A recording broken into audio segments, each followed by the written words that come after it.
and designed and implemented by Center of Excellence in Finance, with a high-level meeting to discuss the structural reforms and their integration into the fiscal frameworks of the Southeast European countries. The EU-funded project will support Western Balkans and Turkey on the way to the EU. This project is supporting the economic reform program preparation and implementation, and the European Union is indeed supporting the economic reform program. The so-called ERP process is the key component of the European Union's approach to the economic development in the enlargement partners. On their path to the EU, the economies of the Western Balkans and Turkey need to become sufficiently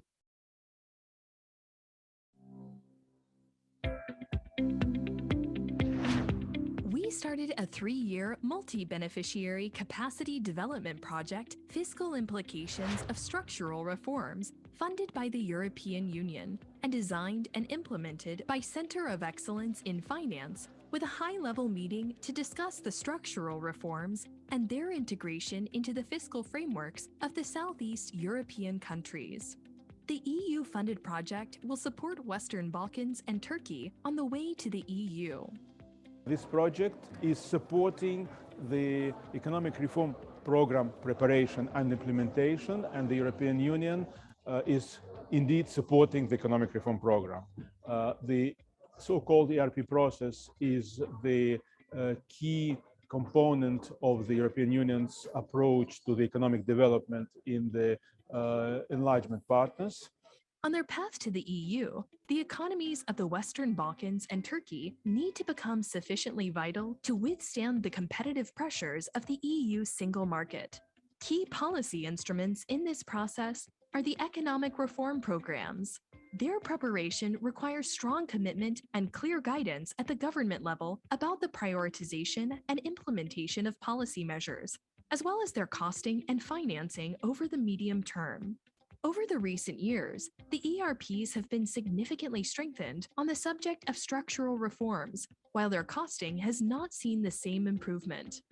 In order to understand learning needs of countries that are aspiring to become EU members, we are in constant dialogue with them.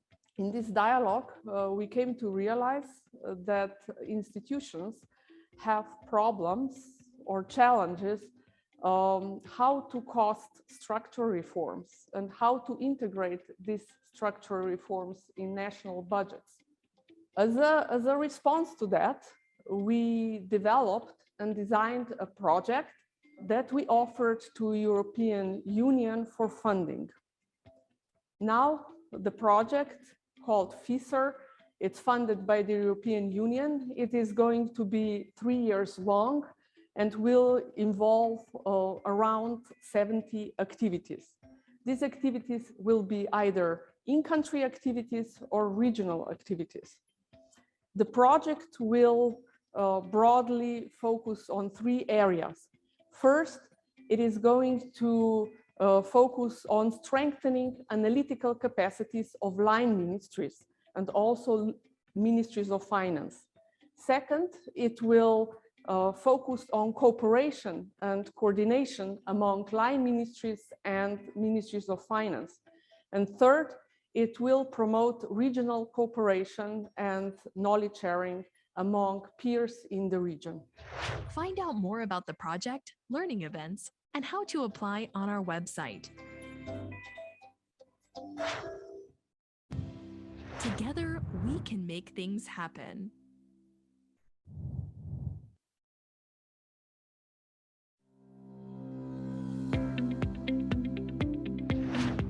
We started a 3-year multi-beneficiary capacity development project, Fiscal Implications of Structural Reforms, funded by the European Union and designed and implemented by Center of Excellence in Finance, with a high-level meeting to discuss the structural reforms and their integration into the fiscal frameworks of the Southeast European countries.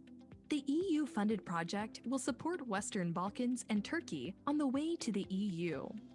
This project is supporting the economic reform program preparation and implementation, and the European Union is indeed supporting the economic reform program. The so-called ERP process is the key component of the European Union's approach to the economic development in the enlargement partners. On their path to the EU, the economies of the Western Balkans and Turkey need to become sufficiently vital to withstand the competitive pressures of the EU single market. Key policy instruments in this process are the economic reform programs. Their preparation requires strong commitment and clear guidance at the government level about the prioritization and implementation of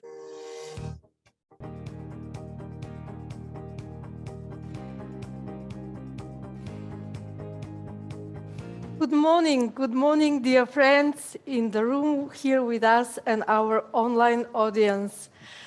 Welcome. The video that you were watching until now was a recording memory from 27th of February 2019, when we were opening the project Fiscal Implications of Structural Reform, funded by the European Union and implemented by the CEF. Today, we are here to celebrate its achievements and to mark its closing. Very happy to be with you. My name is Natasha Ilieva-Acevska. I am the project manager. And here with me, I have Mr. Tashkin Babaoglan, who is our representative of our host country, Turkey today, and also a CEF coordinator in the Presidential Office for Strategy and Budget. Will you say a few words to our participants, Tashkin? Thank you. Good morning, everyone. I'm here at this stage on behalf of my Deputy President, Mr. Kutluhan Tashkin. He asked me to convey that he's really sorry for not being here today, and send best wishes and luck for today. Also, thanks for activities which were fruitful for us and benefited from every single item. A few words from my side. After serving public service more than 20 years, I really observed that most meaningful public expenditures probably those are aiming at increasing public servants' motivation and capacity. So, welcome again and have a fruitful day. Thank you for all. Thank you very much, Tashkin. In the past 3 years, we were working on strengthening the capacities to support the process for economic reform programs, structural reforms, design, especially costing and financing implementation. But also life happened during the past 3 years. For example, we have at least 2 new babies from our community. One of the mother is here, Maya, hello. And one, my colleague back at the CEF, Ivana, Aida as well. So we had very positive things. We also said goodbye in different ways with colleagues. For example, Mr. Papandropoulos, who you saw from the European Commission, retired. He is one of the pioneers of the ERP process. And we also said goodbye to a person, an expert who loved the region very much and worked for it, Mr. Anto Bayo, who we also see here and we remember him. The project was designed, initiated to support in general the economic governance in the EU candidate countries and potential candidates. It was initiated in joint cooperation between the European Commission as a donor, DG NEAR, and the CEF. During the implementation, we worked in partnership, really excellent cooperation between the two institutions, and especially in the challenging times when the COVID pandemic struck us, and we had to change everything overnight. Looking celebrating this great cooperation, I invite Mr. Vasil Zubaka, who was the operational manager of the project from the side of the DG NEAR, to say a few words, say hello to participants, and share with us his view on the project implementation and achievements. Vasil is in Brussels, and he will join us online. Good morning, everyone. I hope my connection is working well and you can hear me well. Please let me know if this is the case. Good morning. Do you hear me? Good morning. Yes, we hear you, Vasil. Welcome. Good morning. Thank you very much for giving me a possibility to join you remotely. First of all, good morning to everyone, and welcome on behalf of European Commission of the DG NEAR. Thank you to our host, to Turkey, and of course to CEF for organizing this important event and for inviting us. I was listening, Natasha, to your welcoming remarks and to the welcoming remarks of the host, and I would like, of course, to join them and say that we very much appreciate the organization of this event and implementation of the project overall under these challenging circumstances. For the side of European Commission, I would like to take us a bit back and to start in 2015, when the first economic reform programs were submitted by the candidate countries and potential candidates. This is when European Commission was looking how to improve and how to start the best this important exercise, preparing the partners for eventual participation in the European semester. And back then, the main challenges that were immediately identified was prioritization and design of the structural reforms.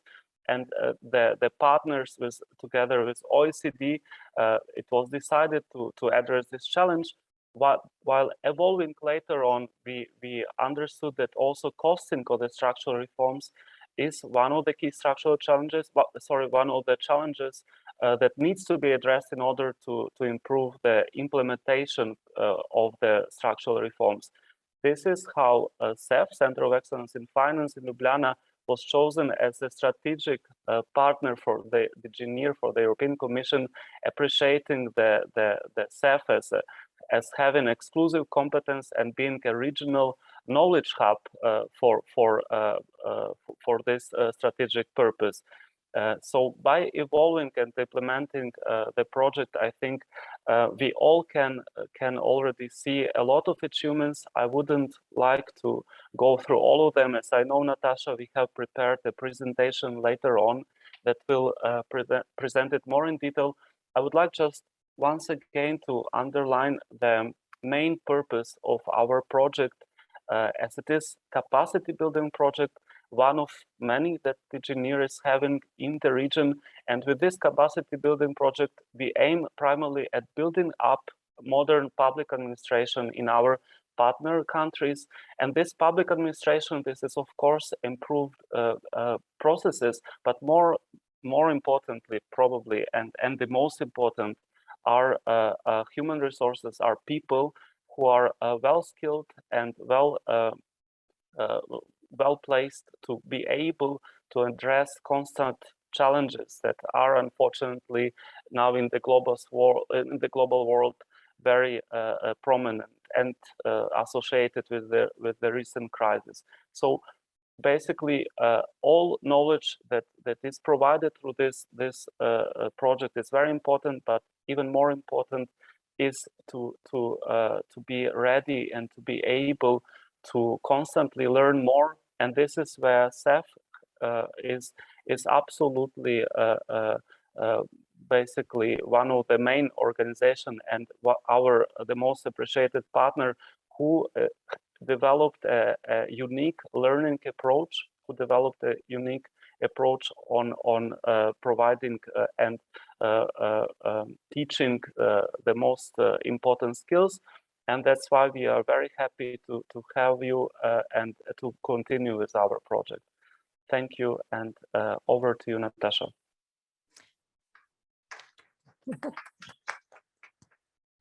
Indeed. Thank you, Vasil, for the support and for guidance for our joint management of the project. This session, this morning session is called Looking Backwards to the FISR project. So I'd like to bring to your attention the legacy brochure that we prepared, which contains the highlights of the project elements and achievements, and which about which I will say a few words now, but I invite you to take it in your hands and join me while I speak. Okay.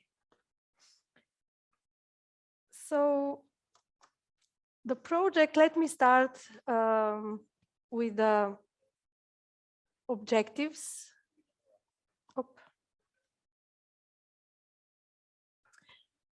We had 3 objectives, and that's why we say, did we make a difference according to those objectives? For me, objectives are not just something that we should run to.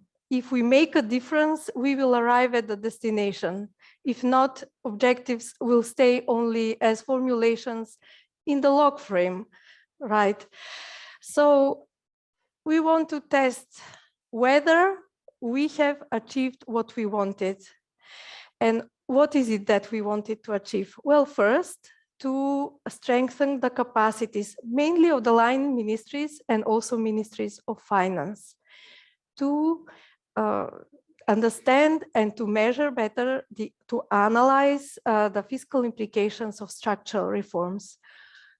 In the beginning of the project, we focused on costing and budgeting, and continued there with capacity building in impact assessment, monitoring, and evaluation, etc., more advanced topics.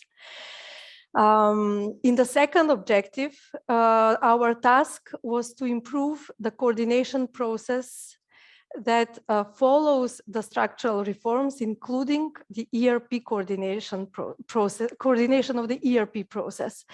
And our task was to support you, develop cooperation between the ERP teams, mainly in the ministries of finance, and the line ministries, collaboration between ERP teams and within the ministries of finance, other departments, and within the line ministries to establish better awareness and coordination when they cooperate with the Ministry of Finance about the structural reforms.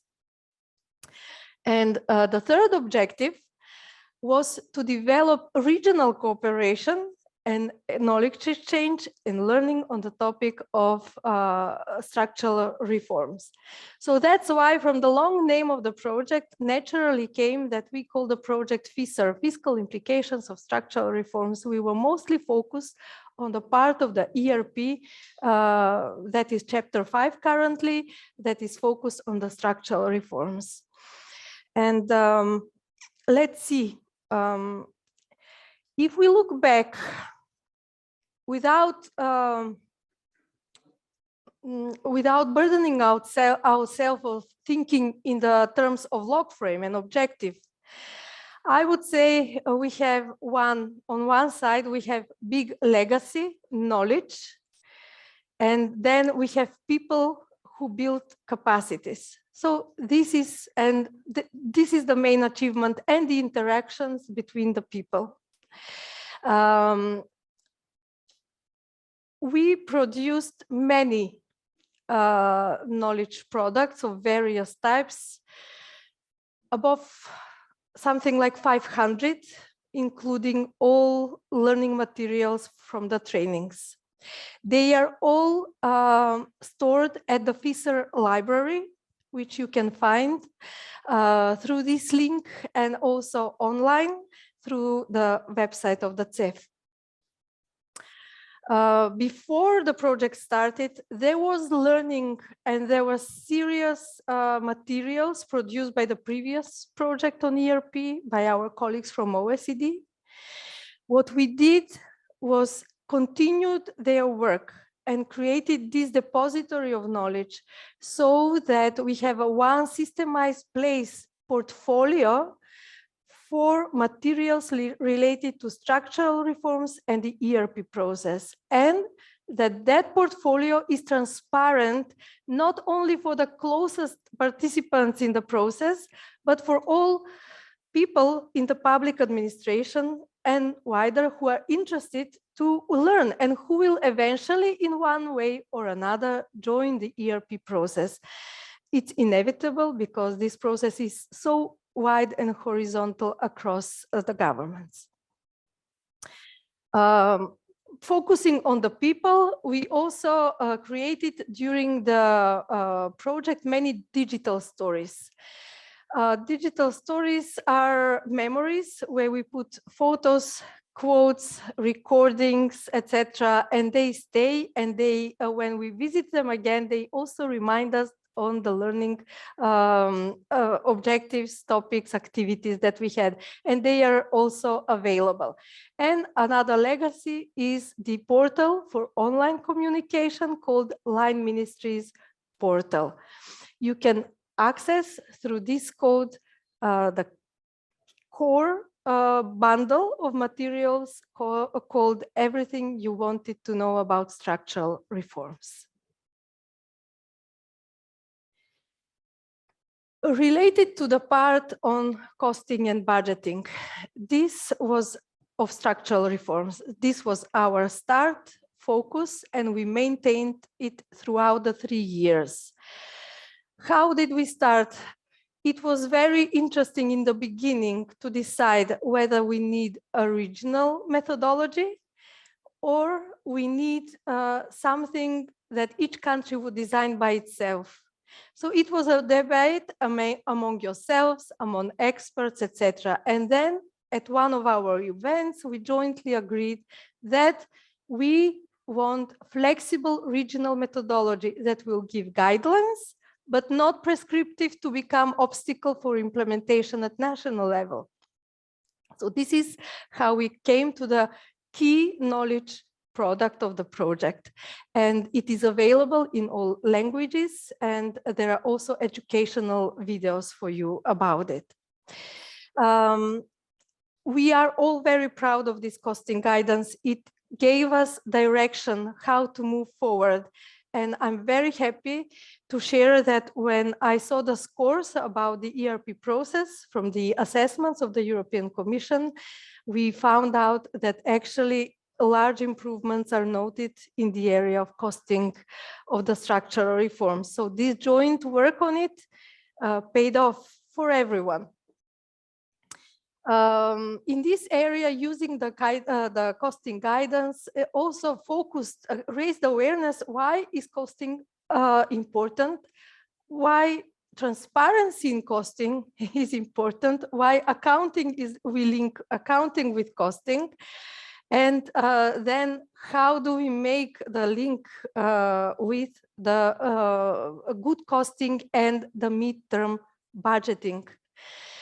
So many discussions took place on this in this area, on this level, and they will continue because this is our big area where we can improve further. Something that happened during the project is that we develop regional input into the ERP guidance note, traditionally developed by the European Commission and published towards the EU candidate countries and potential candidates. But through the cooperation and also during the COVID, we started giving proposals back. And now this guidance note is actually, when it comes out in June, it has many inputs exactly from you and from ERP coordinators.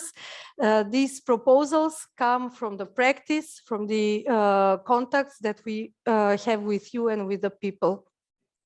So this is something that we want to acknowledge, as well as the launch meetings for the ERP process that were taking place within this project in the past 3 years and will continue. COVID, we don't want to look too much back around it. We want to look forward, but let's acknowledge that during the start of the pandemic, especially the steering committee of the project, together with the experts, we worked together on finding ways how to reflect the measures that were taken by the countries for stabilization of the economies, how to integrate now that with the structural reforms, how to balance. There were a lot of dilemmas, whether the structural reforms will maintain their importance or not. They became even more important, by the way. They transformed into multifaceted reforms, etc. But this is all something that a dialogue, regional dialogue that was facilitated within the project with participation of many people. The second objective about coordination was tackled in several ways. We had trainings, of course, on coordination schemes, on policy drafting, on communication skills, etc. But I think our biggest achievement is in raising the visibility about the ERP process among the people from line ministries who previously participated, but were not really aware of the bigger picture in which they are part. So I really like that. And another thing is that our trainings, we notice, often served for people to connect from different ministries, to start sharing how they do things generally and about the ERP process. So this was a very useful way to establish the internal networks about the ERP. I'm very happy to also say that we worked on all levels. So we worked with the highest level as well, and we tried, and I think succeeded, to raise awareness about the ERP process on the ministerial level. This is a photo from the opening where we had 4 ministers and 9 deputy ministers. We organized very serious policy dialogue. Then we had, during the pandemic, broadcasting show where we brought dialogue also in the dialogue private sector and governor. 2 parties in the ERP process, important for the process, but somehow not in the spotlight. So we decided to bring them in. And also after the pandemic, one of the first face-to-face events was New Thinking on Economic Growth, regional policy dialogue in Ljubljana, where we were thinking what after the pandemic and how the structural reforms can now revive so that they can serve, yes, for the competitiveness, but at the same time, for the green development, for digital agenda transformation, etc. And when we say raising awareness, I want to remind you that we worked also in line with the principles for learning of adults. We did a lot of drawing, visualization. And these are, you know, even they developed the drawings. These were from 2019, and this is already 21. About the regional cooperation, we will talk about later. These regional events are example how we develop, work together. But let me give you some facts. We implemented more than 50 regional, more than 50 trainings that are local in the countries. And many were online, others were face-to-face. We returned to the face-to-face format as soon as we could. And luckily you embraced this. We had over 40 regional trainings or learning initiatives, as we like to call them at the CEF. So overall, over 100 events for 3 years, and with the pandemic.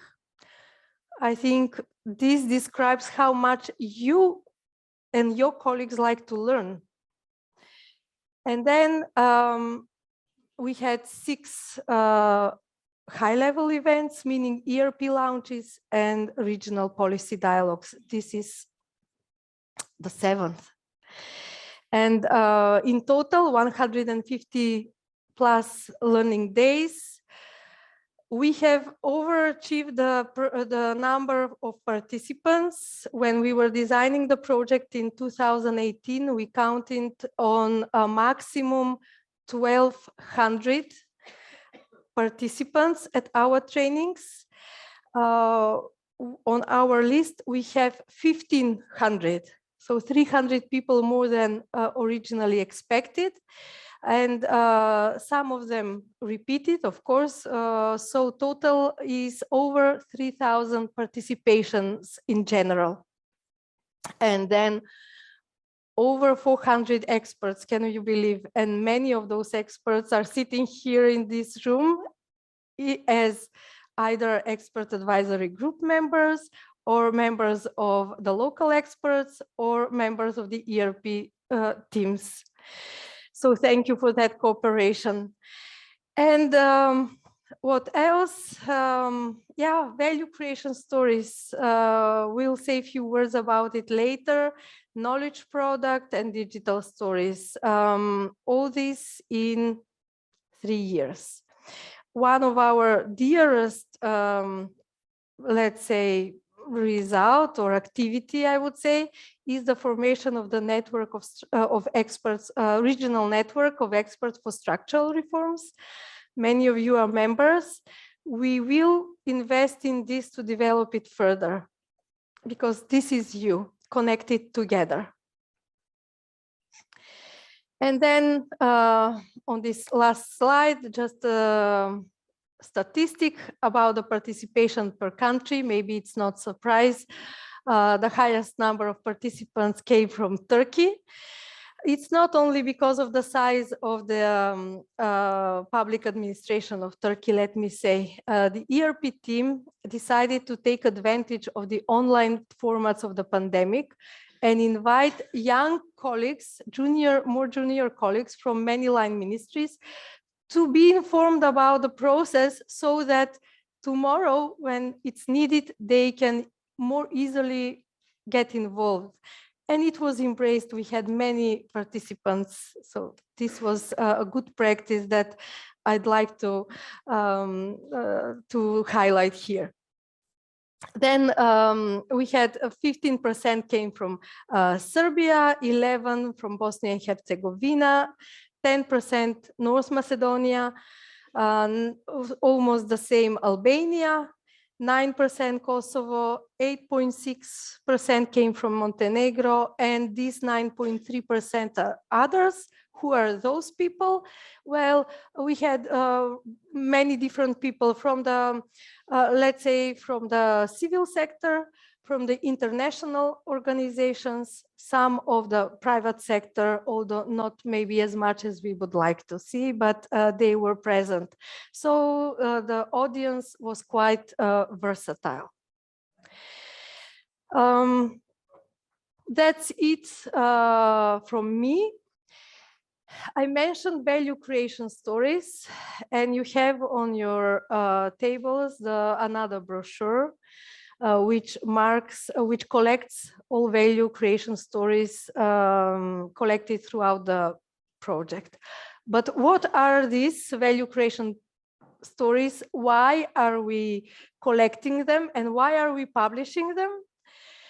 More about that, we will hear from my colleague Tina Žagar, who is Senior Communication Officer, is in our headquarters in Ljubljana. Hello, Tina.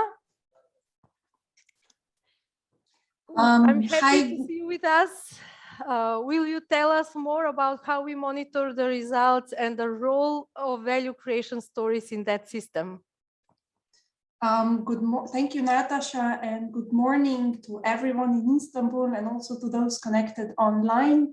I'm very happy to be able to connect with you on this special occasion. It's always very rewarding to be part of such important milestones when we are celebrating the achievements of the work that has been done in the past 3 years.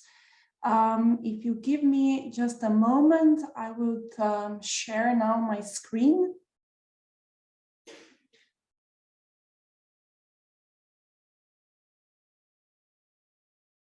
Never mind, I'll just continue and do it as we go along. I'd like to start off by saying that this collecting value creation stories is very closely linked to the CEF's mandate. It's really embedded in our efforts to pay close attention to the values that we are creating through our work, and our work is very closely linked also to showcasing the successes in reform efforts of our countries. And in demonstrating these values, we are using wide range of these quantitative indicators. Here, primarily, we are thinking, talking about the event participation statistics, that we collect those at the end of each individual learning activity.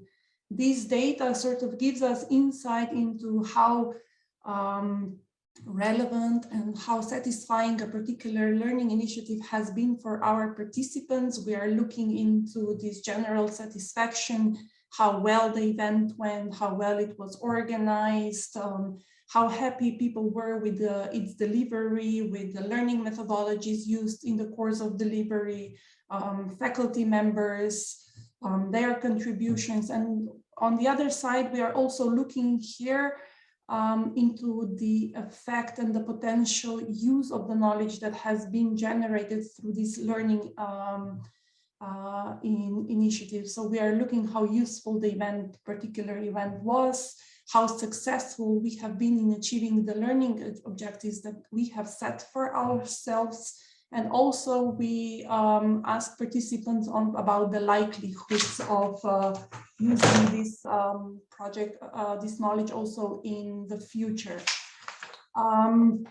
At the same time, we are also very well aware that the story that we tell with this, with the help and support of qualitative data is not complete. That there is also the other side of the story, and that this typical challenge with learning and knowledge sharing is that it's very difficult to quantify it, and that it doesn't happen linearly. So when we are talking about measuring learning and knowledge sharing, things become a little bit tricky, and they are not always that straightforward. So what we do to acknowledge this notion, and also having in mind that the story only with this quantitative data is not complete, we also use qualitative data that we collect through the value creation stories. And for this, we use an adjusted conceptual framework that was developed by Beverly Traynor and Etienne Wendner. And what this conceptual framework does, it basically tells the stories through cycles, and these cycles are connected. One cycle traverses to the other, and it gives us an account of how changes in behavior happen. Here, it's what I would like to highlight again. It's that we have 4 cycles, from the immediate value to the potential value to the applied value and transformative value cycle. But it's important to understand that it doesn't mean that the learning hasn't been successful if we don't reach the final, this transformational value cycle. This really gives us insight that very different aspects in learning are very likely to be are in a different extent important to different stakeholders. And while we have been delivering the FISR project, we have paid a special attention to this, and we have collected several value creation stories. many narrated also by the colleagues who are with you in Istanbul. And we are very thankful for their efforts in this regard, because we have been able, through these stories, analyzing them, this data that we have gained through these conversations, to really come down and distill the unique values that FISR project has created. And in this sense, we see this effort beneficial really in two ways. It's been beneficial not only for us, but also for participants. We feel that we have given them an opportunity to voice their practice, the changes that they have been able to do, and also give them an opportunity to reflect on these lessons learned and therefore develop also new insights and new perspectives into possible improvements for the future. And at the same time, this feedback was really extremely beneficial for us, for our programming efforts, because we have really taken close attention to the information we've been receiving. We've been listening carefully, and we have been feeding back this feedback into our programming efforts, meaning that every year that we developed a new learning program of the FISR project, this has been important intelligence for us.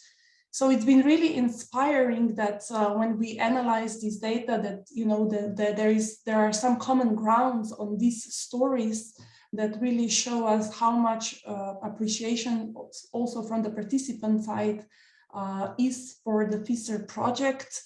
The people recognize that the FISR project helped them change and introduce changes into their practice, that the knowledge products that we developed, the costing guidance, Natasha, that you mentioned earlier, how helpful this learning resource has been for many. And it's not just been for the participants who have attended the events, but also for their teams and also organizations that they work for. Many also recognize that the both regional and in-country events have also created this unique opportunity for people to connect, to reach out to the peers, to get to know each other. So it has become really more easily to reach out, to stay in touch, to contact each other also in between the project activities, so that we really managed to develop this sense of community of practice, of practitioners that come together and that they work on and address the similar challenges and pressing issues that they are facing. And I would mention one more, and this is, I think, been very gratifying also for the CEF, that the FISR events also inspired many of you, many regional experts, to join our efforts, so that they were willing to step into the shoes of the learning facilitators. They have trusted us as being leaders in innovative and participatory learning approaches, that we have helped them jump into this role of the learning facilitators and deliver these activities. This in the end increased also, the ownership of these events and of the projects. We are extremely happy of this, and this is really the lesson learned that we also will and want to continue in the coming years. So all this received feedback that we collected throughout the years has really given us a strong motivation to continue this FISR learning journey also in the coming years, and that we will work towards addressing the evolving needs through also new learning opportunities.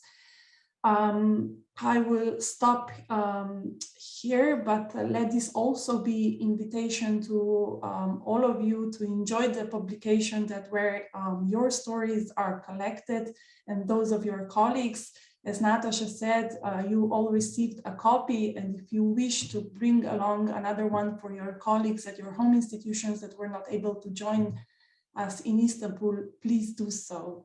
This for us, it's really a precious collection of memories as well, no? and an important collection of lessons learned. Thank you. Thank you very much, Tina, for sharing with us, for producing this great publication, Memory for Them.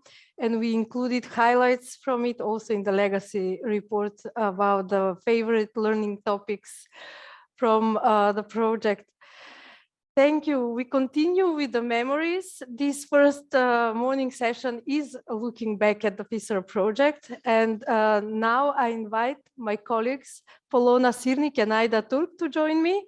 They will guide us through the more less formal memories of the projects and achievement.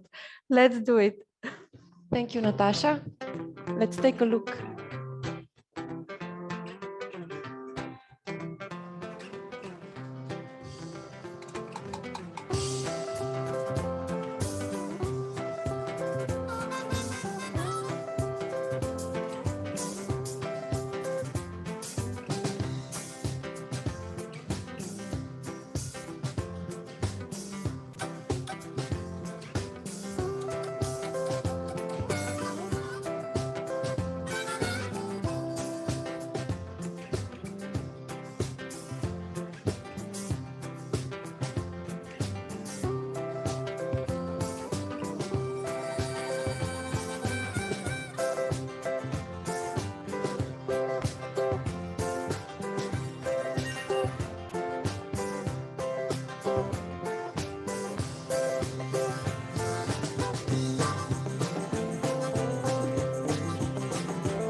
Any familiar faces?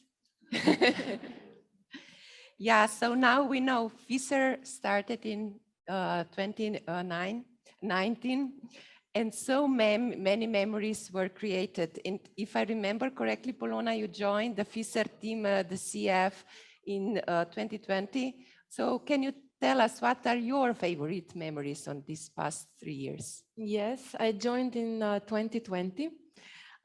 It was just the time of the pandemic that started, which means that we were in the process of moving everything online. So many memories are actually connected with that and all the technical issues, but we managed to overcome them. But for me, overall, I have to say it was particularly rewarding to work as part of the as part of the, I call it Albanian ERP country team, together with Ilson, together with our experts, Marced and Sasha. I learned a lot.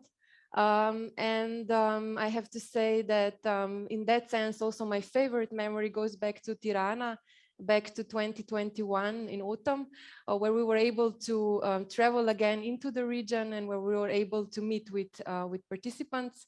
It was an event on knowledge sharing on costing of structural reforms, meaning that we were able to take a look at the measures again and speak about final corrections or let's say improvements just before the EC mission. And overall, I have to say it was a very nice atmosphere over there because also the participants met each other after the pandemic for the first time. So this would be my favorite memory. So do you agree that we ask our participants now? Yes. Also in the room and online. Exactly. You're very much invited to share with us your favorite memories. Those that are participating online, for your information, Jele will be following you in the discussion there. So feel free to use the chat or also to raise your hand. He will be following and we will give you the word. Yeah, so first, without the words, you will raise your hand and our question is, how many of you have been at only one FISR event? Raise your hand. And online, please put in the chat the number of the events that you have attended. 2 events? You have to count, yeah? 3? 4? More than 5?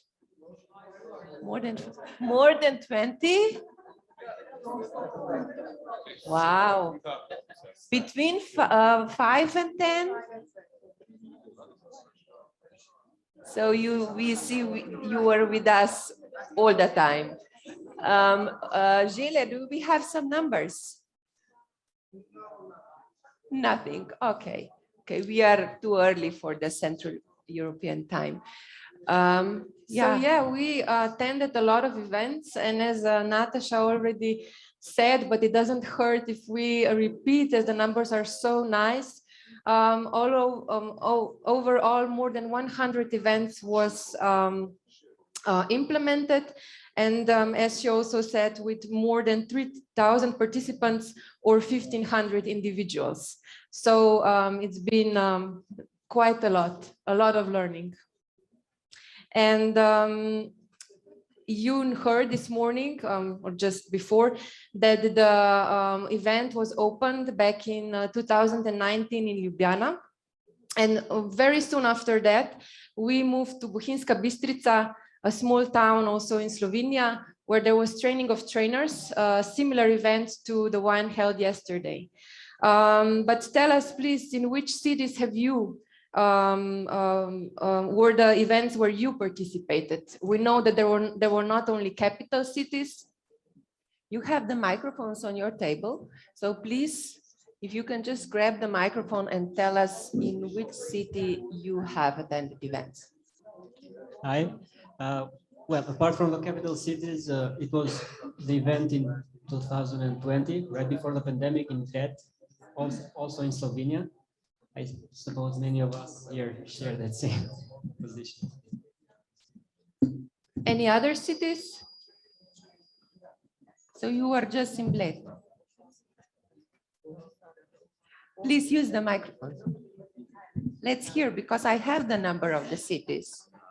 I have attended to the events in Ankara, in the capital, and in Istanbul now here, and also in 3 different places in Slovenia, in Ljubljana, in Bohinj, and in Bled,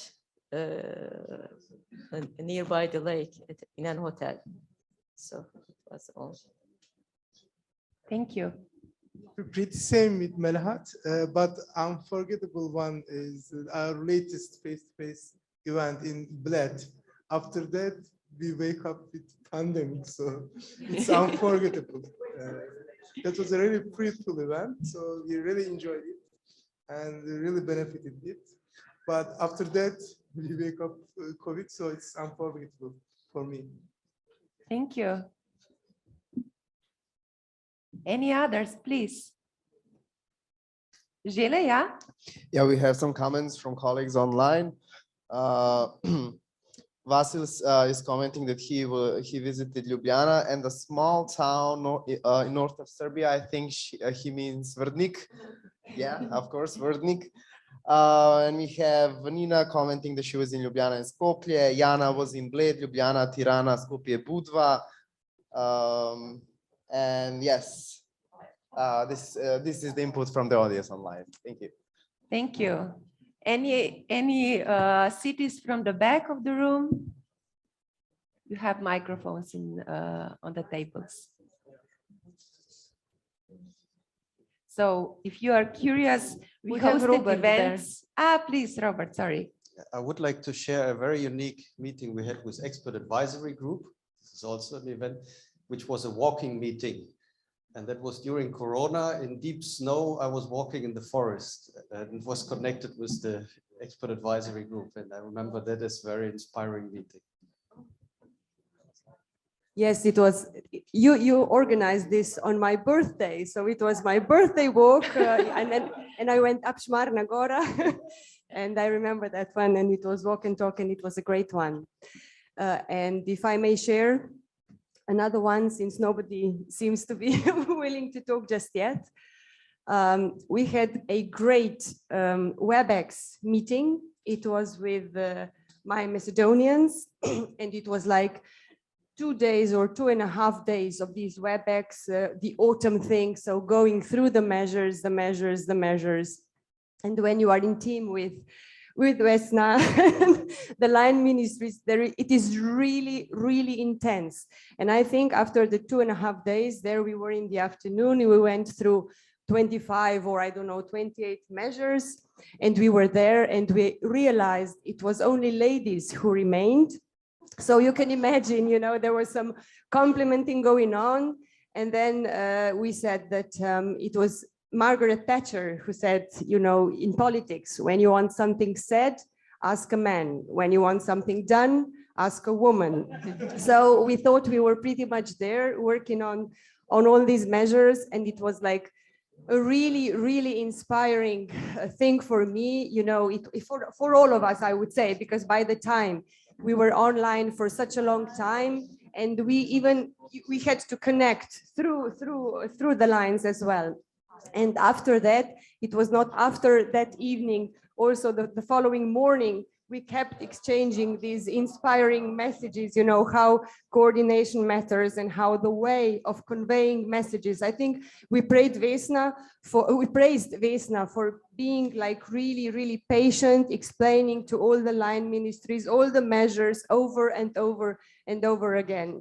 And we learned from her what is the message that is written on her, I think in your office on the wall, that sometimes the way of communication really makes a difference between success and failure. For me, that was a very inspiring experience.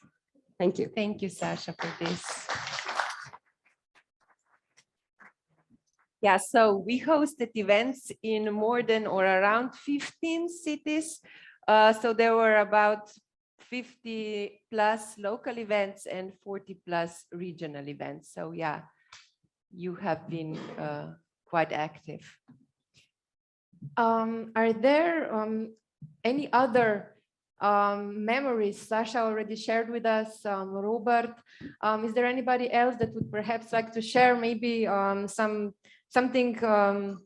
insightful, that there was something insightful you learned in terms of that helped you with your work? Or it can be also something just interesting, something funny, perhaps, whatever memory that comes to you, to your mind on the past 3 years of events. Anybody? You have microphones on your desk, so feel free to share.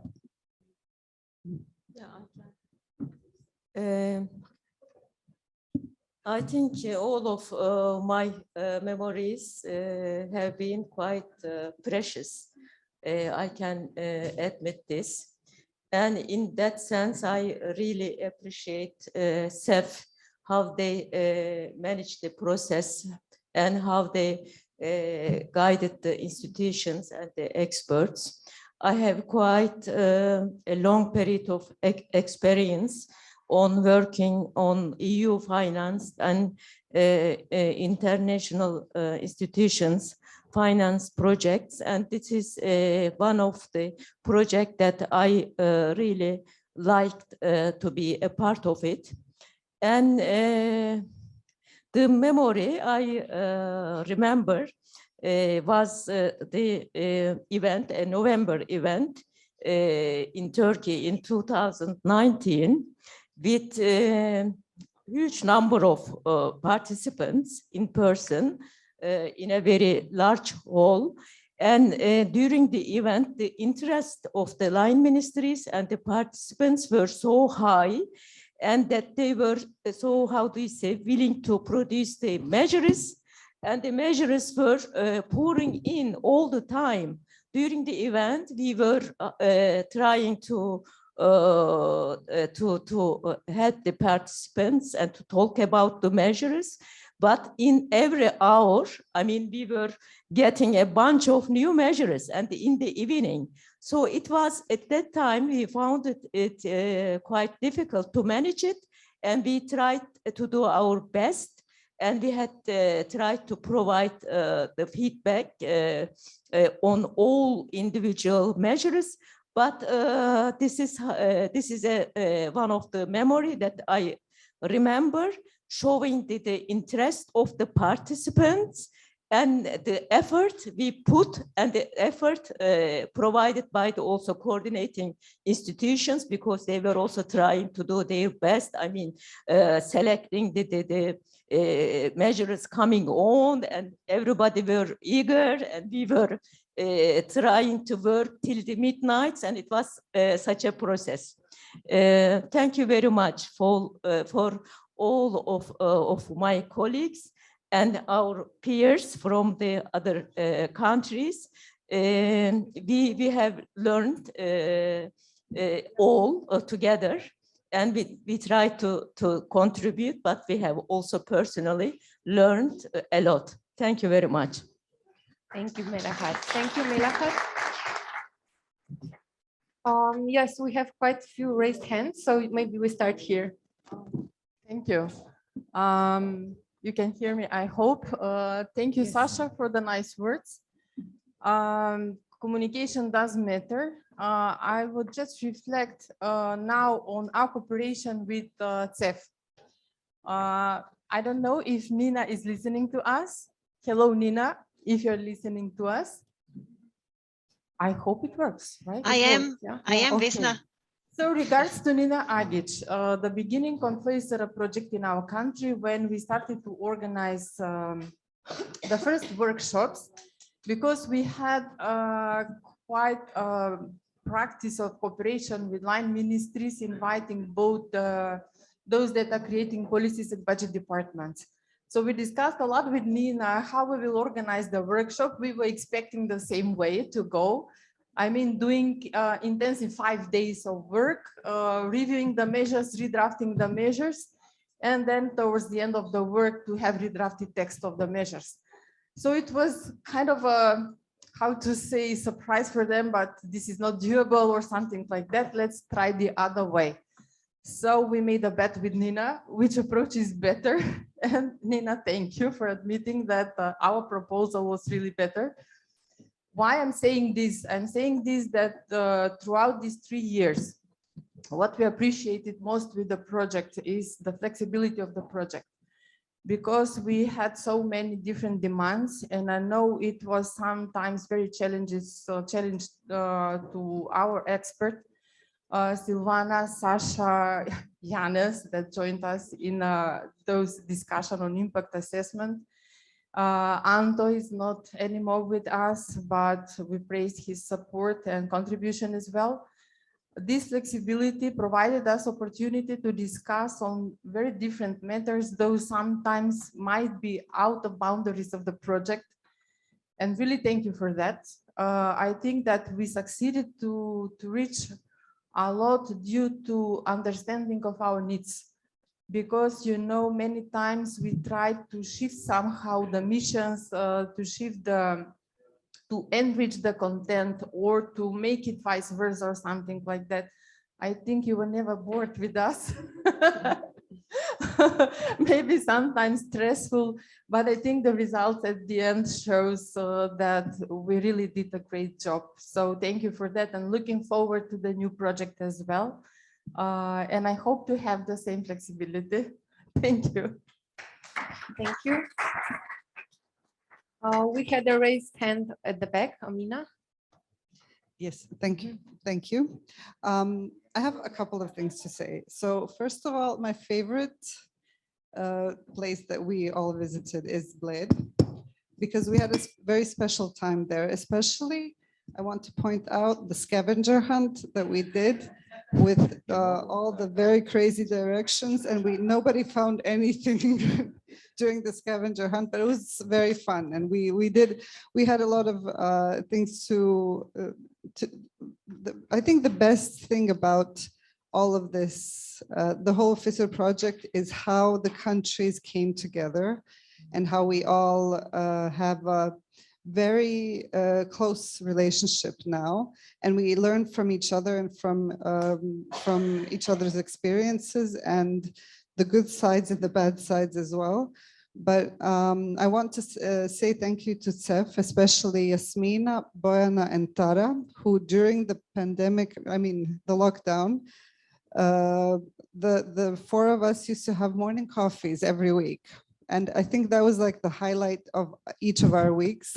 We loved just laughing and just pretending that everything's okay.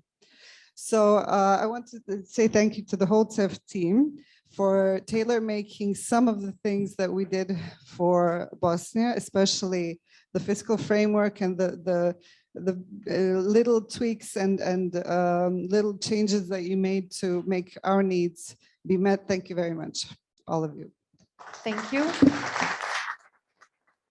Professor Mrak.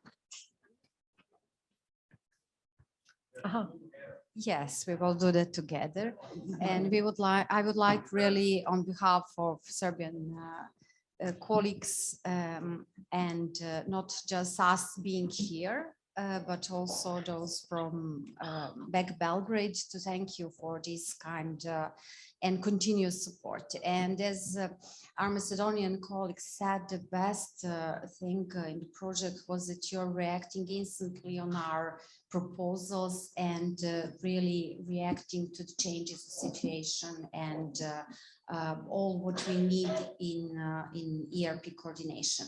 And as you know, it's continuous process. It changes all the time. Each year we have new requirements, new challenges, and with your help, we succeeded really to address all of them. There are a lot of events. I like a lot our now almost traditional workshops in Belgrade or online or in Vrnik, where with Jelena and Professor Mrak we discuss our structural reforms. I think this is the most interesting part of each cycle. And also I would like to thank to CEF team, to Tara especially, who helped us a lot, to Natasha, to all of you. Really, it was very nice to work with you, to improve all our skills. I see also that we influenced you in a way, trying to you know, help us with all these things that we are facing with, and really I'm looking forward to the new project. Thank you. Thank you. I'm just continuing here. First of all, I'm very glad to be here. Thank you for the invitation. I really was inspired by what was said by our Macedonian colleague about the flexibility of the project. I remember when we were designing this, it was focused on costing, right? And you will remember that the first year, basically, we had meetings in autumn on costing. And I remember in July, Verica, if you remember, you know, they were putting the team together for next year. So that was the first year of the project. And she said, you know, I mean, how we will do the costing if we will not know, you know, whether the measures will be well designed. So then we, try to do something before the costing, but this was not within the project. So there was another donor stepped in who was at that moment even more flexible and offered, that we had in September, I remember, a very useful seminar discussion on the design of the projects. And if I remember, then later on in the next year, this became already more or less a practice of the CEF project. So next year, this kind of seminar was supported with the project. So yeah, I think it was, in this respect, CEF was very, how would I say, responsive to this within the restrictions it had in the project proposal, which I remember that was still a lot of stretching, can we do this as a part of the project because this is not directly the costing. So I'm very happy that you find the project so useful. I would say maybe there will be later possibility. I think the project was also in many respects a very new thing for CEF. I'm here in the room. I'm sure I can say I am the one who was with the CEF from the beginning. So 2001. So that's, I'm not sure is it wise to say here because then it shows something else as well. But this project was for CEF a new thing in many respects, in the things that it has to perform things systemically in the region, in languages, regional. So I think we will have a chance to talk about this. So it was, I would say for both sides, for CEF and for all the countries is participating here, a big step forward. And I think also the Commission has has received this pretty well, because now you have this part of the job which is really done within the region, and I think that's an extremely useful achievement. So maybe. Thank you very much. Thank you. We had Marcel, and then you. Hi everyone. Thank you very much. As a local consultant for Albania, in my perspective, first of all, my compliments go to CEF.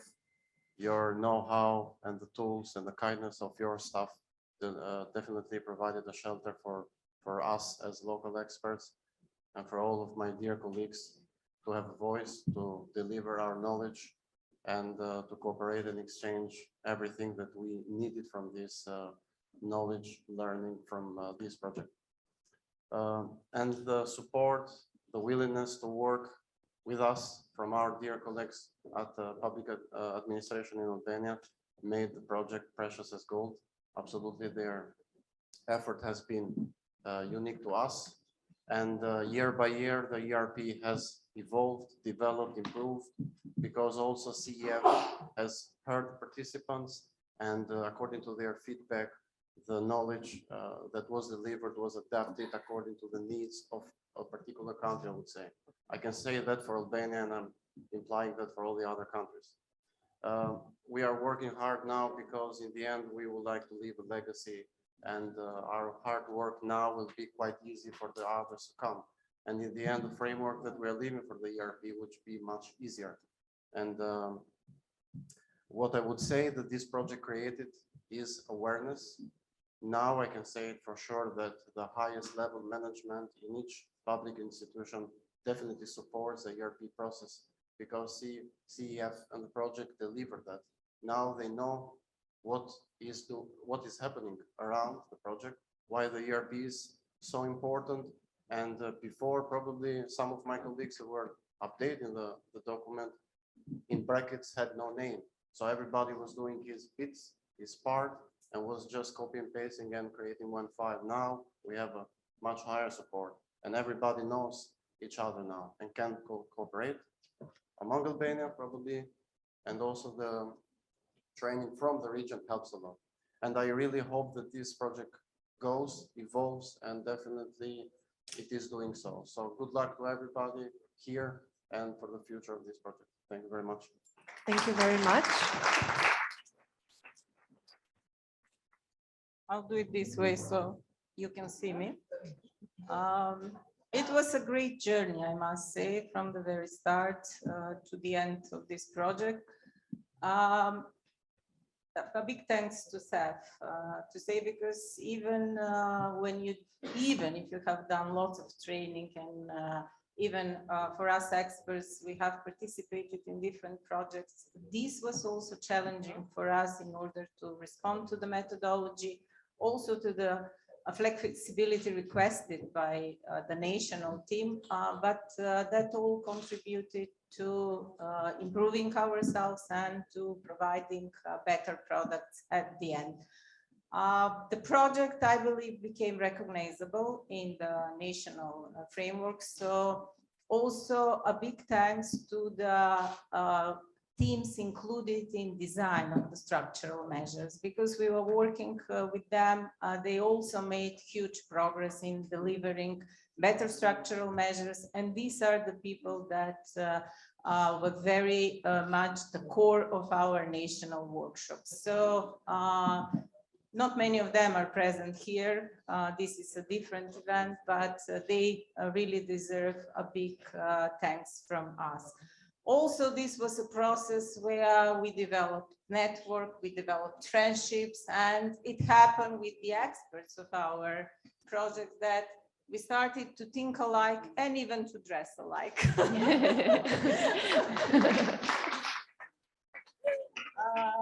When we stepped up in the room this morning, Vesna, she knew that this was arranged. Of course, she asked me, what you and Sasha are promoting?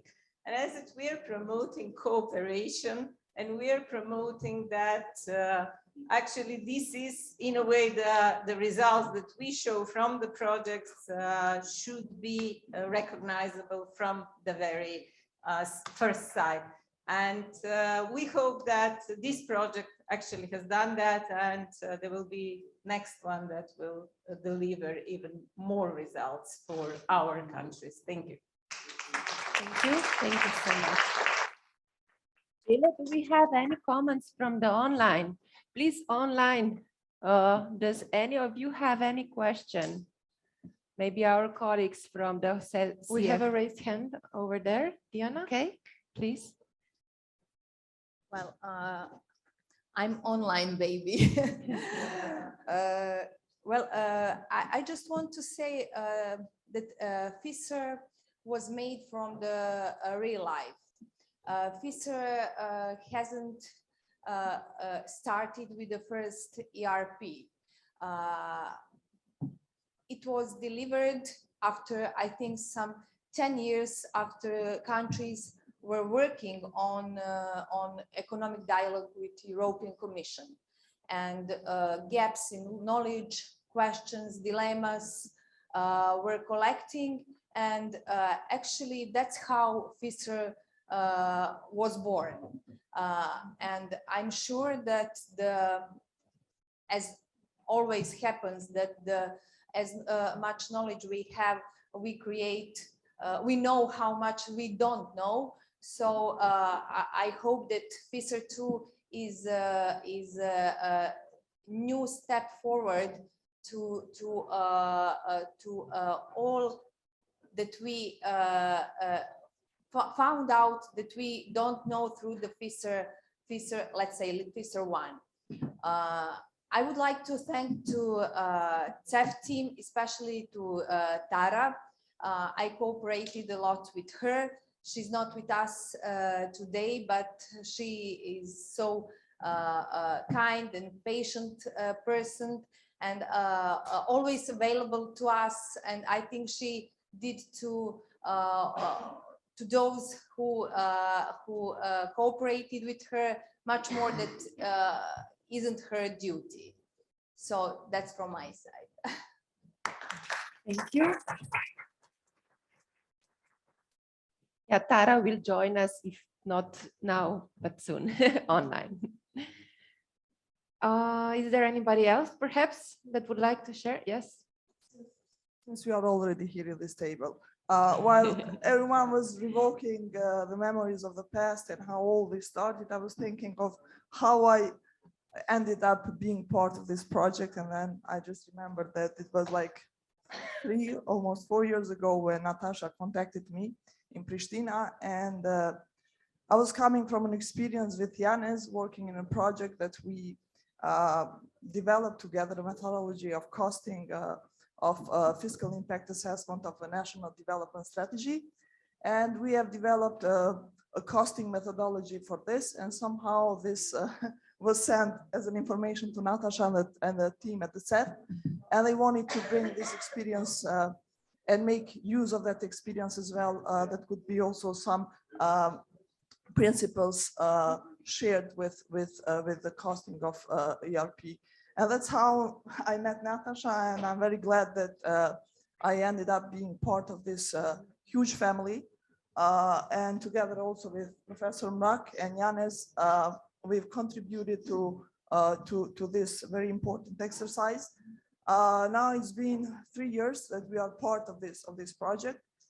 Very happy to have been part of this journey from the very beginning, and very thankful for all the support of the team.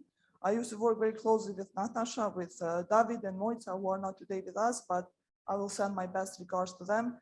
And along with this journey, as all of you mentioned, we have find a lot of colleagues, friends that would be, I'd say, friends and colleagues for a long time.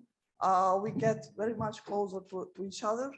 The last experience we had on this regional cooperation, a very good cooperation with Silvana and Natasha again. Some women power. Sasha was also on our side, even though we are not wearing the same clothes, but still I think that we are thinking very much alike. So the whole journey, it was very, very unique experience. I really wish the best of luck to all CEF team, and looking forward to continue the cooperation on the following projects. Thanks a lot.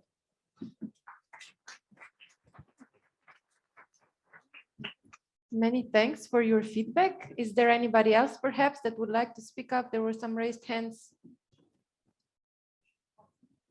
Please. Okay, thank you. Okay, thank you, Maya from Bosnia and Herzegovina, but we almost all know each other here. I just wanted to say and to thank you for the CEF team. They're the most kind and helpful and caring people.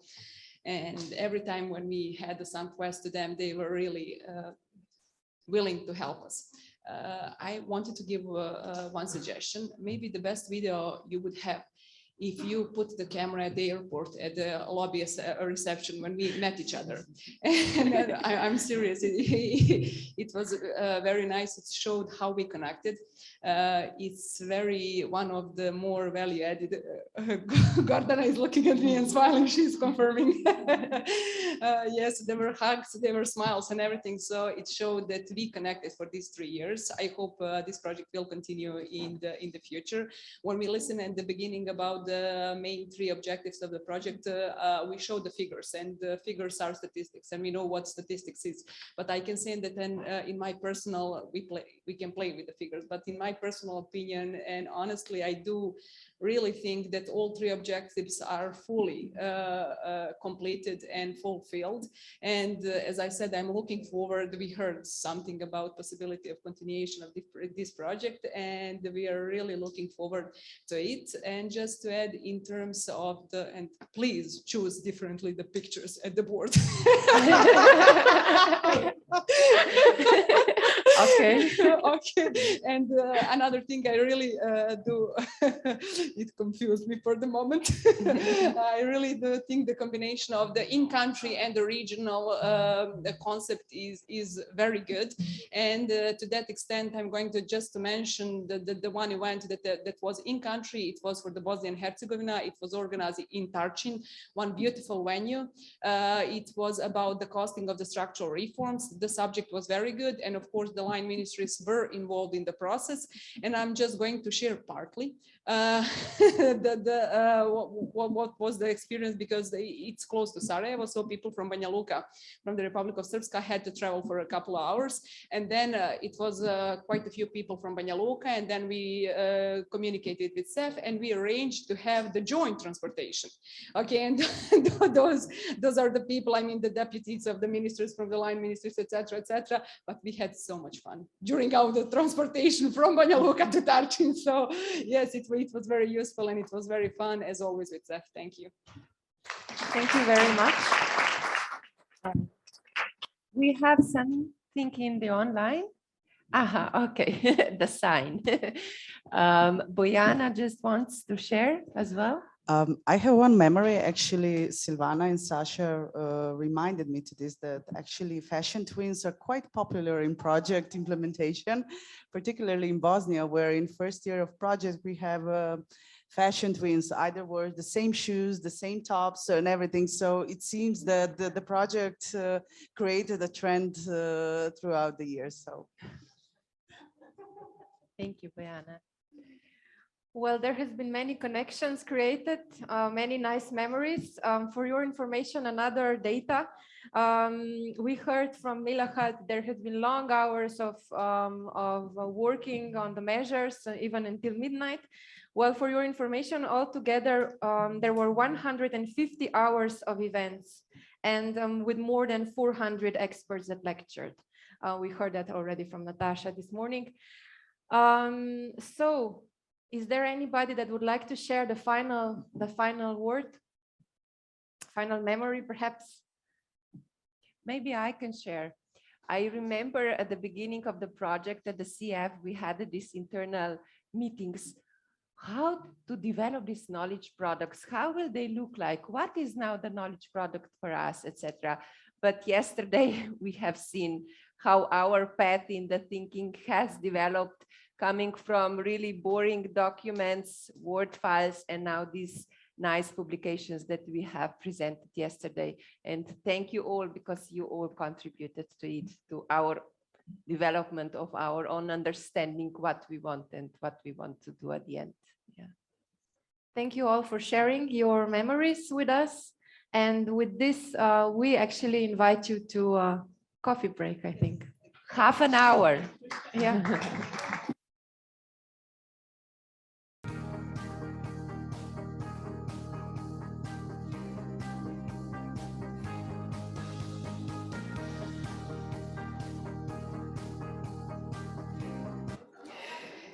Hello, and we are back with a session where we will continue exploring the impact of the FISR project, but we will do it with you. We presented the brochure before, what we see from this side, from the implementers, and we'll check that against it, against the audience.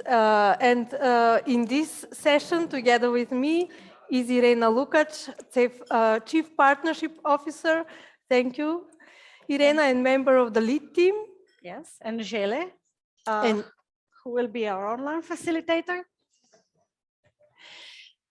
Yes, meanwhile, we corrected a glitch in the equipment, so our online colleagues will also able to speak and connect to us. To be closer to you, we will come down. And how are we going to go about it? Up. Well, we're gonna stick to the log frame and the 3 objectives. So our first round of discussion will be about the question, what was the biggest progress in the ERP process over the past years, with focus on costing and budgeting on structural reforms, the first objective of the project. And we will go discussing table by table. Everybody is invited, an online audience as well.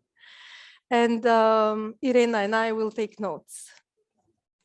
So maybe you start, Irena, with. Okay. Okay, which maybe table number one. Let's go first. So in the first session, we focused on the people, on the changes, on the learning process. Now we want to explore more objectively. If we observe the ERP process, and if we observe the element of costing and budgeting of structural reforms, what are the changes that you have noted? What do you see improved or changed or not improved since 3 years ago? Okay. Table one, Table one, you please have start. a microphone here and we will write them down. Yes, I remember when we have discussion about costing guidance.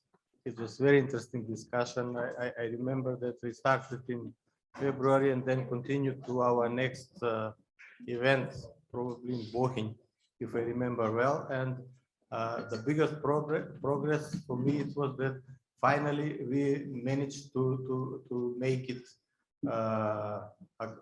one complete. We have complete approach to prepare this guidance note. I remember the moment when we discussed with Moimir, with Sasha and Silvana, and discussing a lot how to solve something because something was not fitted in the tables.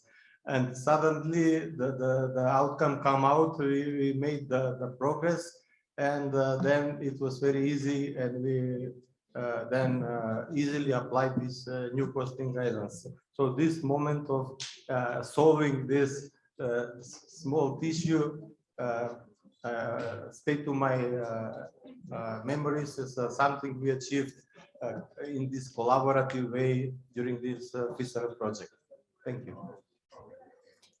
Okay. Thank you, Andrea. Indeed, this was a memorable moment for all of us. It was our first gathering in Bohin for a real work and our path towards setting the methodology as a collaborative effort. So do you agree that we can say that the costing guidelines are actually one of the things that have changed? We now have a regional methodology that serves as an anchor. Veritza. Yes, we really do agree that this costing methodology is very, very important. And also I would like to add that it is visible when we are working with our colleagues that they are hesitating to propose structural reforms which doesn't have enough funds, especially for the first year. And we engaged also financial services of line ministries in these discussions. And they, I must admit, really even use this ERP process to negotiate with the budget department for additional funds in order to secure this financing of reforms. So the visibility of the document as well and its importance is raised, and also knowledge, also not only for us, but also as coordinators, but also line ministries and our colleagues, our working group, how to prepare these proposals. And we really appreciate very much, these discussions, because proposing structural reforms without talking about budget, even in defining these measures and reforms is impossible. So let me, Veritza, thank you. Let me post a sub-question. When you discuss this with the line ministry, do you see a change in the level of maturity of discussions and maybe use of arguments, more numbers, etc.? Please. Yes, absolutely. It was my point summarized that really these discussions are on a much higher level than before at the beginning of the process. So thank you very much for your kind help. And of course, thank you, Professor Mrak and Jelena, because they helped us a lot in these discussions. Yes, yeah, we do it together. How is it for other countries? Do you share a similar experience as Veritza? Yes, Funda. Maybe I can add one more thing about Turkish cases. Actually, at the beginning of the project, we always struggle with the filling the tables in a guidance note.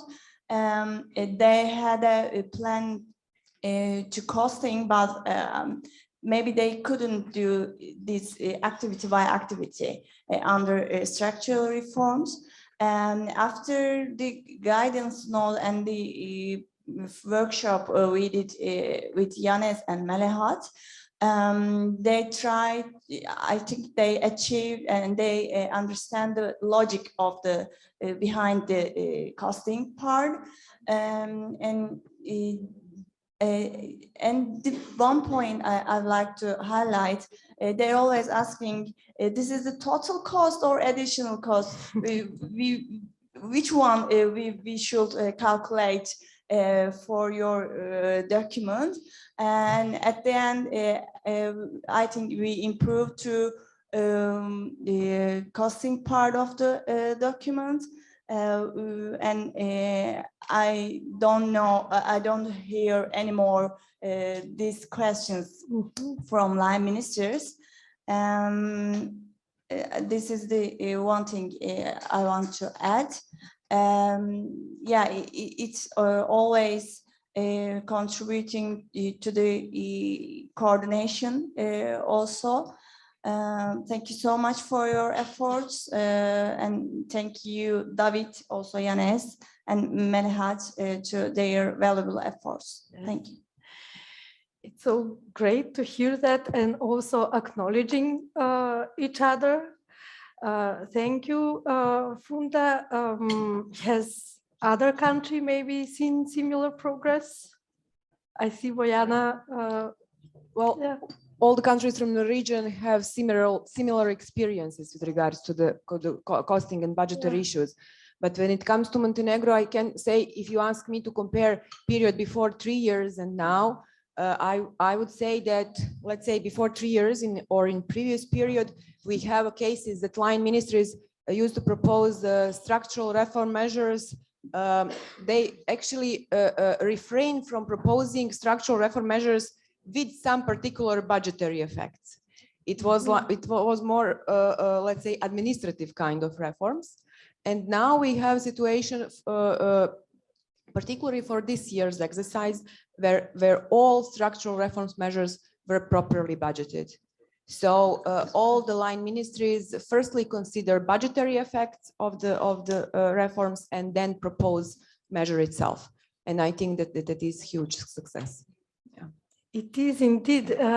So I see now that once the experts in the line ministries understood the process and where it is going and had a clear methodology, it encouraged them to go into more complex reforms. Exactly, yeah. And thanks to the CEF for all support, and to Professor Mrak and Tijana Stanković and Milorad Katnić, who actually helped us in previous periods. Exactly. Milorad was with us for 2.5 years. Bosnia, you are specific in your ERP process.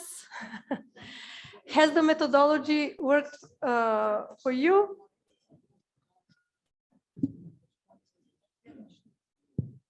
Of course, yes, the methodology a lot help us. You mentioned the specific organization of the preparation of ERP in Bosnia and Herzegovina.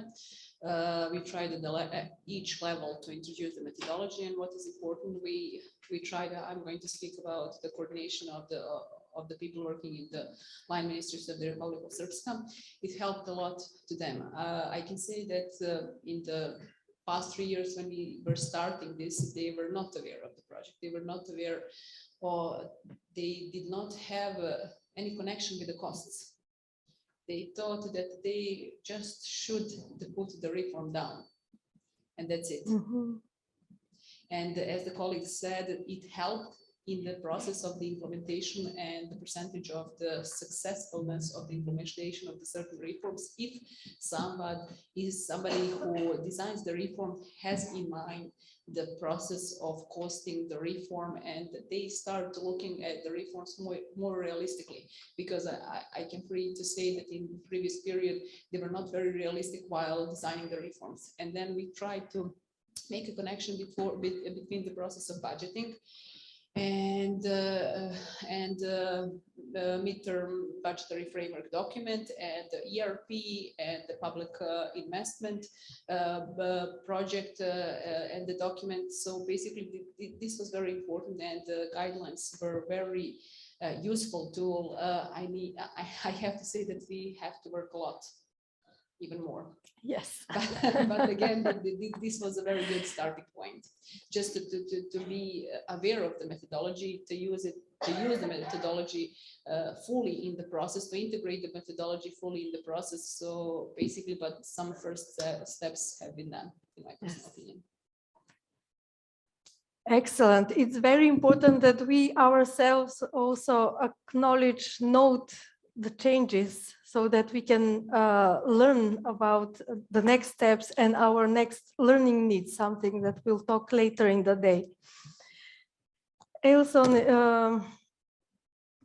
in Albania, you had also changes, like in many other countries, elections, but changes of minister. You stayed as coordinator, but your people, let's say the team in the line ministries changed.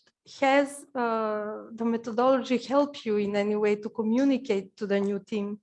Yes, that's true, Natasha. Many changes, but something remains the same.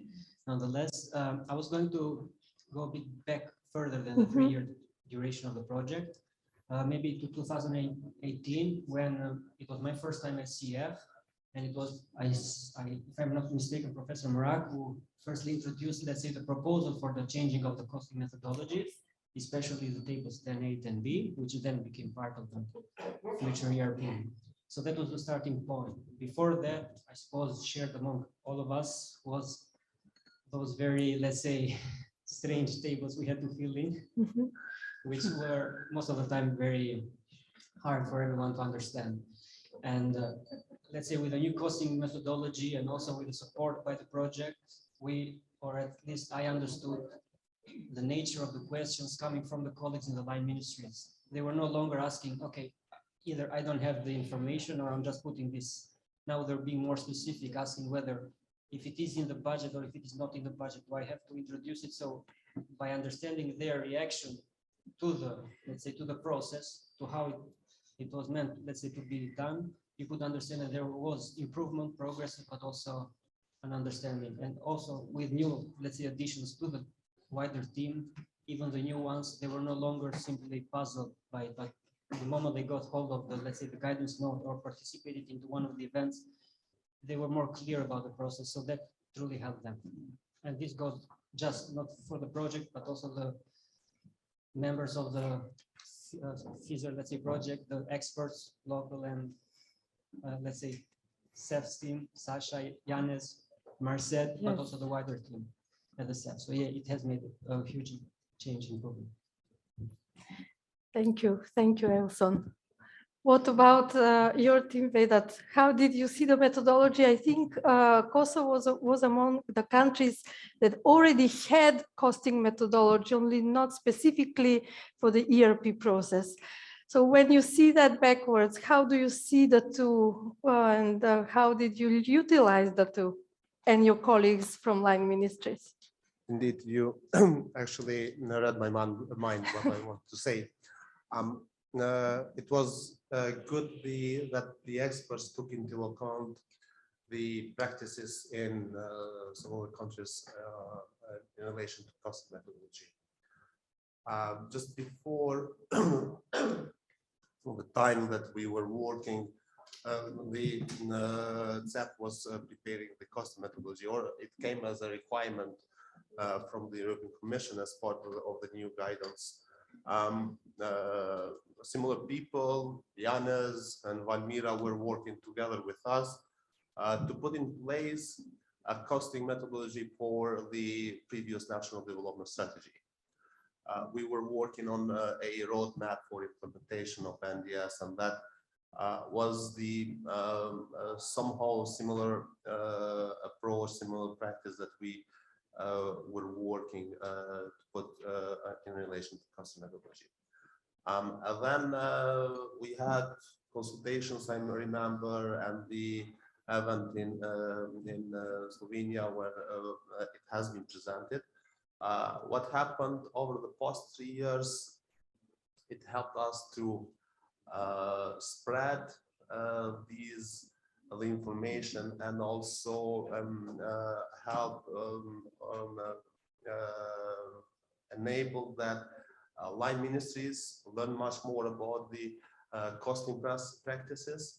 I know I would say that majority of them are able to present costing for the structural reform priorities, and but needs more work with them. What matters is the good cooperation that we have currently with the budget department of the Ministry of Finance. Whatever they reflect, line ministries, they reflect in their proposals for reform priorities, and the cost that they put. This cooperation with the minister, with the budget department, enables us to cross-check and to ensure that they are realistic enough to enable the implementation of these reforms. This should be replicated at the level of line ministries. So budget units and policy units within line ministries need to strengthen this cooperation in order that the costing methodology, but also the implementation of reforms is happened in real time. Yes, super, thank you. I'd like to turn to Mojmir. Dear Professor, you, if I remember well, it was in 2018 in February when we had TAEX meeting, when we discussed, and as Elson said, already then you proposed some changes in the policy guidance of the European Commission, and the idea for these tables emerged. So now when you listen to the developments, how do you see this process backwards?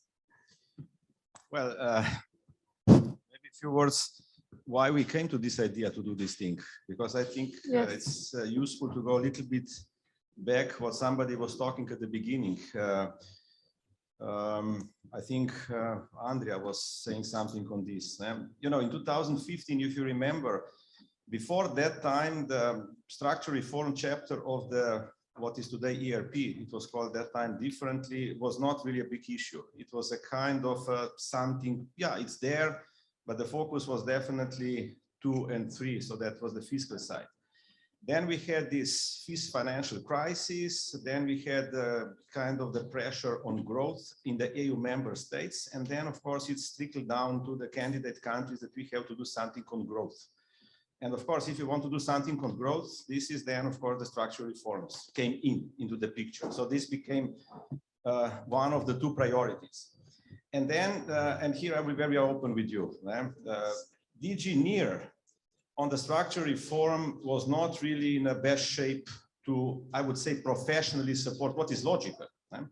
So they have outsourced this a little bit to the OECD on the issue what you know pretty well what you were doing for 3 years, and I think that was very useful, even though I remember that there were some mixed feelings about that usefulness of that project in some of the countries.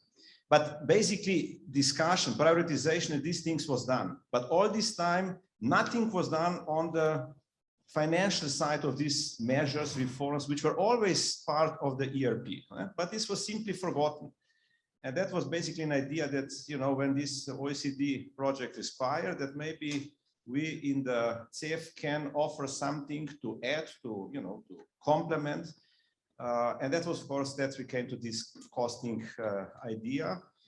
And at least when we were putting this thinking about, we did not have at that time big group of doing this. my view was that basically the best way, if we want to do something, is that this is being integrated in the costing guide, in the guidance notes. So that was the idea why we proposed, or how we proposed this methodology. I can tell you, for me personally, the most difficult meeting was the one in Buchinska Bistrica, when we were discussing the methodology, when we basically, I was aware when I was putting this, going with this additional costs principle, is, you know, that's one possibility. There were others. So we had quite some discussions to came on the same path. And I think what Andrea said, that was a very important meeting for the whole project. And then once we agreed on that point, then it went to the commission. They, you know, agreed. They put it in the guidance. I think that was the key.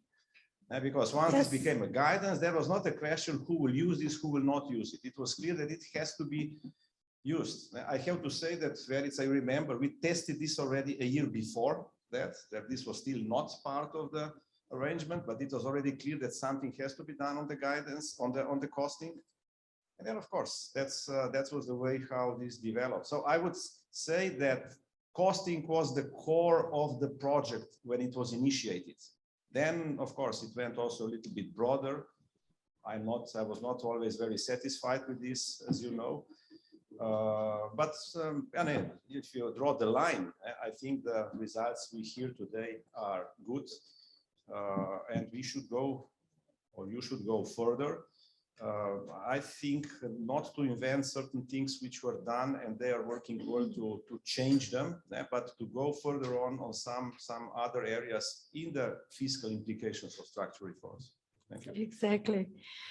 Thank you very much.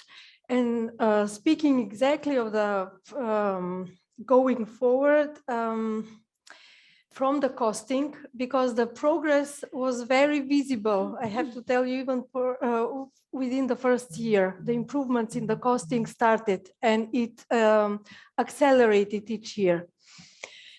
Something that was supposed to be reflected in the impact of the project was also budgeting of the costed measures. And here the situation is more complex, and let's not go into the challenges. They are related with the funding sources, which may be not always clear, or the way of budget negotiations takes place. But anyway, in the past several months, Janez, Sasha, Tara, and then let me acknowledge now our local experts, Jelena Rancic. Where is Merja? I don't see her. Hello, Merja. Valmira, Marcet, Silvana, Melahat. I think I mentioned all. Tiana. And coordinated by Tara, they made a comparative study that actually is measurement of the impact of the project. And it was presented here yesterday. But I'd like to invite now the experts to tell us from your perspective and from the process of doing this brochure, how do you see the biggest progress in the ERP process of the past 3 years? And also, Tara, please also, if you can join, you need to notify Žele and we'll put you on. Janez. Yeah, hello. I mean, I will not repeat what was said already. It's all true. What we see every year is that we get much better inputs on costing. So the measures are better prepared in the part of the costing, and even when they aren't, when everybody knows how they should be. So when we say to them, or Melahat says to them, you know, this is not clear, you should do this, you should do this, they understand, and they are aware that this job has to be done and how. So I think that's great progress, although, you know, it's not perfect yet, but it will be. One thing which the other side was not mentioned so much so far, the budgeting, you know, and we know from our experience that there are many countries in which actually the measure is not accepted for ERP if the funds are not in the budget or in the medium-term planned budget somehow, or if there isn't at least a credible expectation that some foreign money, you know, will support the measure partly. And I think that's great progress, this involvement of ministers of finance on this side of the budgeting. Now, there's a question what happens before, you know, why maybe some things are not in the budget, you know, but that's for the ERP, you know. You can say of many ERPs that I have no problem saying that they are fully budgeted, you know, or that they know how they will cover the costs.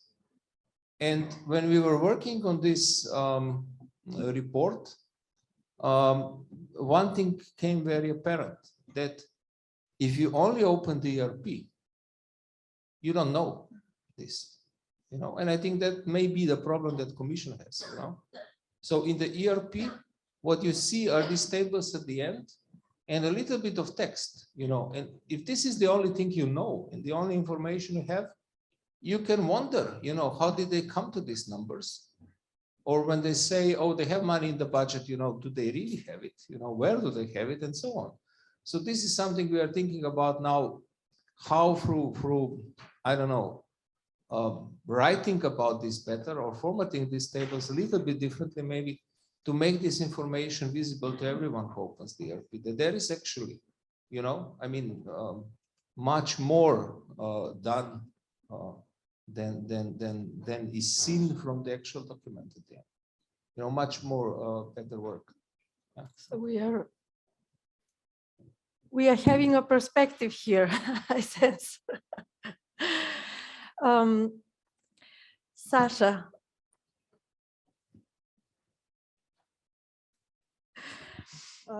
Thank you, Natasha.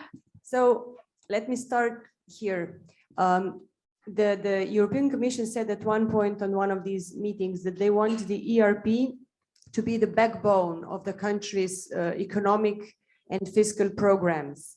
So having that in mind, and having in mind the fact that structural reforms have become the focal point of the I don't know, ERP or even the progress in addressing these obstacles to growth in the countries, we emphasized a lot during the processes in the countries, and also in this knowledge product, we emphasized a lot the narrative. So really the explanation of the reforms, because in my opinion, costing is easy if you know what you are doing. So that's why we really focused a lot on this front. And I got a feeling on many occasions that people from either the ERP coordinators or people from the line, from Ministry of Finance, were happy when the experts like reiterated what probably they were telling the line ministries, so that we were on the same page here. Having said that, costing on one side and budgeting, just like you mentioned, Natasha, still remains a challenge, but we have to bear in mind, and that was one of the things we also mentioned in this integration of fiscal frameworks, that in the ERP, the line ministries are not really required to list a budget line or a program or anything where the money is provided. That's why, and this goes in line with what Janne said earlier. We, in some cases, and that depends on how things are organized in different countries. In some cases, the Ministry of Finance will not allow for the structural reform to be included in the ERP unless the funds are really, there for the money. So for the reform. So here, even though we kind of evaluated at this point as well, is the money for the structural reform budgeted? We left it there with an asterisk saying this is not a requirement, but if we want this whole picture to fit in, if we like really to say the big picture starting from macro framework, within fiscal framework, the reforms, and then the costing and budgeting, then perhaps there is room for improvement, but just like it was mentioned earlier, hopefully not this year with some new with some new changes in the guidance, but like we can rest assured the challenges will remain, and we will have things to do also in the future. Thank you. Thank you. Valmira? Thanks. No, I just wanted to make a point that we have to kind of go back where we started. So initially, the challenge was whether these measures were costed at all.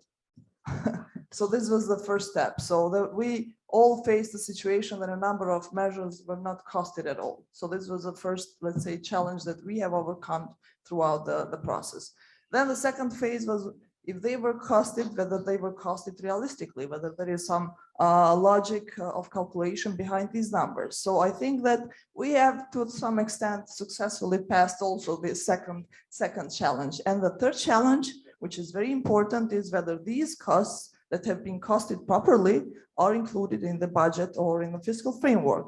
I think that here we are somewhere in the middle. So if we go back to the report that we contributed, and Sasha and Yanis was in charge of this report, I think that there we see still a mixed picture, and it's something that we maybe all of us have to work in the future. But I think that good signs are there, that at least we have overcome the two steps of the two previous challenges, and this remains a challenge. And to be honest, it's not an easy one. So I think that going back to some of the country practices, in case of Kosovo, for example, you cannot include a measure in the ERP unless the measure is already in the budget. But also we have this challenge that Sasha raised, that but if a new expert will come, he cannot see it directly in the budget. But if you go and ask the people there, they will show you where it is.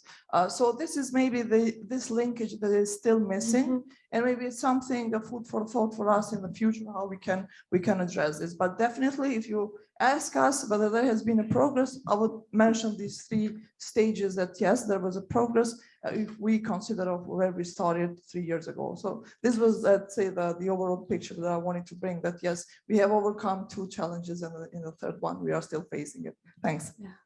Thank you, Valmira. What about the other? Yes, yes, Marcel. All right. I would like to give the experience from Albania, but I guess from the other colleagues, we may face similar things. Huge changes during these 3 years. Now, if you ask me why someone doesn't see that in the ERP, okay, that's another thing. But what I meant is that we are changing also the mindset of the mindset, of the public administration staff, which means that the ERP is well advanced. EU is trying to monitor each country through this document. And that means that in this document, there are so many areas of expertise that probably one country, some other officials doesn't necessarily have that experience. There are some very technical areas like green transition, digital transformation, and others. So it's not implied that immediately whatever is requested, it is easily implemented, costed, well-defined. But at least the costing has improved a lot. Why? Also, Sasha mentioned that costing is easy if you know what you are doing. And by that, we mean that when describing or trying to introduce a new reform measure, you have case studies from EU countries. You have other experiences from the region. You can consult other methodologic frameworks that will be provided by CEF, of the guidance of the ERP itself. So it is much more easy. And in the end, I would like to say that since now costing has been improved in the majority of the cases, now even the line ministry has much more power to impose to the Minister of Finance to include and budget their structural reforms.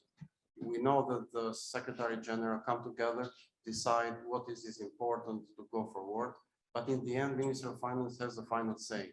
But if you have good costing there, you have done your work.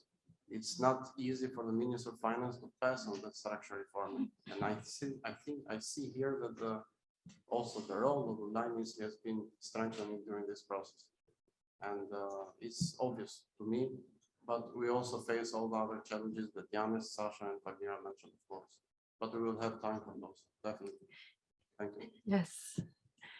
Diana and then Just not to Mirja be maybe. skipped from this table.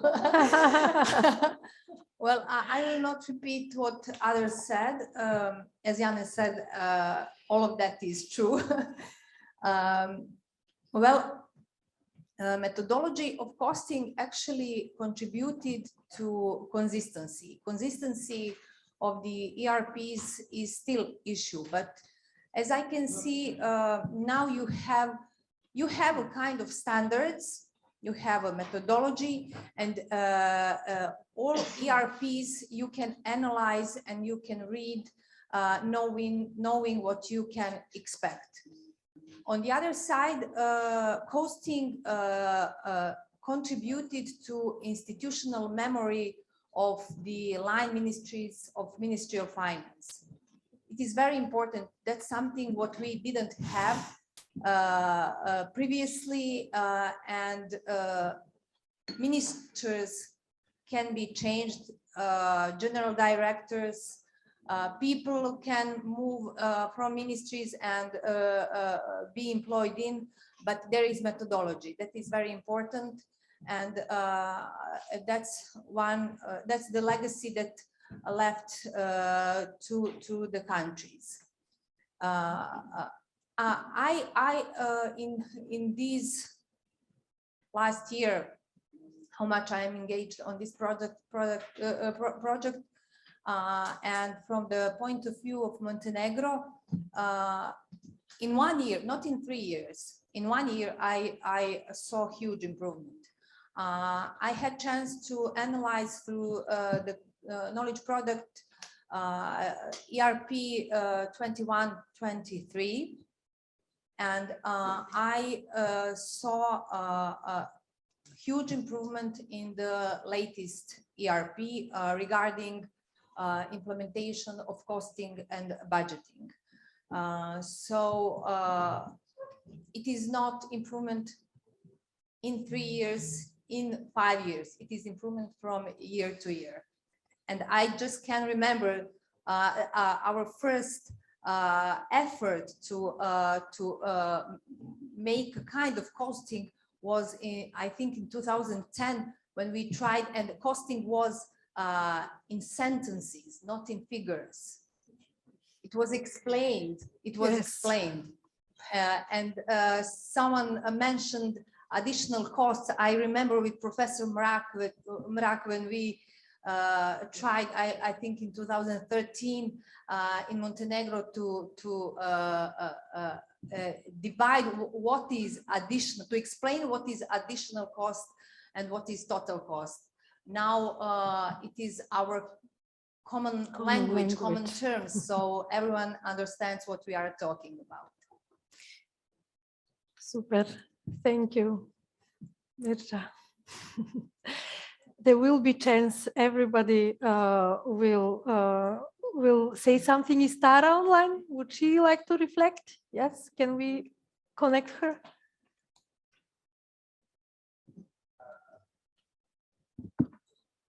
Tara is already a panelist. Tara is a panelist, so if the ITs can unmute her and give her the space. Tara?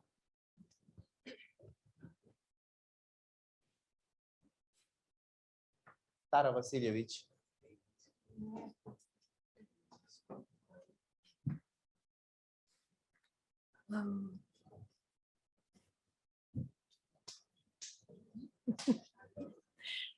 Okay, maybe we take Silvana and Melahat and then we return to Tara. I thought she would be in the middle of it.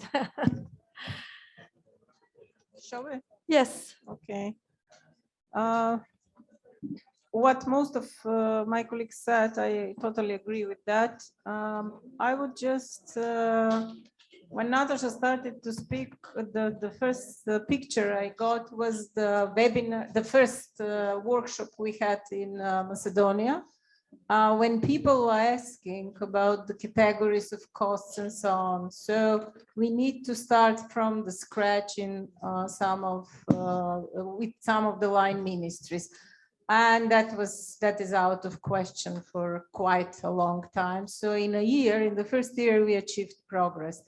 Later on, what we realized, what was the main cost of understanding the costs better.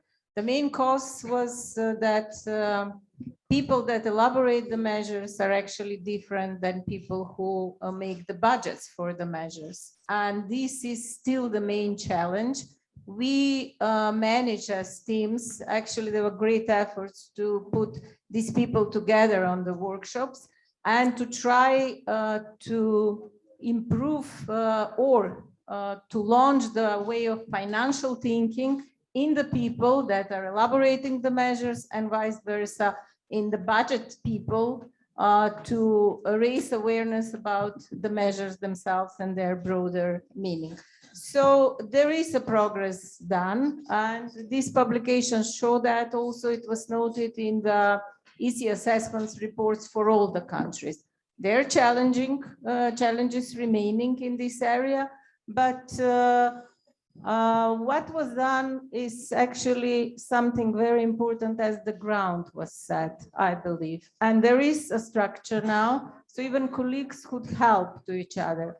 Another important issue is that many of these reforms are actually elaborated through projects.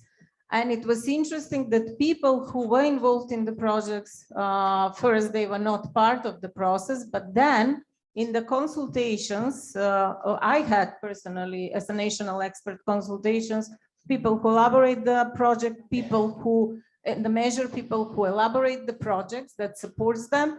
And then that is also another thing that should be taken into elaboration to expand even more the network. It already expanded a lot, but this is, there are more stakeholders that would contribute to better costing and better budgeting in the future. Thank you. Melhat, what was for you, from your observation and work? My observation in general or related with this document? Okay, okay, document and in general, let me say. My colleagues have said quite a lot, and I agree with all those opinions as well. And as for me, I mean, I am glad that the scope of the project is widened because the costing is not an, how do you say, separate issue in the whole cycle and in the document and in the when you think of the individual reforms. As a person having a planning background, I think everything starts with the design, with planning, and therefore the crucial issue is designing clear and effective, impactful measures and identification of the real obstacles and prioritizing the effective measures.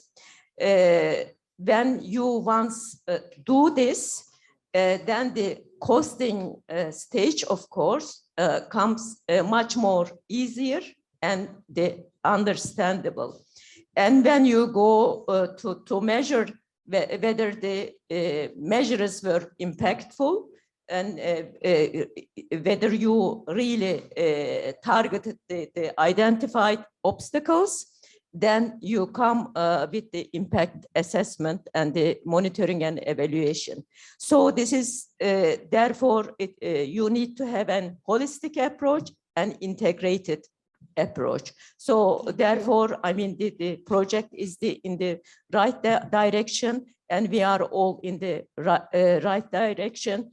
And in this sense, I should state here that I am happy with collaborating with this expert advisory group and the CEF people and the coordinating institution, as well as other colleagues from other countries.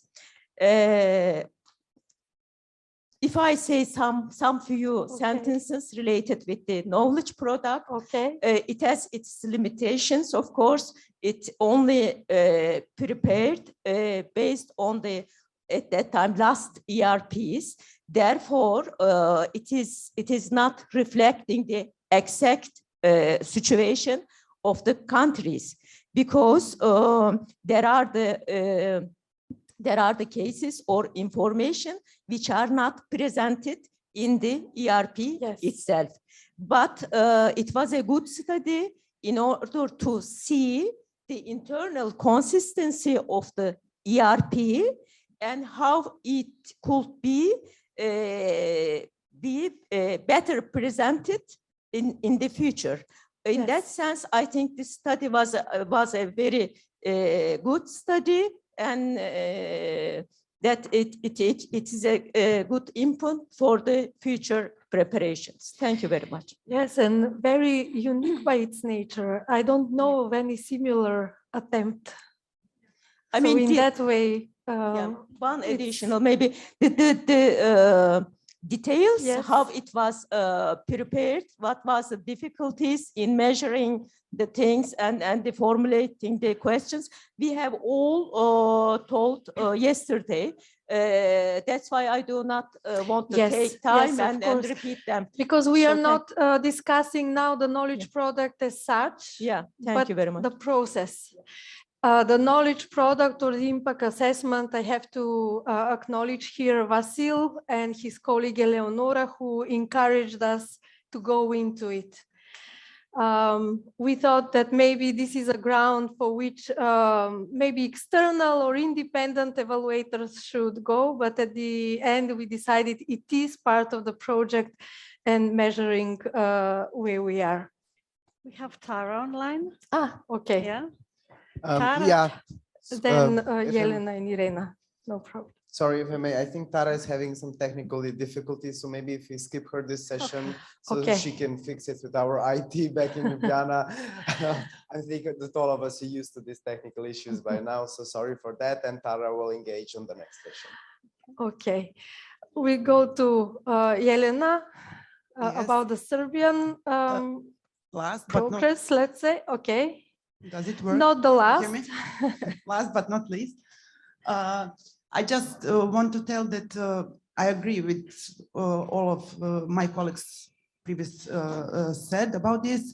I think this methodology on costing has made a huge improvement in terms of acknowledgement and in terms of awareness of line ministries of the importance of costing of structural reforms. When I compare back in, I don't know, 4 or 5 years, the ERP, Serbian ERP document, I think Tiana mentioned that we had, you know, just description of the structural reforms, and their impact was in sentences. It was descriptive. There was no figures in structural reforms as at that time.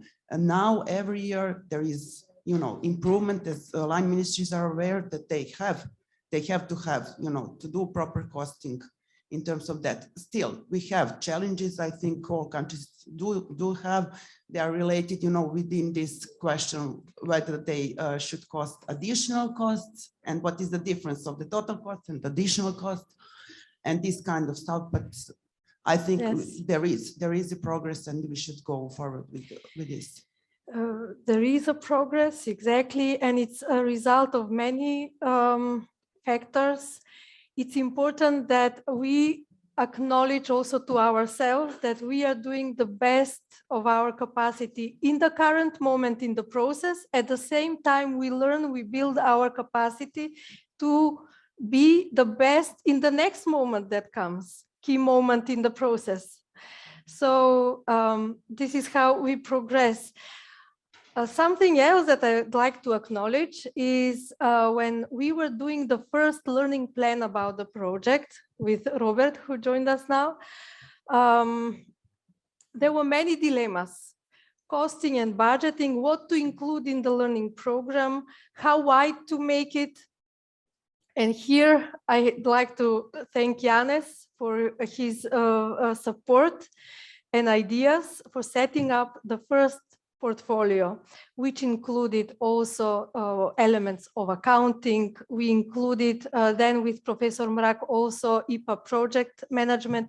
We included some topics from auditing, fiscal risks, I remember. According to the 5 learning areas of the project, I think that the fact that so many people were working on capacity building, some of them maybe you don't even know, and they participated in our trainings, it somehow trickled down to this overall impact. That is why we call it impact, right? Because sometimes we are not even aware how it ends up in a positive effect. But I want to now ask Irena Drmaš, who is also a member of the expert advisory group. And when the project started, Irena, you were budget director of the Slovenian Ministry of Finance. And very often, then Sasha was also part of that ministry. Very often we made comparisons between Slovenian. We wanted to learn from the Slovenian experience. Sometimes it was compatible, sometimes not. You had very interesting observations on this topic, and I'd like you to share it with us. Thank you very much, Natasha, for this. Indeed, I've been one way or another involved in the process of national reform programs for 20 years, something like that, also from Slovenian part, and then also in taking over some of these countries' ERPs that are here now.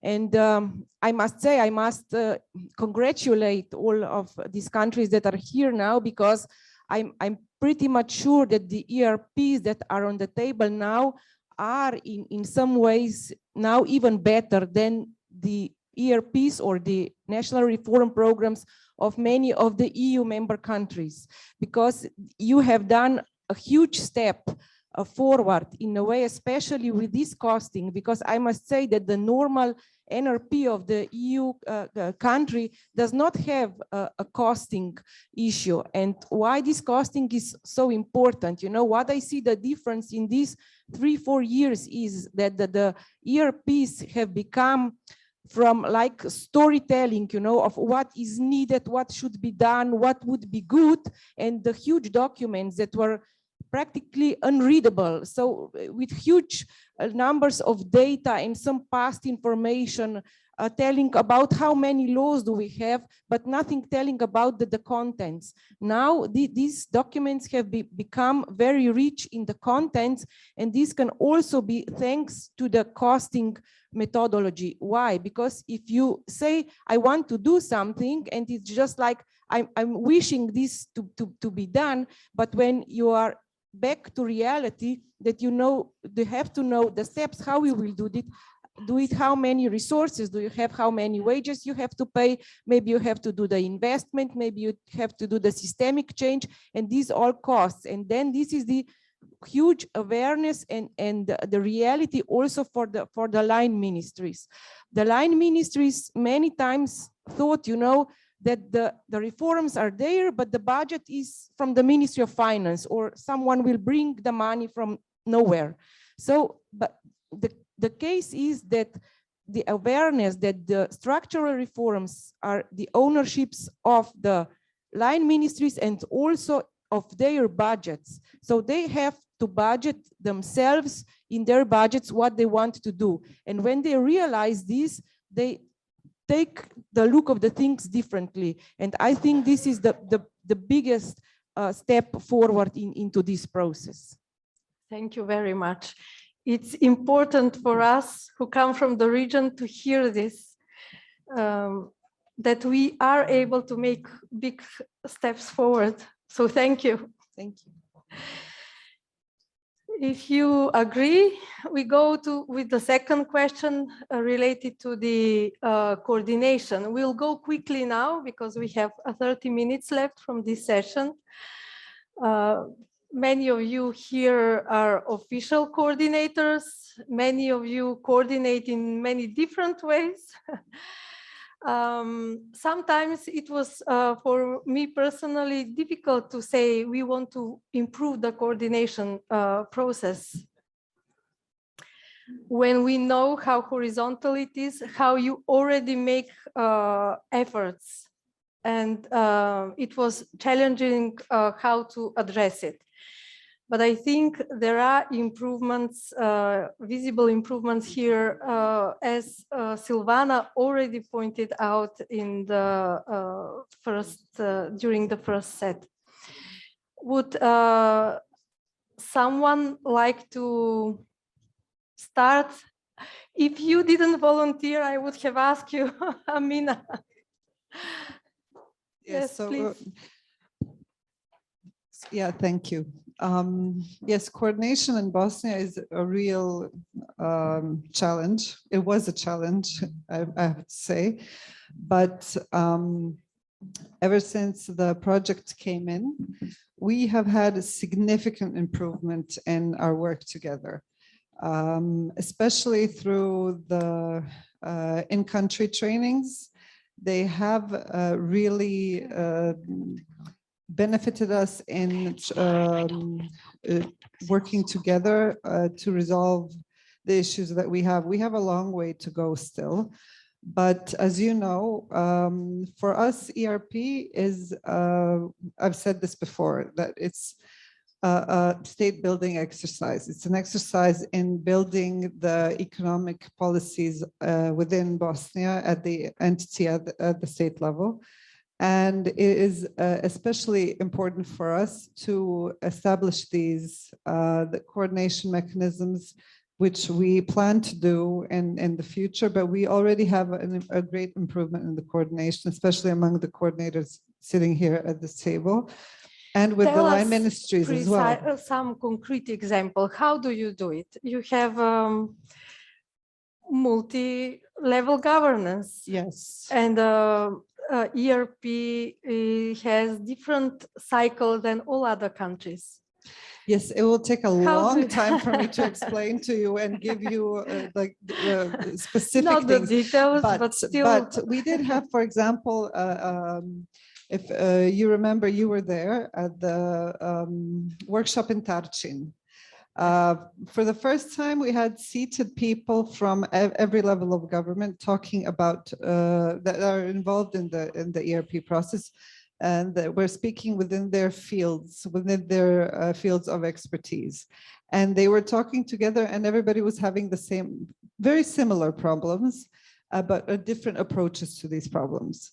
And then they had found middle ground, and we were able to establish one of the reforms that was very beneficial, and it was actually assessed by the EC as a good measure.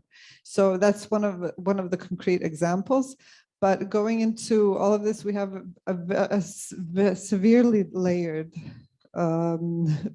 process of coordination. We are still not where we're supposed to be. We have a kind of a vision, but I think in the next 3 years that you will probably help us to achieve what we have envisioned in the future.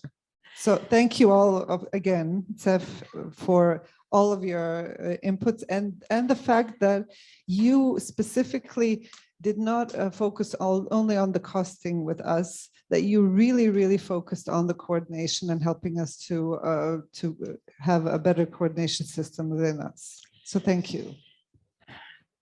Thank you. Actually, it's not coincidence. The project was based on values and principles. And the first principle was flexibility and respect of the knowledge that is already there, meaning knowledge of the public administration, adding to that top-notch knowledge from experts. and focus on the needs of the people.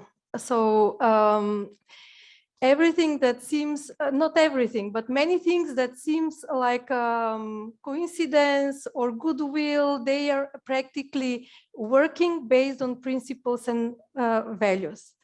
But speaking of coordination, I'd like to talk to the Serbian group because you have a very big working group for the ERP, almost 90 people. How do you manage that? And what did you do in the past years that you would say is a good practice? Well, Asha, now it's over 112 people. Oh. And those people are just coordinators in the line ministries.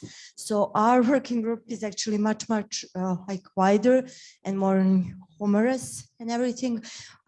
I would first like to say that our colleagues from public policy secretariat and we in the Ministry of Finance have really become a family over these years, and we've been working so closely, and cooperation each year becomes like better and better. And also we have our colleagues in the Ministry of Finance, in the budget department. I've personally taken a lot of them for coffees, long walks, really long walks, to convince them that they have to be part of this process. So I'm always joking because I'm working on coordination issues for now almost 20 years. And I'm always joking that if someone hasn't worked on these issues, they have no idea how the hell looks like. So it's really, really hard, and you have to give a role, and you have to have this personal relationship. And I didn't have a chance to say earlier, but this project also made a different family. So we have expert family and of course regional one, and we've made really good friends. And out of all of this, you really upgrade your coordination skills, your work becomes better, and everything is easier if you get his like special personal relationship. So I really cherish this part of the project as well. So thank you. Thank you. And for doing this amazing job, a lot of leadership skills are needed to be coordinator. And in your cases, you are really champions. Yes, Venkar. Thank you. On the coordination process, we in our country, we have like, do you hear me? Yes. Yes. We have like 3 layers of coordination in this process. The first one is the national coordinator. The second one is Office of Prime Minister of Strategic Planning Office, together with the Ministry of Finance and the Macro Department. And then the third layer is the coordinators of sectors. Of course, that we always are surprised by the European Commission on the sectors. Usually they do grow up year by year. However, it depends on them in how many sector coordinators do we have. Sometimes it depends on the sector. We have 2 coordinators in one sector because they are different within the line ministries. However, we estimate around 300 people working in this process, even though they are not in the decision, how do you say, decision-making roles, but they contribute to proposing measures as well. We actually are quite good in coordinating this process, and of course that we have challenges, as said earlier, that main challenges is that when we have changes of people within the line ministries. So we have to intervene and work with them more than with the others. I have another thing on previous question that was on the costing of the measures. It was suggested that there should be in the EC guidelines changes on the costing. Some of the challenges that we face, even though in the instructions that we gave when we sent on developing the midterm expenditure framework and other policies, or that some of the programs that we have, including ERP, are mentioned there, and the line ministries are instructed that all the priorities that are in these programs have priority in budgeting. But what are the challenges is that we all know that our countries are quite dependent on the foreign aid as well, especially international organizations that have projects implementing in our countries. And they are not really keen on delivering the detailed budgeting of the project. So in that case, when you think of having a change in this perspective and on the EC guidelines, please remember that you should at least take this into a consideration or this concern, because many of the projects that we had but we didn't get the costing from them were not included, even though they were quite important in implementing that reform. So when you do propose the changes, please make our life easier than it is. Thank you.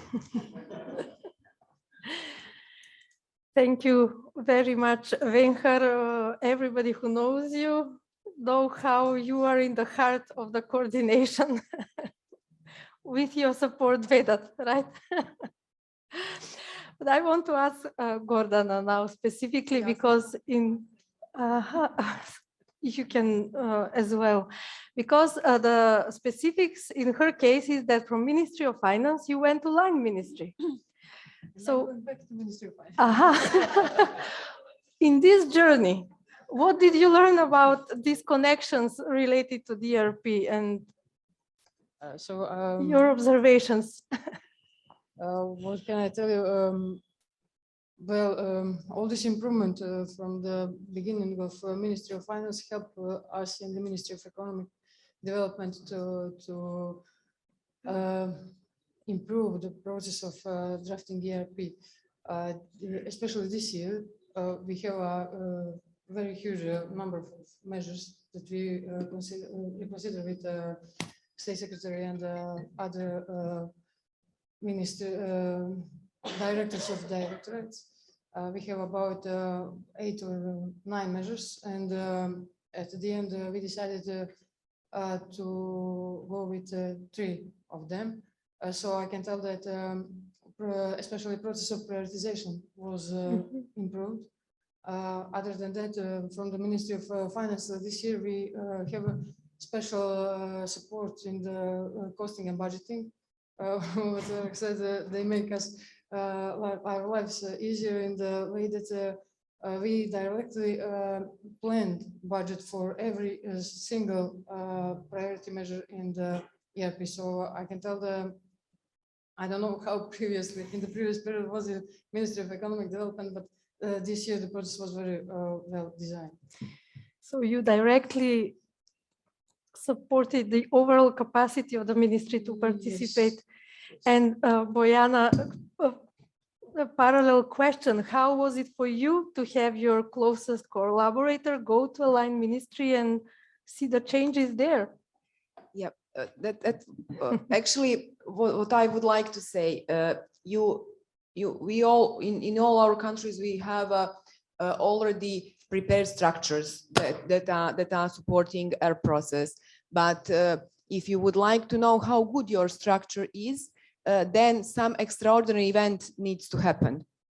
that extraordinary event happened in Montenegro in 2012, sorry, when we have significantly political changes and we have a new government.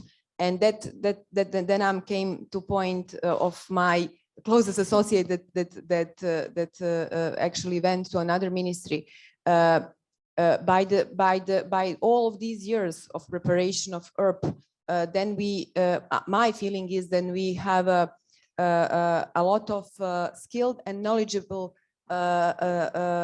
colleagues in aligned ministries to support this process, even in these extraordinary situations.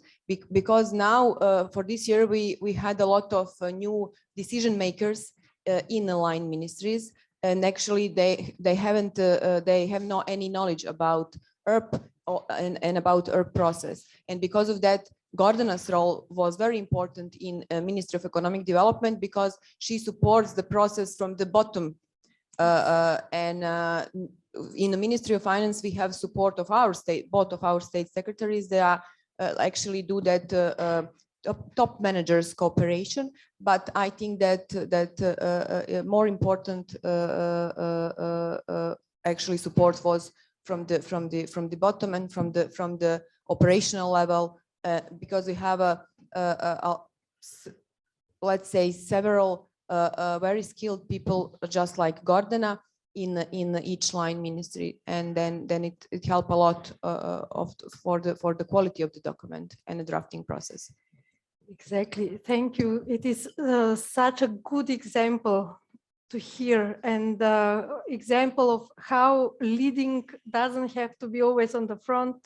It's equally necessary to be on the side, leading from the side, from the back, and moving around, right?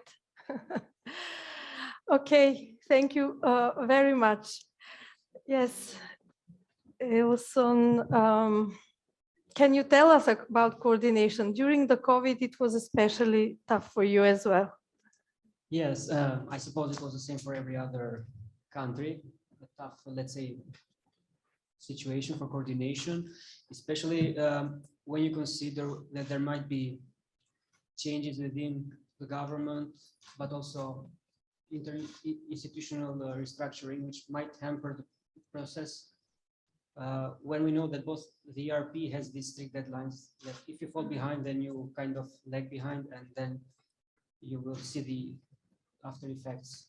But overall, the process of coordination in Albania has improved. You can see that not just because you feel like you want to believe in it, but actually it is tangible. You can see that before the ERP process was mostly something that at least it was not a chore, not something that had to be done because it was asked by the Ministry of Economy back then, but because now it is something that they have recognized the importance. It is among the strategic documents of the government.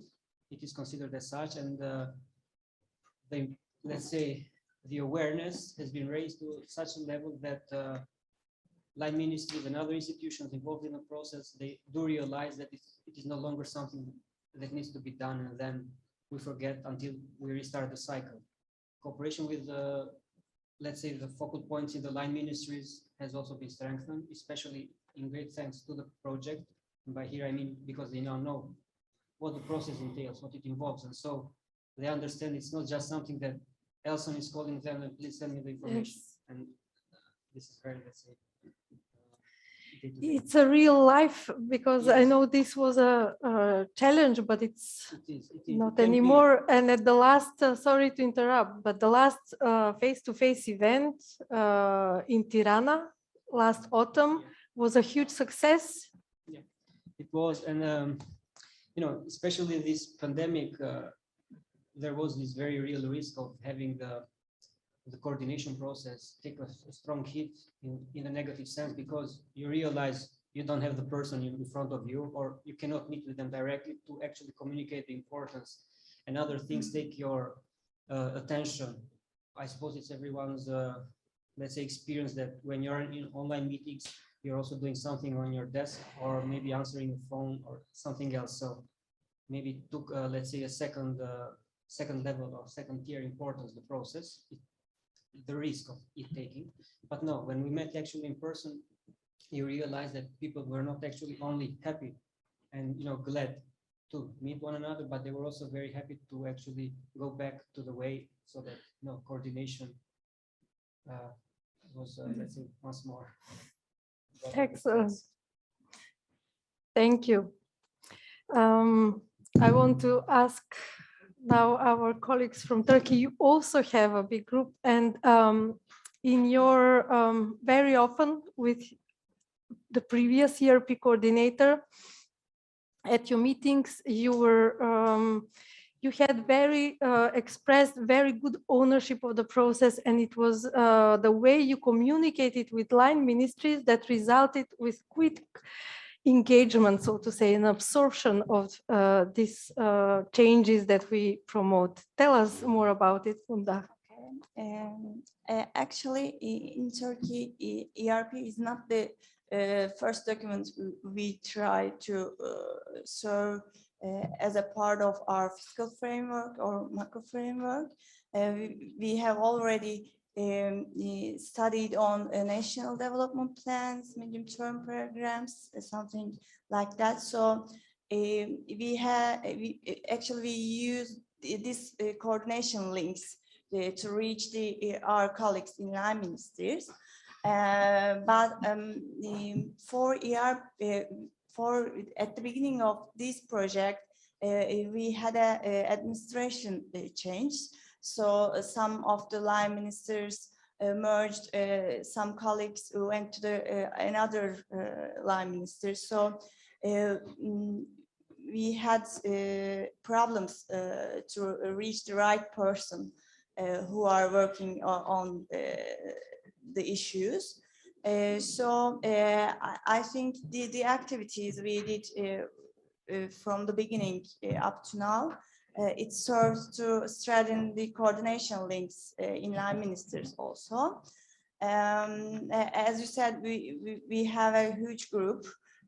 So many of them knows me, just me, maybe my 2 or 3 friends in my team, but we should invest to our increased institutional capacity. It can be not directly to 1 person or 2 person.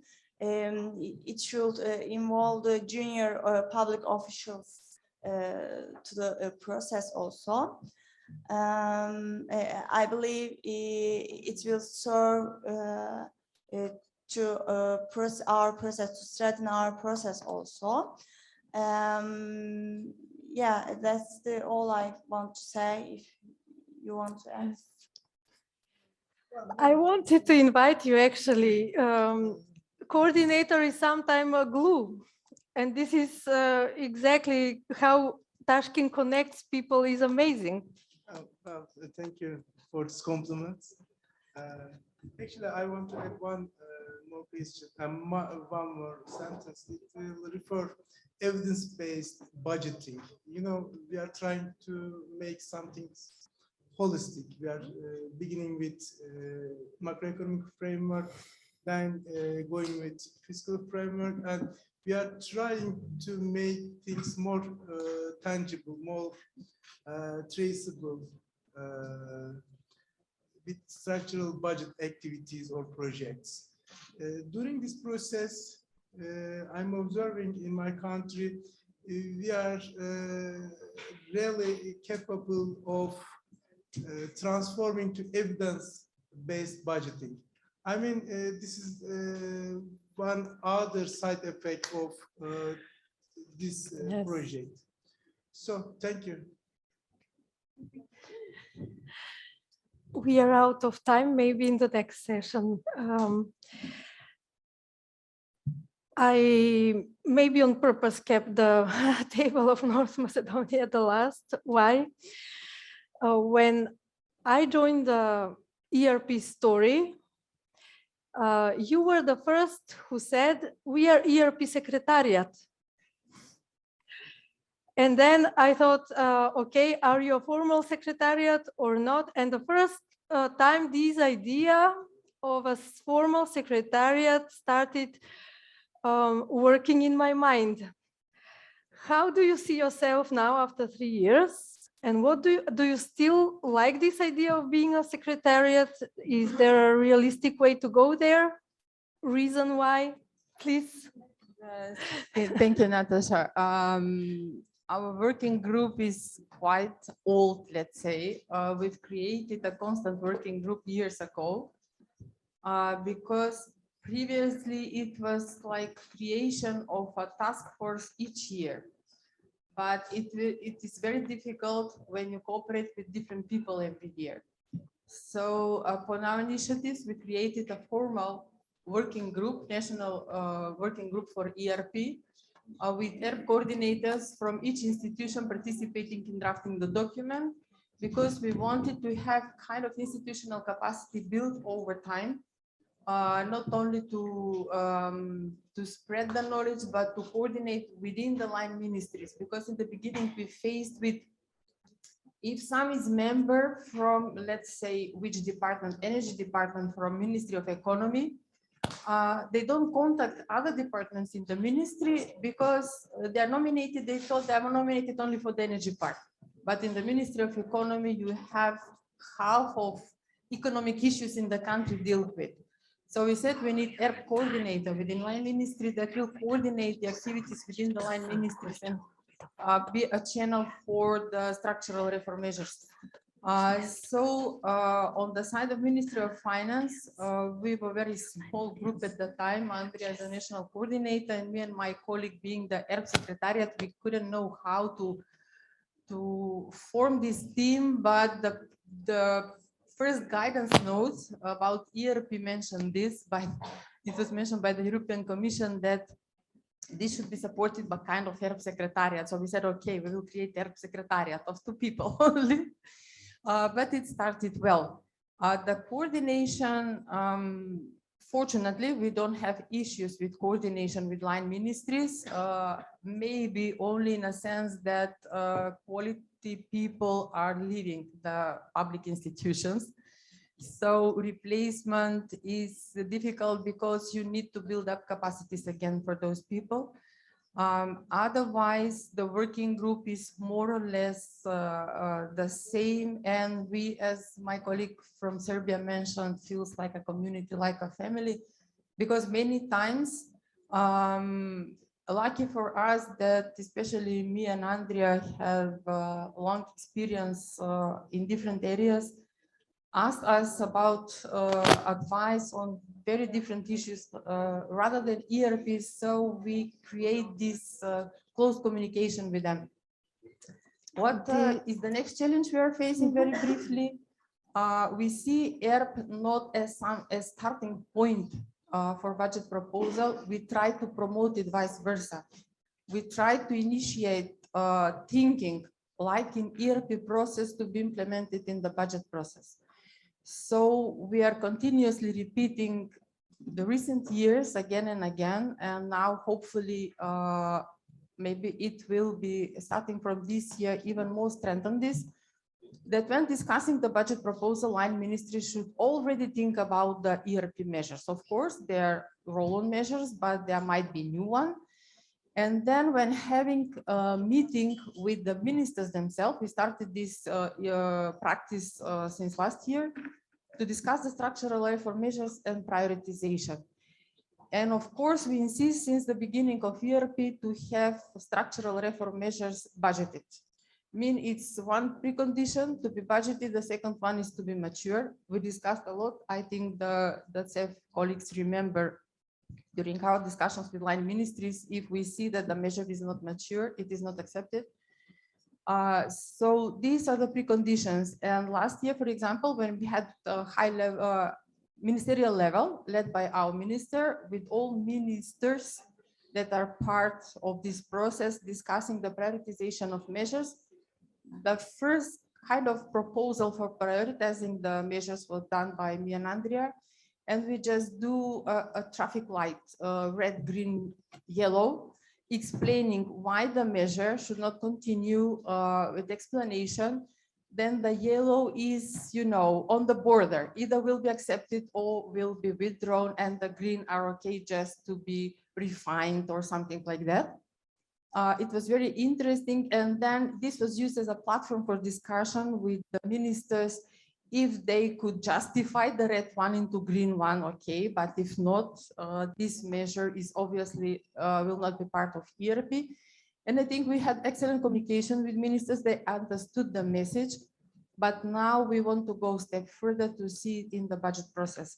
So what would like, I agree with Tashkent, to have a meaningful budgeting process, not only discuss the numbers, but the impact of the budget proposal. So this year we will try somehow to how to say, to ask the line ministries to be even more transparent in the budget proposal, just within overall budget proposal, because ERP is only 20 measures. The ministers to emphasize those that they would like to have in ERP, either the one that we roll on, because or the new one.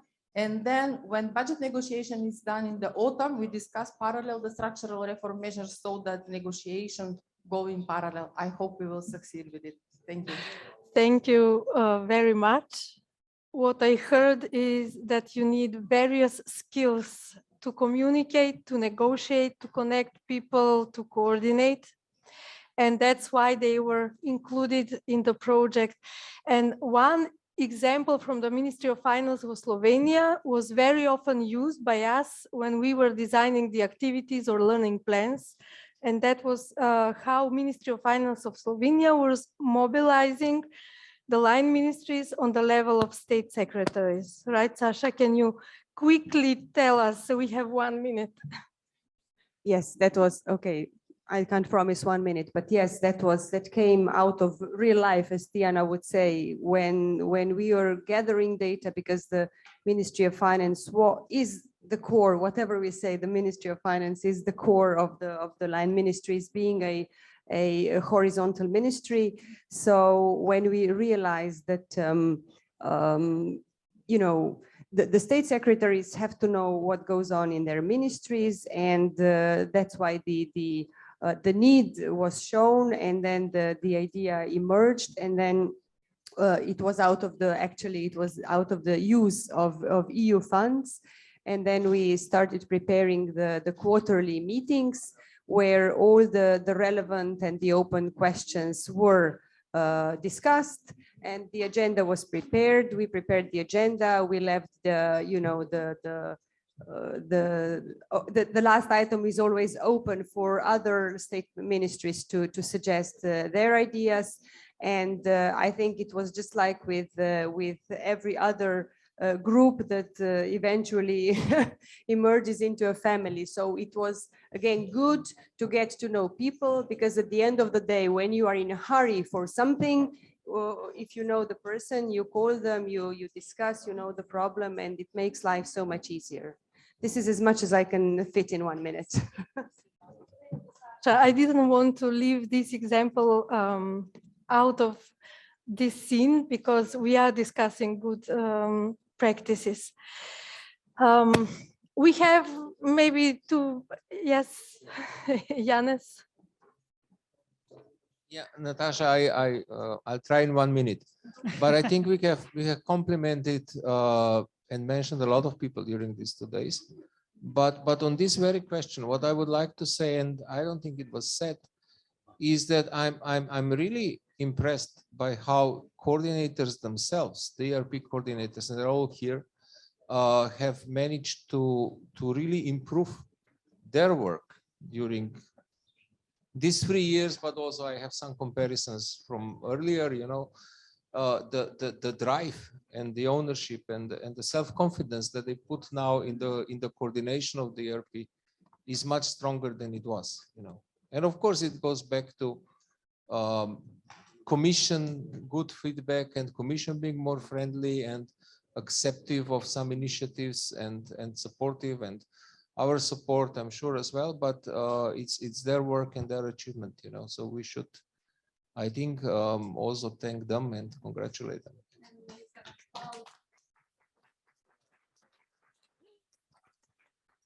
Thank you.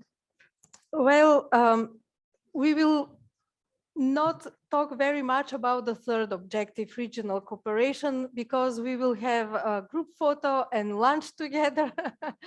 It speaks for itself. But we will still say something. I want to invite Gordana again as our one and maybe Maya as our most active members of the network of regional experts. Okay. Tell us, why are you in the network of regional experts? What do you find and why do you want to connect? Do you learn or do you just like connecting?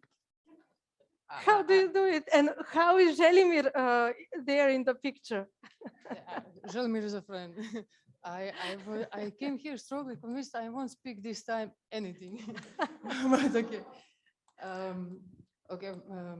There's many reasons why I'm in the network of the regional experts for structural reforms.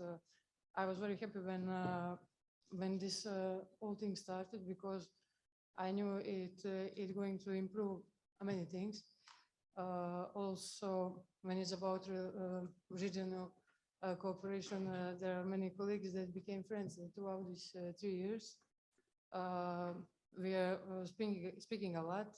Even when I call Amina or Yelena to ask what are they doing, we ended up talking about that about an hour. So yeah, especially all of our countries have common issues, common challenges. So there is totally natural to cooperate, to speak to each other, to come up with new ideas. Also, I would use this opportunity to thank to CEF, to thank to all the facilitators, especially Želimir, Tara, you, Natasha, Bensu. And also, I would use this opportunity to make a wish to succeed in the next period in all of the projects.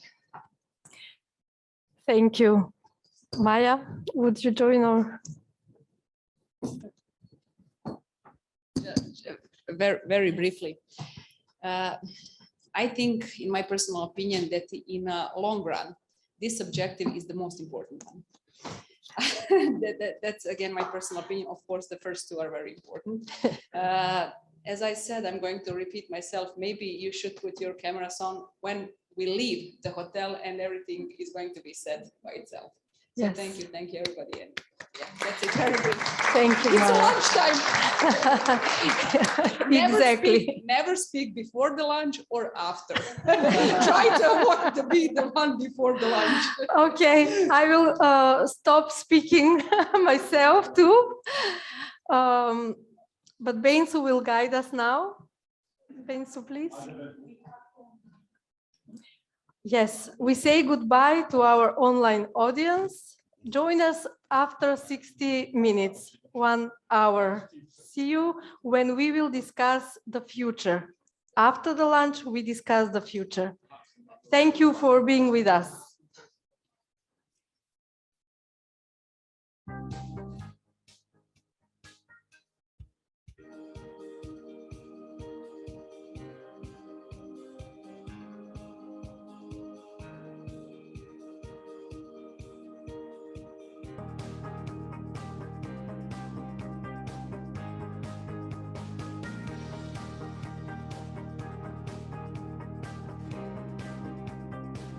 Who are with us online and you who are with us here in Istanbul.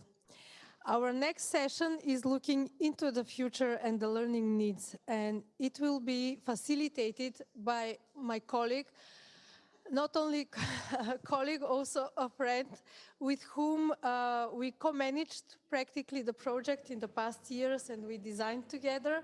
Robert Bauchmüller, our Chief Program Officer. Thank you, Robert, for the cooperation in the past 3 years. We are moving on in the future and you will facilitate this session with us. Can you tell us more about it? Super, thank you. I got connected on the headset. So thank you, Natasha. Welcome back and welcome online. Everybody who reconnected online. Jelimir is in touch and Benzo will be as well in between. Yesterday we did an exercise to recharge with breathing. Are you up for another breathing exercise?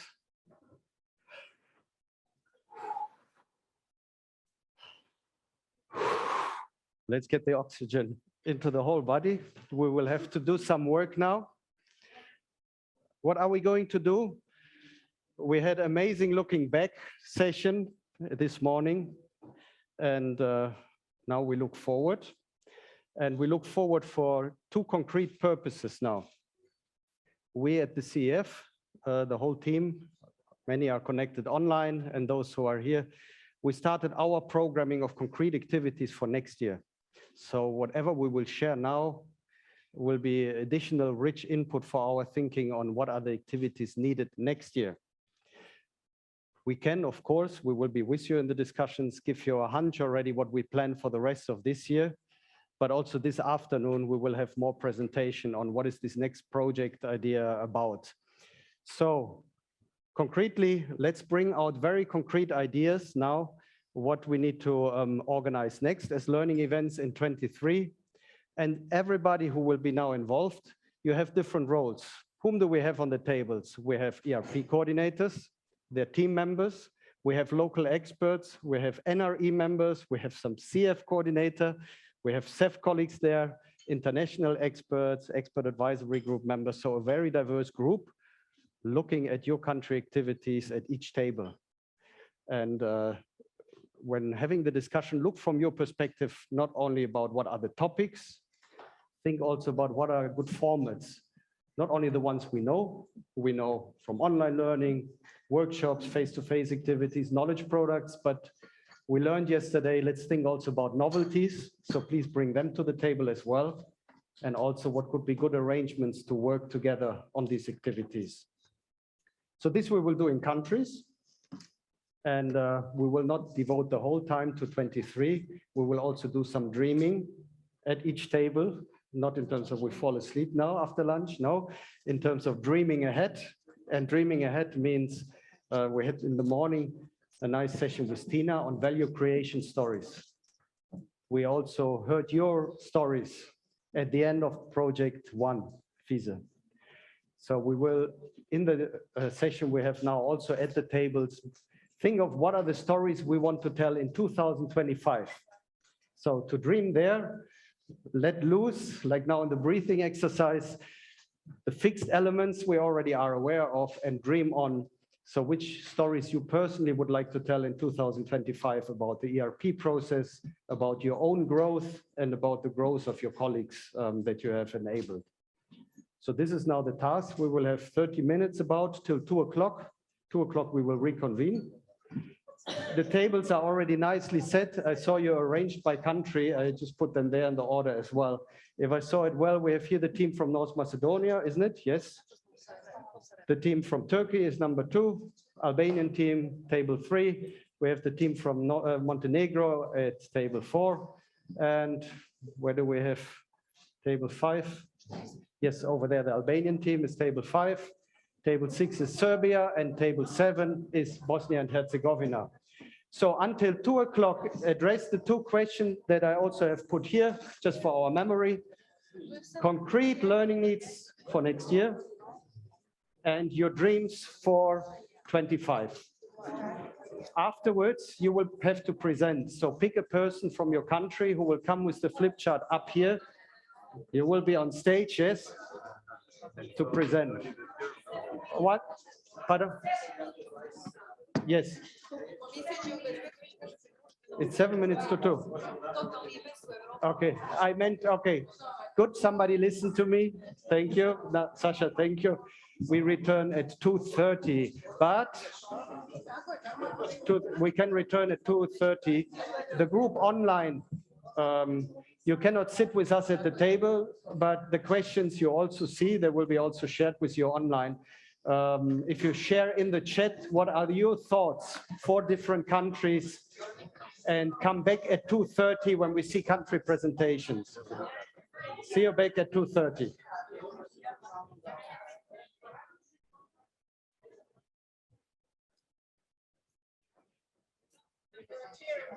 So here's your flip chart. If you could use this one. You can use this flip chart to prepare your presentation. You can switch this off. Okay. Flip chart.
Et passant, je passe mon temps à les regarder penser. Leurs pas pressés dans leur corps les ailes. L'air passé se dévoile dans les pas sans se soucier. Suspicieuse à l'affût, je perçois le jeu de pan. Leur visage comme des masques me fait l'effet répugnant. Que faire semblant, c'est dans l'air du temps. Passera, la dernière restera. Passera, la dernière restera.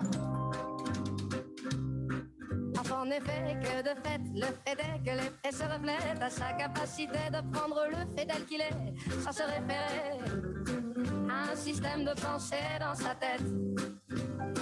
D'un temps déjà, c'était l'été hier encore. Le temps me surprend, semble s'accélérer. Les chiffres de mon âge amènent vers ce moi rêvé. Passera, la dernière restera. Passera, la dernière restera.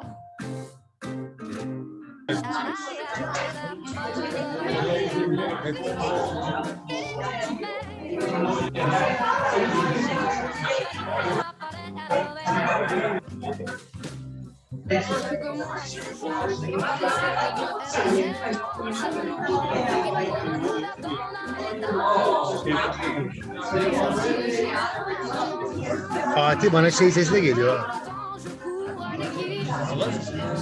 Evet. Dışarının sesi geliyor. Hem müzik geliyor hem dışarının sesi geliyor.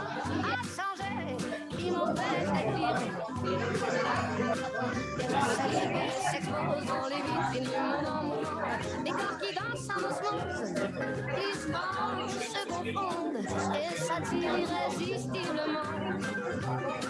Par les temps, je cours à l'expression. Chaque émotion ressentie me donne envie d'exprimer les non-dits et que justice soit faite dans nos pauvres vies endormies. Passera, la dernière restera. Passera, la dernière restera.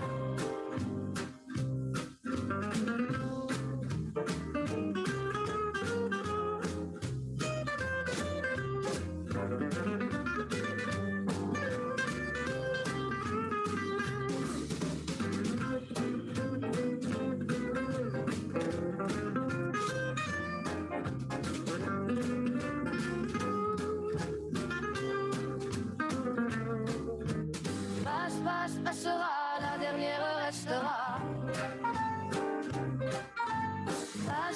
Passera, la dernière restera. Passera, la dernière restera. Passera, la dernière.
champion sound, yeah, Estelle, we about to get down.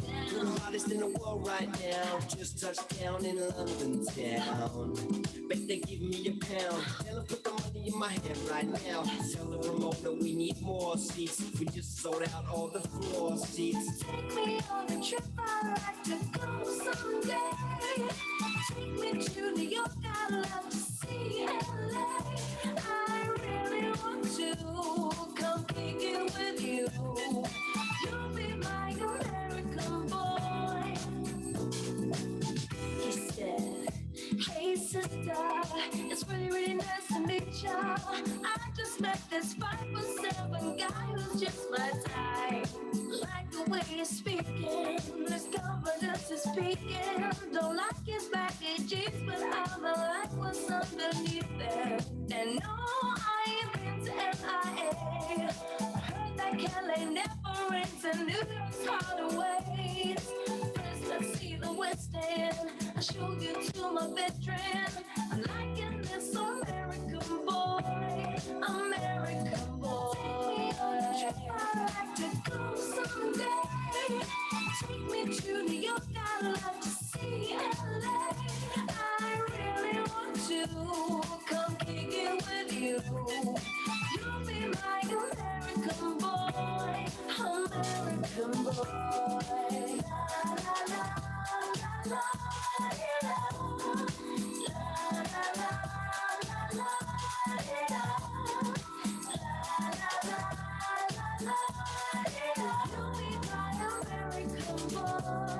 American boy. Can we get away this weekend? Take me to Broadway. Let's go shopping, baby. Then we'll go to a cafe. Let's go on a subway. Take me to your hood. I've never been to Brooklyn and I like to see what's good. Dressed in all your fancy clothes. Sneakers looking fresh to death. I'm loving those shell toes. Walking down that straight talk. I'm liking this American boy. American boy. Trip I'd like to go someday. Take me to New York, I'd love to see LA. I really want to come kick it with you.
Okay.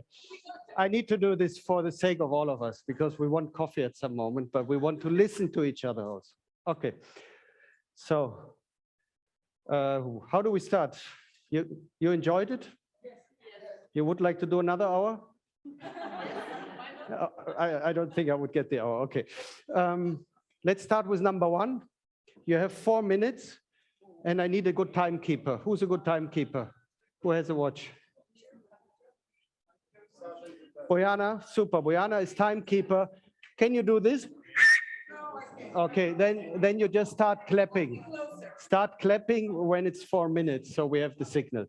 The floor is the floor for North Macedonia, number one table. And which one was your presentation? I think this one. So, and I welcome back our online team. If we have online listeners, you can make some comments in the chat or questions. Benzo will look for us into it and we might take it on board directly or later on documented for sure. So, Andrea, the floor is yours. You have 4 minutes. Okay. Share your dreams and share your learning needs with us.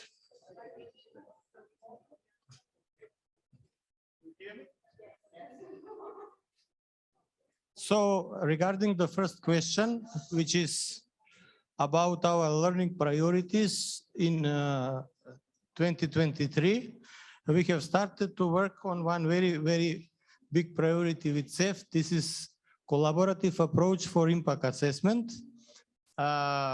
It was mentioned also during this workshop that impact assessment, and it was mentioned by the Vasil from Commission that impact assessment is very important and we should do something in that respect. So we are trying to involve line ministries and to increase their capacity for impact assessment.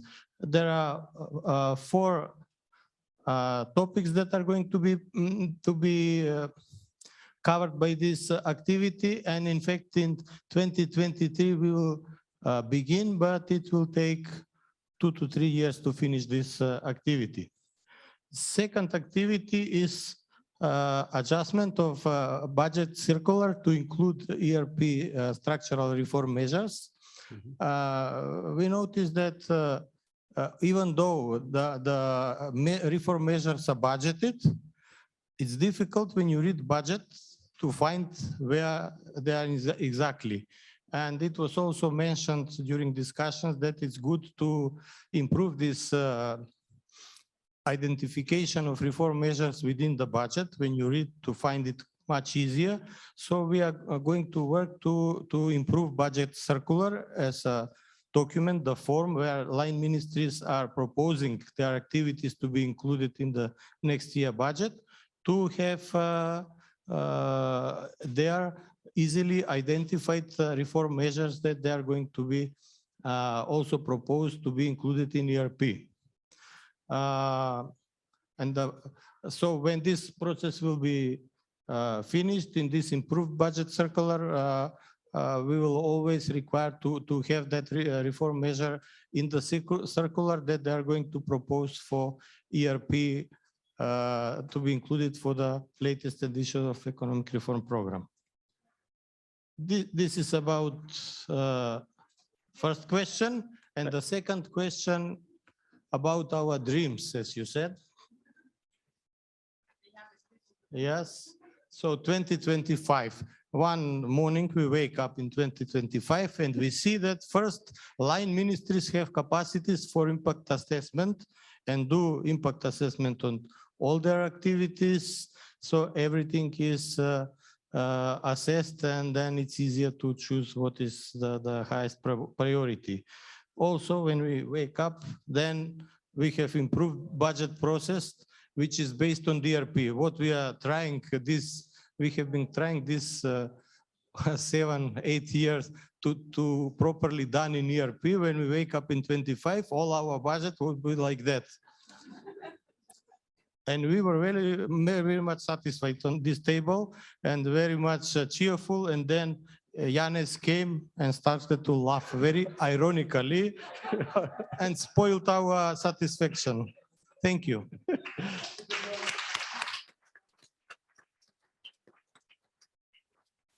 Thank you very much, Andrea and the team from North Macedonia. Any direct reaction to it? Okay, then we jump on to the table number 2, which I think is Turkey. And your presentation is back here. This one.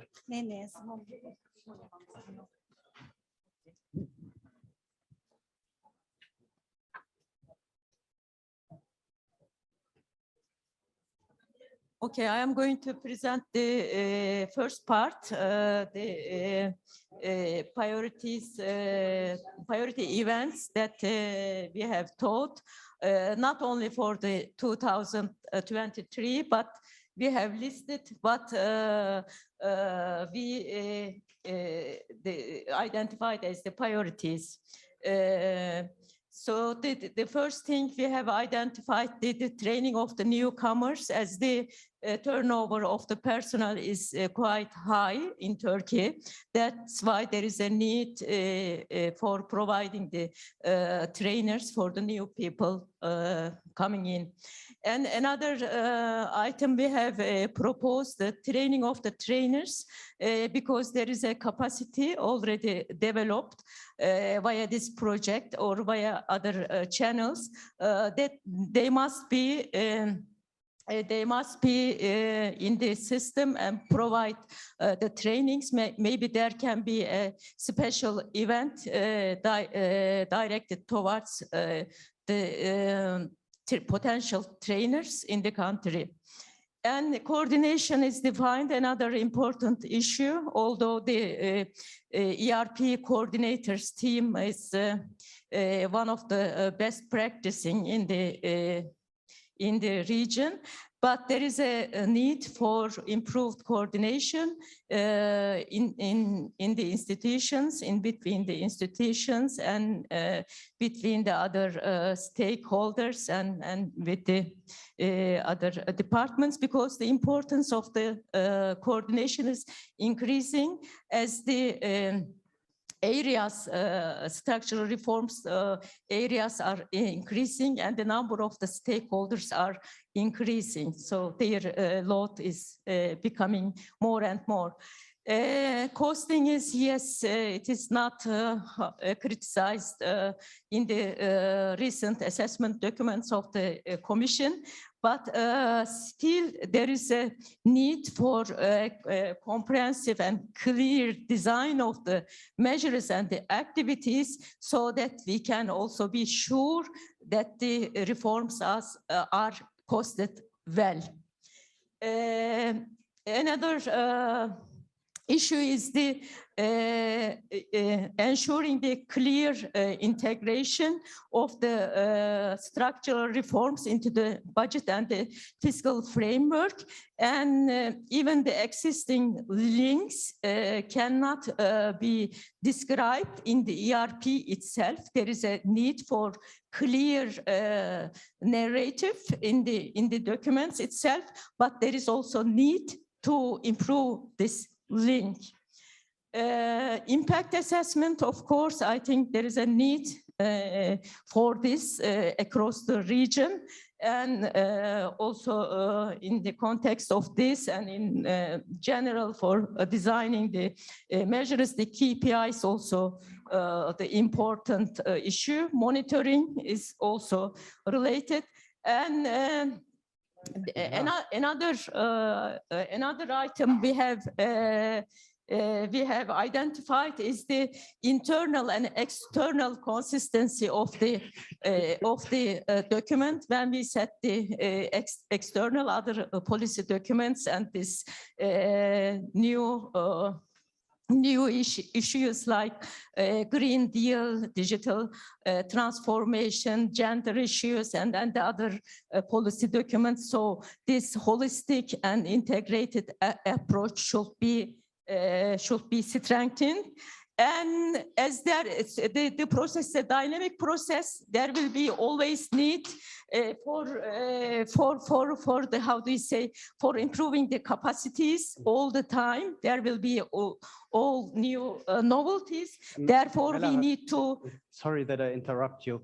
You have been very creative with your group and long list. Can I encourage you to leave the other points for us for digestion later in reading? That we just have time for the other groups. Okay, then I leave the floor for Taşkın. Excellent, thank you. I'm sorry for this. Yeah, he explains their dream for 2025. Okay. Yeah, actually, I was planning to start with, I have a dream. And, yeah. Yeah. But actually, we really wanted to ERP to be a totally integral part of our budgetary process. It's still a dream. The other dream being a full EU member. They wake me up, so. Bravo. Thank you, Taşkın. Maybe you take it to the table. Super, excellent. Thank you for contribution from the team from Turkey. We go to table number 3, which is, yes? Some appreciation from the audience. Please. This comes from Ayce or Ace, I'm not sure how to spell it, and Nina from SAFE team to the Macedonian team. So thank you. Thank you for the online feedback. Very much appreciated. So the team is very happy about the feedback. Thank you. We have group number 3 from Albania, Elson. Remind me, what is this is yours? Okay, we'll find it. That's it.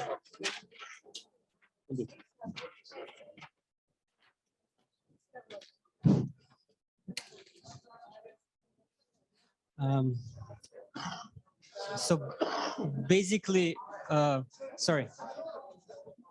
basically what the Turkish colleagues mentioned in the 2023 kind of covers our, let's say, needs for learning learning needs, but I'll just go through ours for the sake of it. If you like, you can just do the emphasis of what you added, then you can dream more. I'll just be very, very brief on what we actually feel that we need in the short term. There is a strong need for impact assessment of the structural reform measures because on, let's say, on all levels, on economic competitiveness, on the social and gender issues, and also now that it's being made more relevant, the environment.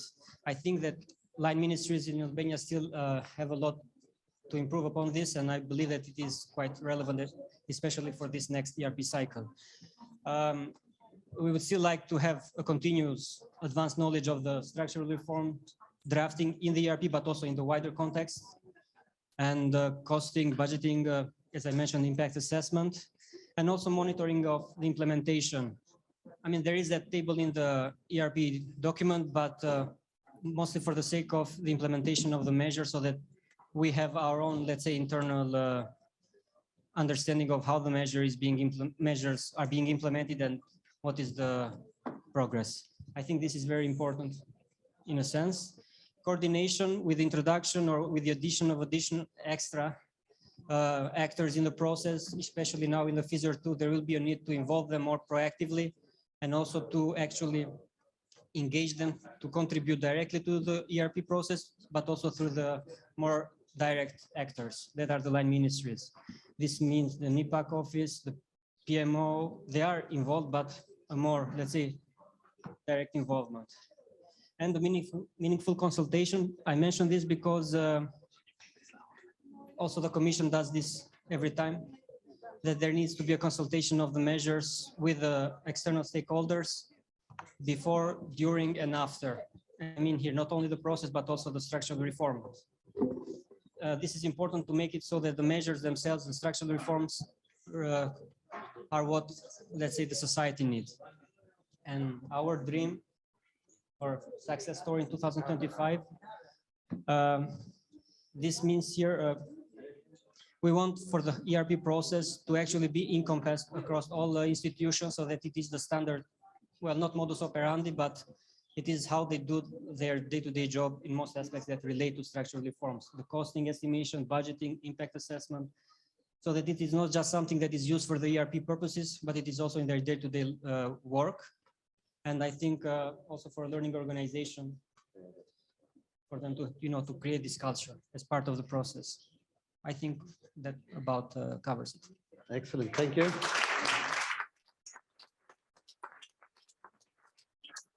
So we're dreaming a lot about all the elements to make it integrated. Integrated approach, integrated in domestic systems, is it? I invite the next dreaming party up the stage, which is the team from Montenegro. Over there, yes.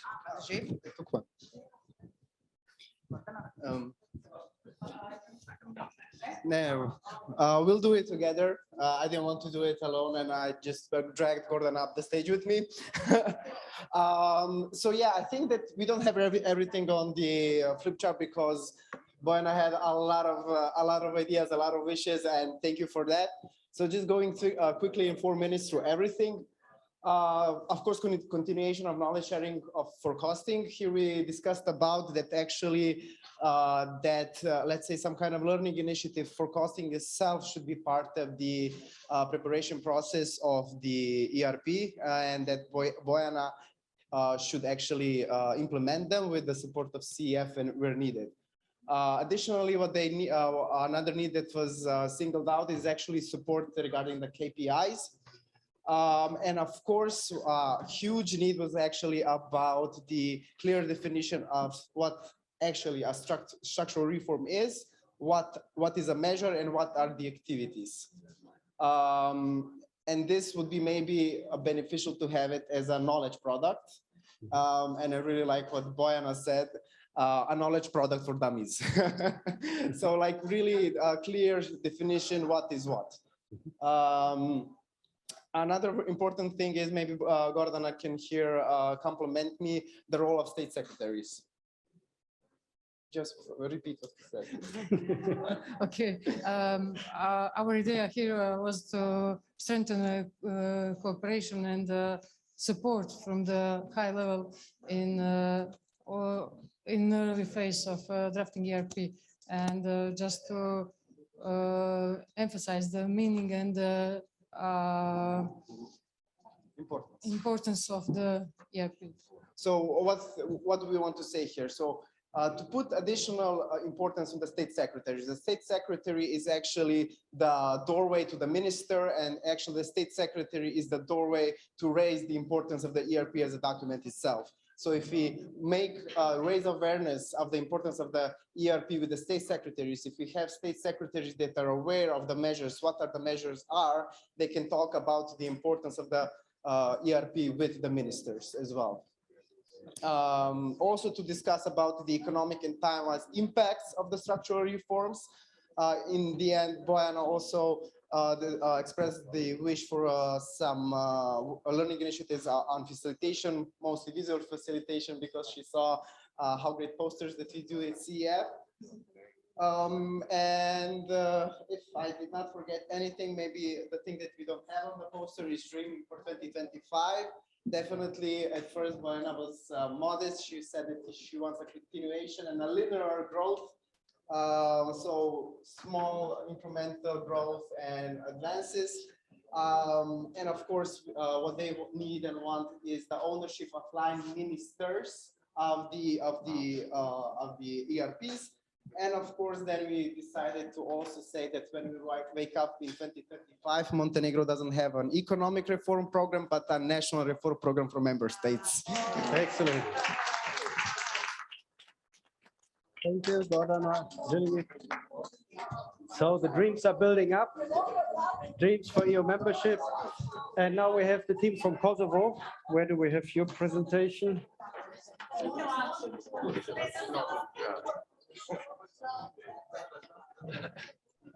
This one, no? Okay. You found it. Super. Okay. So I will briefly elaborate on the first point, since that directly links to the macroeconomics field. So what we would like to do in the 2023 is to set the methodology of the economic impact assessment of structural reforms. Actually, we did it once in Kosovo. It was like 2 years ago. We had this assistance in trying to build the model, but after the assistance, we were not able to replicate the model. Because it was a bit advanced. So we'd like to have a standardization of the model and to be able to apply that across countries. Thank you. The second point is mentoring targeted line ministries on costing methodology. Since we are talking about changing of some of the ways of costing of the methodology, we were thinking of having targeted or groups, it depends on the sectors, on the costing methodology in some sort of coaching them on the costing of methodology. The third one is the need of discussion on the changes of EC guidelines. We experienced some problems when we received the last year's European Commission guidelines because of the changes. And those were not small changes, but those were really big changes, especially not much problems on the sector, adding another 5 sectors, nothing. But more on the developing the analysis, which those 2 parts, first the challenges and the second developing the analysis on the sectors made us or created us some problems, not as an office, but as the whole line ministries. So we had to put more emphasis on or train people more on or explain them more on how to do that. On the dreams, of course, as we all know that dreams are basically stories or images that we see while we sleep. So usually when we dream, we like to have really good dreams. And as Tashin said, we have a dream. For no need for trainings. And by this, I mean that we would like that the line ministries do it on their own. And we will just forward to the EC. That will be fine for us. And the second dream that I dream, or we dream, is the impact assessment to be done independently by macro department in our cases, or in your cases, I don't know which departments. Those were our dreams. Thank you very much. Thank you. This is mine. Thanks, Lena. You can take it. These were good dreams for a good sleep. We have the team from Serbia. Robert, before we move to Serbia, yes, please. Our director, Jana Repanšek, has made a comment highlighting the importance of involvement of the high-level officials. And also she has shared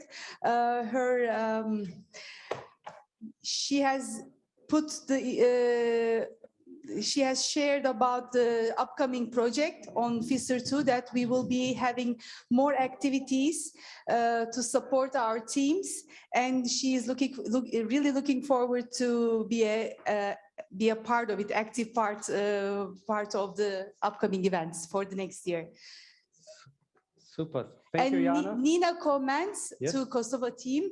The dream sounds very realistic to me. I believe we can achieve them together. Perfect, perfect. So we dream even online further. Great to have you on board. Thank you. Please, Jelena. Okay, for the first question, what learning priorities we do see for 2023?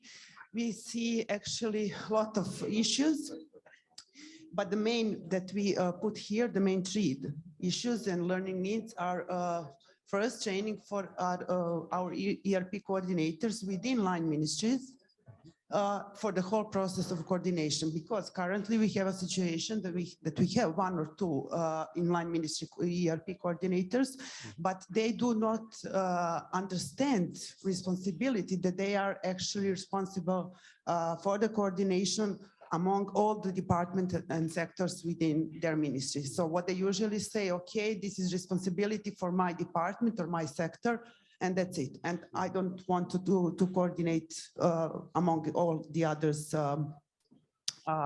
departments or sectors within ministry. So this is something we think it is very important to have one or two people that will be trained and that will understand that they are responsible for coordination in the ministry, and then with the ERP coordinators, within Ministry of Finance and Public Policy Secretariat. Then the second one is related, of course, to the KPIs. So key performance indicators related to the measures, how to define them, how to settle the baseline and the target years, and the baseline and target values. And then we also think it is important to have additional knowledge sharing on impact assessment. So by structural reforms or structural measures, and by actually by areas, meaning that we would like to have properly done impact assessment. So on the gender, on the environment, on the macroeconomic variables, and so on. And then what we dream in 2025, actually our first dream is to have a prepared ERP in 2 or 3 clicks. Meaning 2 clicks, meaning that 1 click is from ERP coordinators from Ministry of Finance and Public Policy Secretariat to send instructions, to send the templates to all line ministries and institutions. Then the second click would be when they receive these materials to click to print this. And the third click should be translation to English. So 2 or 3. Then, of course, we think it is very important to have bilateral meetings. We think, as we heard from some examples, that it should be preferably, it's good to have with 3 countries. So, for example, Serbia and other 2 countries, to have peer review among ERP coordinators, just to exchange, experiences, to see what is the best, the good practice, what are some challenges, and so on. And taking into account that the ERP process, the ERP document is a rolling document that, it never ends. But still, we think February and March are the good time periods to have this kind of discussion.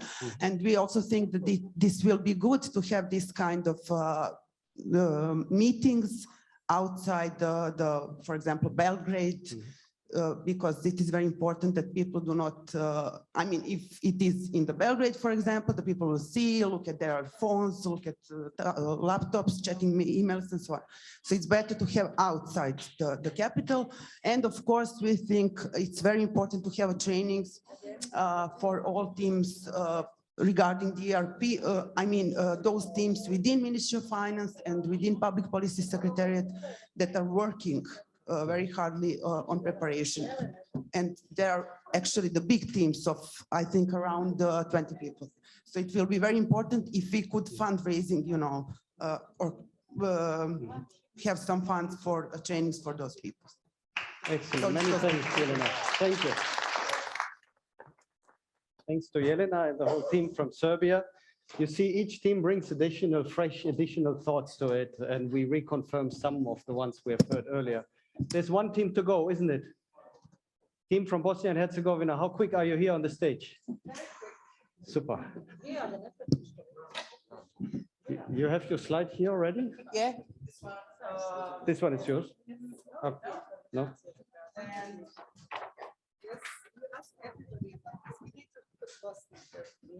Okay, go first. Okay, so I will be very quick.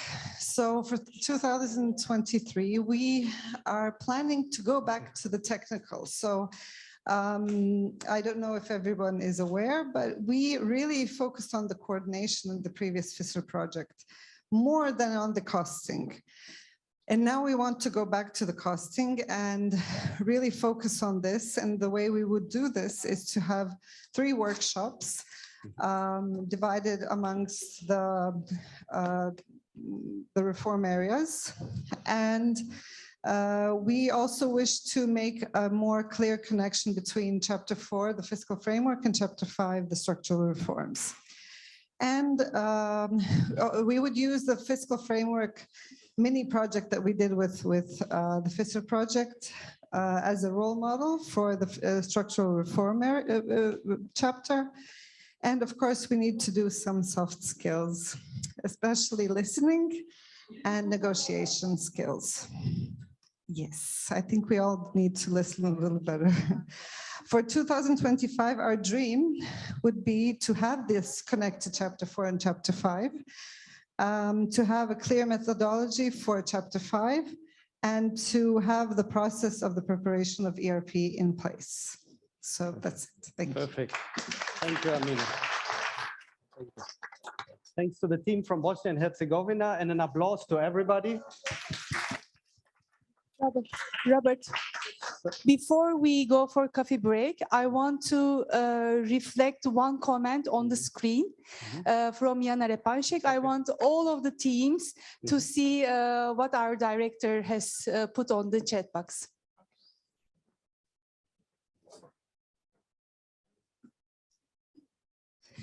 We cannot read because of the slides. Robert, would you maybe? Yes. Dreaming is important. First, one needs to have a dream, then one realizes the dream. So let me just conclude this session. Robert, would you like to conclude? I was about. Okay, go ahead, please. Okay. So this input, what have we heard? We continued in the morning's discussion now. In the morning, we spoke about costing, what we have achieved, about coordination, what we have achieved, and also in terms of regional cooperation. What do we take along? We need to continue working on this. And there are topics we got in addition now forward, which is the link with the budget process, more budget circular integration, the integration of the whole process, the impact assessment, the KPIs and monitoring, and further training of trainers and knowledge sharing, especially into the line ministries, making them our partners, and further cooperation aspects. I think we got a rich input there. What we take as the CF now, we take this into our programming, but you all please also take it forward into your discussions. So discuss it further in your ERP teams with our colleagues from CF who will be in touch with you. Local experts challenge ERP teams and be challenged back.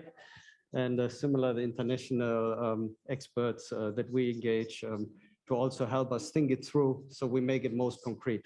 Now it's chance for coffee. There's quite some time, but if we're not back by 3:30, we will miss the good conclusion in time. So 3:30, we need to be back. Thank you.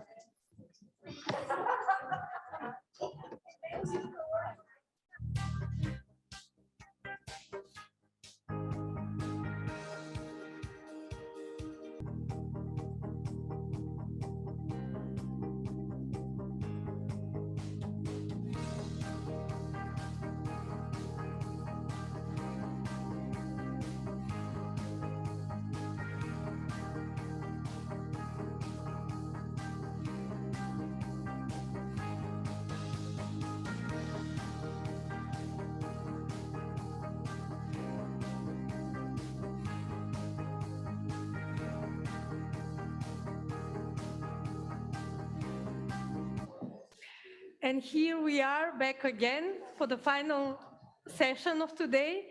It's a very interesting, peculiar session because this is the transition that between the two projects that we will make now.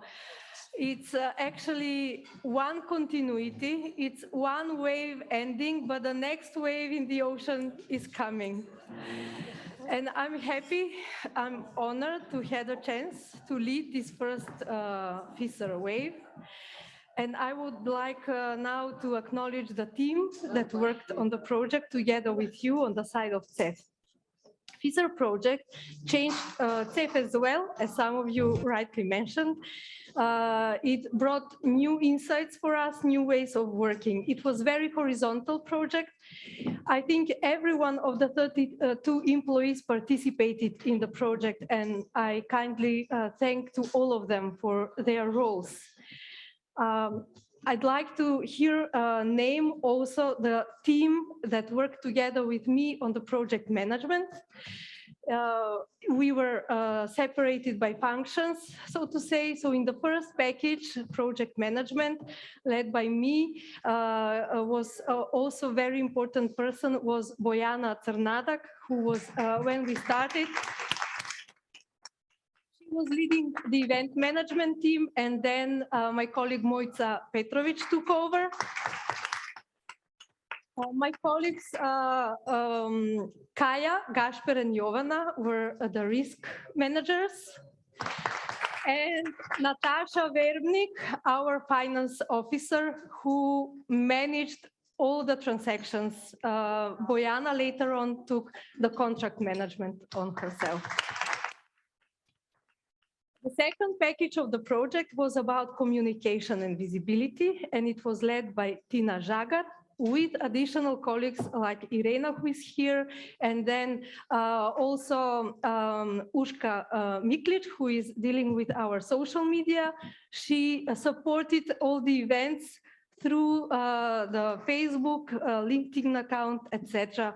And our colleague Anna, who at that time was in the partnership team, but facilitated high-level policy dialogues and the opening of the FISR project. So one big applause for that team.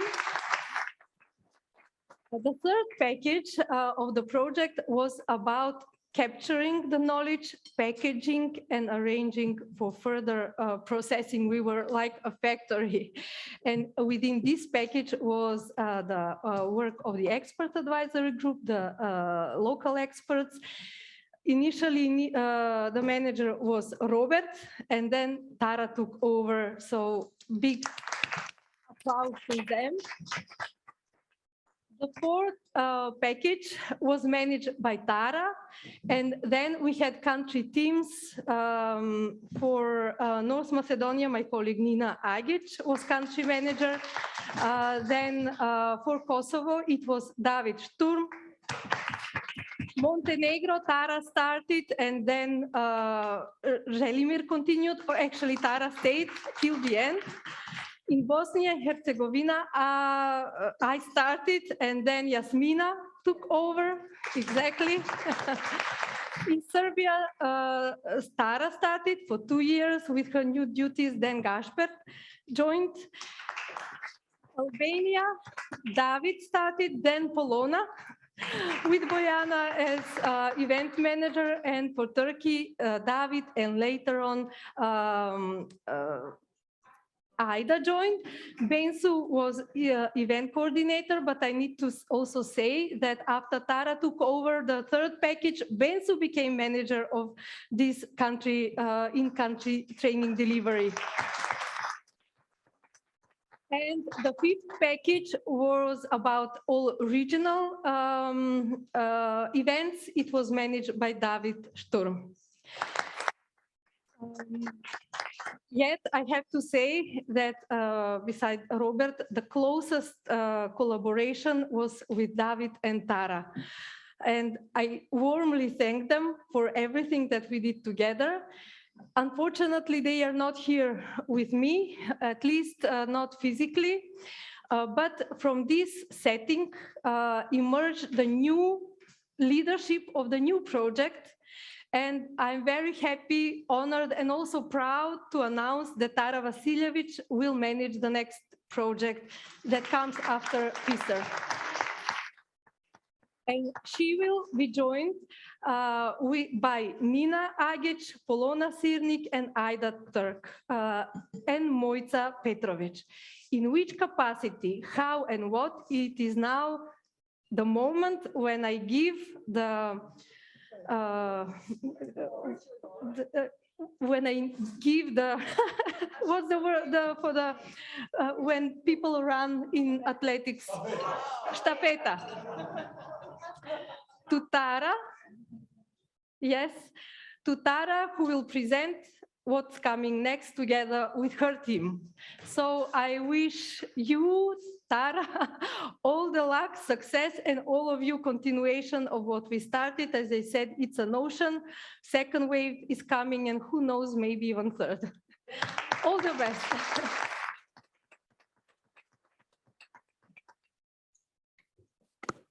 Hi, I hope we can hear each other.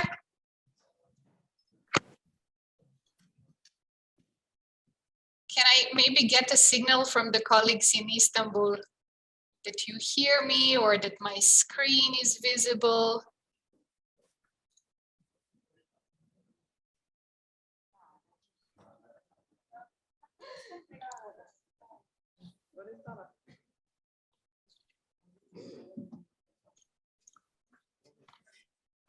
Hello? Hey. Aha, we can hear each other. Great. Good. And do you see my screen there? Aha, here it is. Super. Super. Thanks a lot. Well, everyone, I'm very sorry that during the day there were some technical issues and I couldn't join the discussion that took place this morning. But nevertheless, this has not really prevented me from observing the positive and good energy that you're having there. And I must say it is visible and even tangible online. So this online streaming is working quite good now, speaking from the perspective of a user.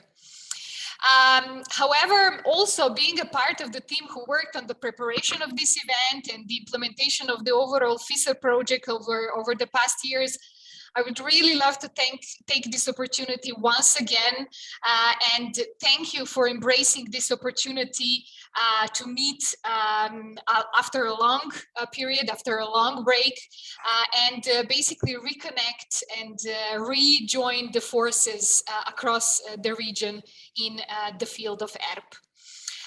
We heard throughout this day many impressions about what was achieved so far, with a strong presence of a feeling that more is needed and more is welcomed. Stopping of this momentum and stopping the motivation that you are having is simply not an option, and it would be a wasted opportunity if I allow myself to say it like that. In that respect, the CEF team is pleased to share with you that our work will not stop with this event, with the FISR project, but we'll continue with the new one, as announced several times throughout this day, while taking even bigger and bolder steps, if I may say so. I'd like to take this opportunity as well to sincerely thank to European Commission, here represented by Vasil, for recognizing the benefits of supporting this initiative and basically entrusting CEF and entrusting all 7 ERP teams present here today this important task of maximization of the ERP potentials in each of the countries sitting here today. Nevertheless, CEF team is humbled and honored that we will continue close cooperation with 7 ERP teams in the next years too. So from that perspective, speaking in a little bit more details, our new project will basically carry on with what we have achieved with the current FISR project. Therefore, symbolically, we have decided to call it FISR 2. Yeah, you would probably say maybe the abbreviation is not that ambitious, but in the terms of the effort in creating the topics, its scope, what it will be about, I have to guarantee you that the ambition is there. We are all aware that the costing of structural reforms is just one of the phases in the process, and that there are many other elements mentioned throughout this day in detail or less detail that are determining equally or even more the quality of the ERPs and the structural reforms outlined in it. Taking this endeavor, FISR 2 project will be covering the broader issues related to the air preparation that are joined under the umbrella that it's officially called Structural Reforms Better Integrated in the Fiscal Frameworks. Our new project is envisaged to last next 3.5 years, meaning that implementation of the project is planned to start in May this year and to last until December 2025. Meaning that next 4 ERP cycles will be supported throughout this project. Project beneficiaries will remain the same as in the existing project, which include 7 ERP teams from Western Balkans and Turkey. FISR 2 project will build strongly on the lessons learned, coordination, sharing the ideas, the concerns, and the advice with 7 ERP teams over the past years. At the same time, we will take bold steps in expanding it to new topics and new audiences. What this concretely implies. If you could maybe move to the next slide, please.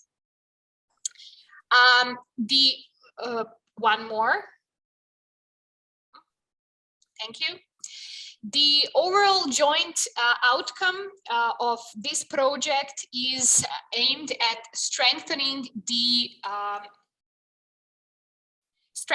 integration of structural reforms in the fiscal frameworks of the ERPs. Overall activities of the project will be compact and constructed in the 4 main pillars or outputs, regardless which term we use. Meaning that everything what we will be doing in the next years will be aimed at, on one side, improving the budgetary and strategic planning of the structural reforms.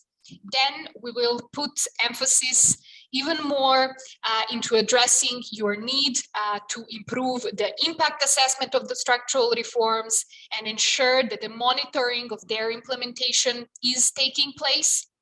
Then in the 3rd pillar, we will devote attention to further nourishing the mechanisms for coordinated and participatory preparation of the ERP. And finally, but nevertheless, we will put attention into continuing strengthening your network throughout enabling the knowledge management, ensuring the knowledge is nourished and kept within line ministries and the ministries of finance, but also by stimulating and supporting your regional exchange of the experiences and knowledges. Speaking in a practical terms, maybe we can go to the next slide. Speaking in a very practical terms, this project will be implemented through a variety of different types of the activities. These activities will include design and implementation of a variety of learning events and knowledge sharing events. Then we will prepare various knowledge products that will support further learning and deepening of the topics that will be covered throughout each of these 4 pillars mentioned before. We will put effort into further nourishing the networks of ERP coordinators, NRE, network of regional experts for structural reforms, and supporting other professional networks that are important and have a stake in the success of the ERPs. And finally, our efforts will be oriented towards securing an online space that will support knowledge sharing and collection of the experiences and knowledges across the ERP teams represented here today. Speaking in the terms of widening of the project, in the next slide, we will see a little bit more details of how do we envisage implementation and whom do we envisage to be part, inevitably a strong part of this project. Meaning that due to the complexity and the wideness of the topics that will be addressed throughout this project, we have realized that deeper involvement and wider involvement of institutions will be needed in order to make it happen. Speaking in practical terms, we have recognized that successful implementation of the structural reforms in the ERPs is a process that connects bottom-up and top-down decision-making and planning. In that terms, we will continue to support line ministries in coordination, planning, and informing structural reforms, meaning both financial departments, policy departments of line ministries. But at the same time, we will put emphasis into empowering further the role of the ERP coordinators and ERP coordination teams, but also bringing to the surface, additionally, the role of the ministries of finance in the overall process, as well as the national IPA coordinators and their teams who have or should have an important role in the success of the structural reforms outlined in the ERPs. The project, as Natasha mentioned, is supported by a wide CEF team who you already know very well. You have had many opportunities to meet and work with CEF colleagues through a variety of events. And although many of them involved, I'd like to invite here Nina, Polona, and Aida to share just a little bit more about these 4 specific streams that will be safeguarded in their portfolio in the coming years in the FISR 2 project. Nina, maybe we can start with output 2 that will be tackling the topic of the improved impact assessment and monitoring of the structural reforms. Hello, everyone. You hear me? Yes. So I know many of you.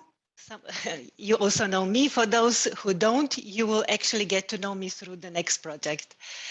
Let me say that I got up early today as well, like Tara did. I was here at 7 o'clock in the morning to join as an online participant to this closing ceremony. And I'm actually very much enjoying in listening to you, to your memories, and actually feeling the energy that is there. I'm a little bit envious, but okay, it is what it is. So I will just say a few words about this output 2 that I will be covering in a way. And this output 2 is all about data and analytical capacities that are needed in order to support the ERP process decision-making. And within this output, we will tackle 2 topic areas in a way. The first topic area that will be tackled actually throughout 3.5, 4 years is economic impact assessment. I was so happy to hear after lunch when almost all countries or ERP teams express the learning need in this area. And yes, I can actually already answer to you that as soon as the project starts, we will start thinking in building a sort of a new guidance in this area, economic impact assessment, similar to the costing guidance that was developed in the first project. So that we will start with sort of a document, something that we can refer to and build our knowledge throughout the years. But I feel and I believe that we will have 2 challenges within this area. The first one is the fact that we are aware of that ERP teams, the 7 ERP teams, are at quite different levels of capacities, analytical capacities, and not just ERP teams as a whole, but individual institutions within the countries. So we will need to approach to designing initiatives in a very country-specific manner, meaning that yes, we will tackle, methodological issues, how things are done, but we will very much need to pay attention to specific learning needs of specific institutions within the whole region. The second important challenge that we will tackle is the fact that many stakeholders are involved, need to be involved in order to perform economic impact assessment of a country. I will not, since they're on the slide, I will not name them, but it's not just about building individual capacities, but it's very important to build team capacities in order to produce good results. So this will be an element that will be integrated in our work. And Andrea from North Macedonia already mentioned that we are already discussing with them how to approach to collaboratively build on impact assessment for their ERP. The second stream of work will be about monitoring implementation of structural reforms. It was also mentioned as a learning need. And from analytical perspective, we will focus on key performance indicators, although monitoring is a broader topic. But yes, in the existing ERPs, we know that KPIs are there, but they are not always relevant. The targets are not realistically set. Are they used for the monitoring, et cetera, et cetera? This is something that we will tackle in the next years. So our expected improvements are very, very concrete. The results of our work must be visible in the ERPs. So we expect the structural reforms in ERPs to be either with qualitative assessment of economic impact of structural reforms and also at later stage more and more quantified. And as far as KPIs, to have more and more relevant performance indicators and that they are used for the monitoring of the progress of implementation of structural reforms. So that would be it from my side. Thank you. Back to you, Tara.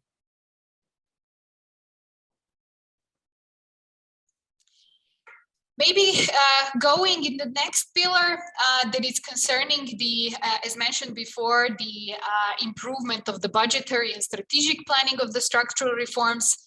I think it was mentioned throughout these days several times that, as said, costing is just one segment, and keeping it only in the perspective of the ERP without connecting it to the actual national processes, national budgetary documents, it is just not sufficient and not the thing we would expect. And it is basically not the objective that ERP document has set for itself.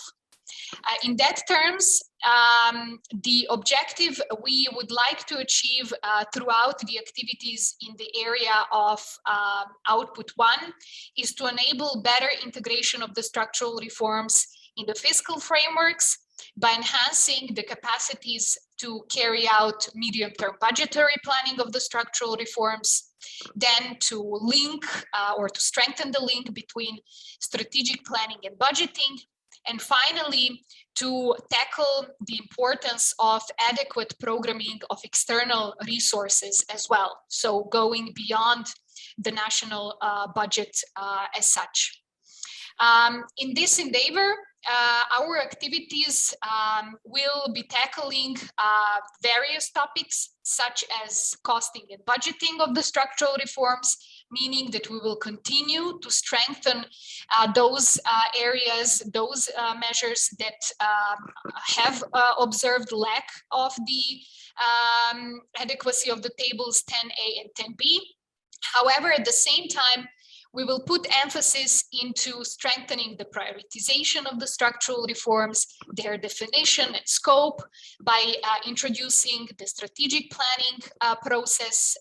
Then we will try to improve integration of the structural reforms in budgets and the fiscal frameworks. And finally, will put efforts into aligning IPA programming and programming of the structural reforms in the ERPs.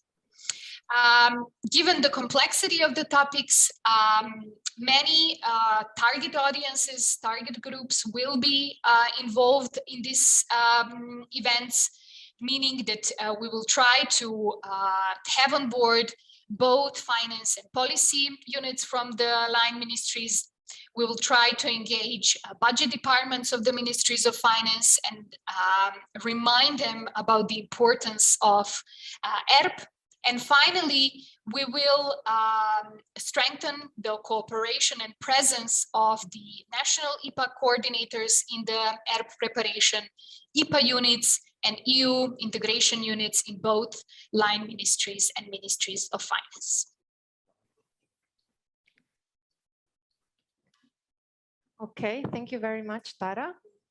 I can continue now here with output 3, which is about improved mechanisms for coordination, for coordinated and participatory ERP process.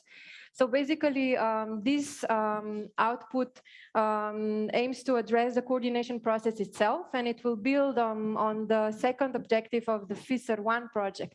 But we've heard this morning that a lot of progress there has been done, and basically a lot has been achieved. Still, there is some room for improvement, and this, therefore, the output aims to address challenges like the overall link between the ERP coordinators and the line ministries, which could become more regular, more institutionalized. It has been mentioned today.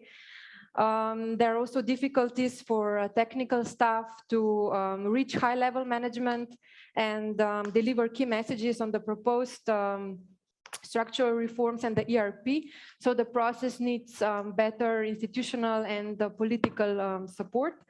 There's also room for improving coordination of the economic policies and the departments that are working on the macroeconomic, fiscal departments, and macroeconomic, fiscal, and structural reform chapters could be better connected among each other. There was also a need for ERP coordinators to connect better with national IPA coordinators and to be more involved in the budgeting of policy measures. So at one point or the other, it has been mentioned that perhaps these areas need to be addressed further. In this aspect, the capacities that we will address with learning initiatives are teamwork and action planning, collaborative problem solving, negotiation techniques, digitalization of the ERP, communication and writing, as well as building on personal strengths and leadership capacities. What we are planning for 2022, there are altogether 9 learning initiatives and knowledge products, but we will hear more about the what is it in the plans after Ida. So yeah, now comes this, if you know, the iceberg with the conscious, subconscious, and now what we've been listening to is more like what you already know, but now let's go into the sea. And this is all about knowledge management and exchange of the ERP process is actually the output for focus. We have been hearing from you on the challenges that we would like to tackle with this output. And one of them is for sure high fluctuation within of the ERP staff. So we want to really focus on that, how we can support you, how to make things work that we were just discussing with the Turkey team, how to work with the newcomers, with the juniors, etc. Then another challenge is regarding the low retention of institutional knowledge on ERP process. And then the last, lack of knowledge sharing among peers within and across teams and institutions. I've been listening in these 2 days that many of you have started using our terminology, knowledge sharing, learning, organizational learning, continuous learning, knowledge products, and we are really proud of that. And we are proud that after, in 2025, if we can dream, we will hear this within your teams and institutions from other colleagues. Regarding the target groups, I don't want to repeat what my all three colleagues already listed. I would like to highlight maybe one. Here are the CF coordinators that are working within your institutions. Maybe you have contacts with them, maybe not yet, but we would really like them to be on board what is needed. Because why them? Because they are connected with the capacity development topics. Some of them work in HR departments, and we would like to get in contact also with them. Besides, okay, yeah, we would also like to work with universities more, with wider social community, NGOs. So you're more than appreciated to get to share your information regarding that. So what we expect to be at the end of the project? Actually, this is divided on years. So first, we want to bring across the awareness why knowledge sharing and organizational learning is actually necessary. One of the steps was also done yesterday when I shared with you the knowledge product on how a line ministry can become a learning organization. So we will work on the awareness aspect. Then next year, understanding of what is important in knowledge creation. So we will go a bit deeper, but not still too deep, what is needed in this regard. Then in the next, we would like you to be able to implement knowledge management principles. We won't go deep down to and expect from you to be the experts that are really working on knowledge management each day, but to understand what with simple tips and tricks you can already do. It can be a simple, I don't know, lesson learn knowledge cafe taking place once per month as an example. At the end, in 2025, we would really like to see develop knowledge management solutions or strategies. Again, simple one, participation in communities of practice, being more active members in the NRE community, and co-creation of knowledge sharing events, meaning that it's not only CF, the EAG colleagues or core group colleagues, as we will call it now, but it's you and it's then later on your colleagues. And we also had discussed how that it's good to implement this. And at the end, yeah, we cannot go without digitalization, and we want to continue on working on and having online knowledge sharing space that would support our work.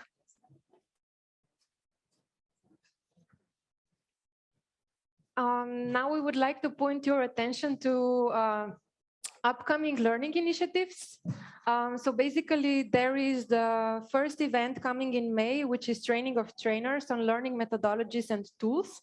The applications are already open, so you are kindly invited to join. We are continuing then with the workshop impact assessment of structural reforms for policy experts. After that, there will be an official kickoff event of the FISR 2 project, which is conference on strong institutions to deliver on their mandate. It will happen on June 8th in Ljubljana. You have already been informed about it.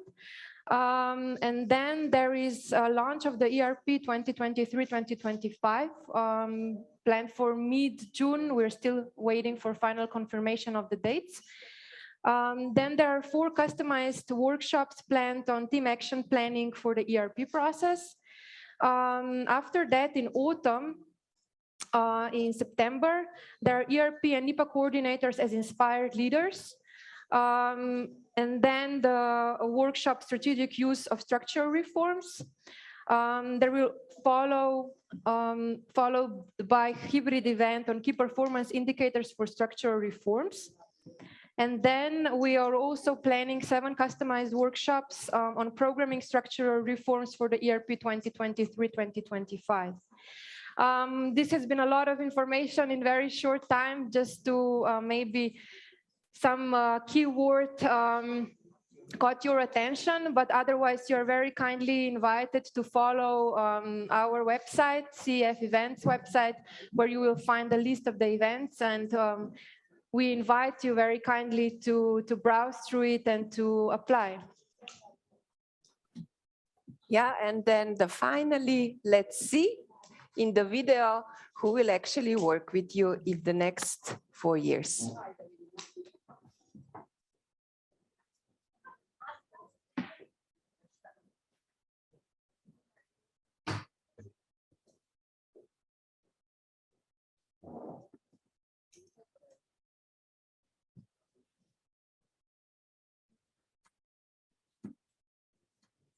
See you in FISR 2 with new adventures. Colleagues, see you soon. Forward to come to Pristina. We're going to rock the next project. Ankara'da görüşmek üzere. Wishing you all the best and good luck. Looking forward to see you in Ankara. We are waiting for you in June in Ljubljana. We are so pleased to work with such a powerful group of experts. Looking forward to meeting you. Good luck to all ERP coordination teams. Let's continue building joint successes. Bravo! Jedva čekam da se sretnemo na Skopje. Vidimo se uskoro u Podgorici. See you soon. Vidimo se u Beogradu. Building up for FISR 2. I'm looking forward to joint learning. Let's continue with FISR 2 even stronger. Enjoy Istanbul and keep on learning. See you around, FISR 2 team.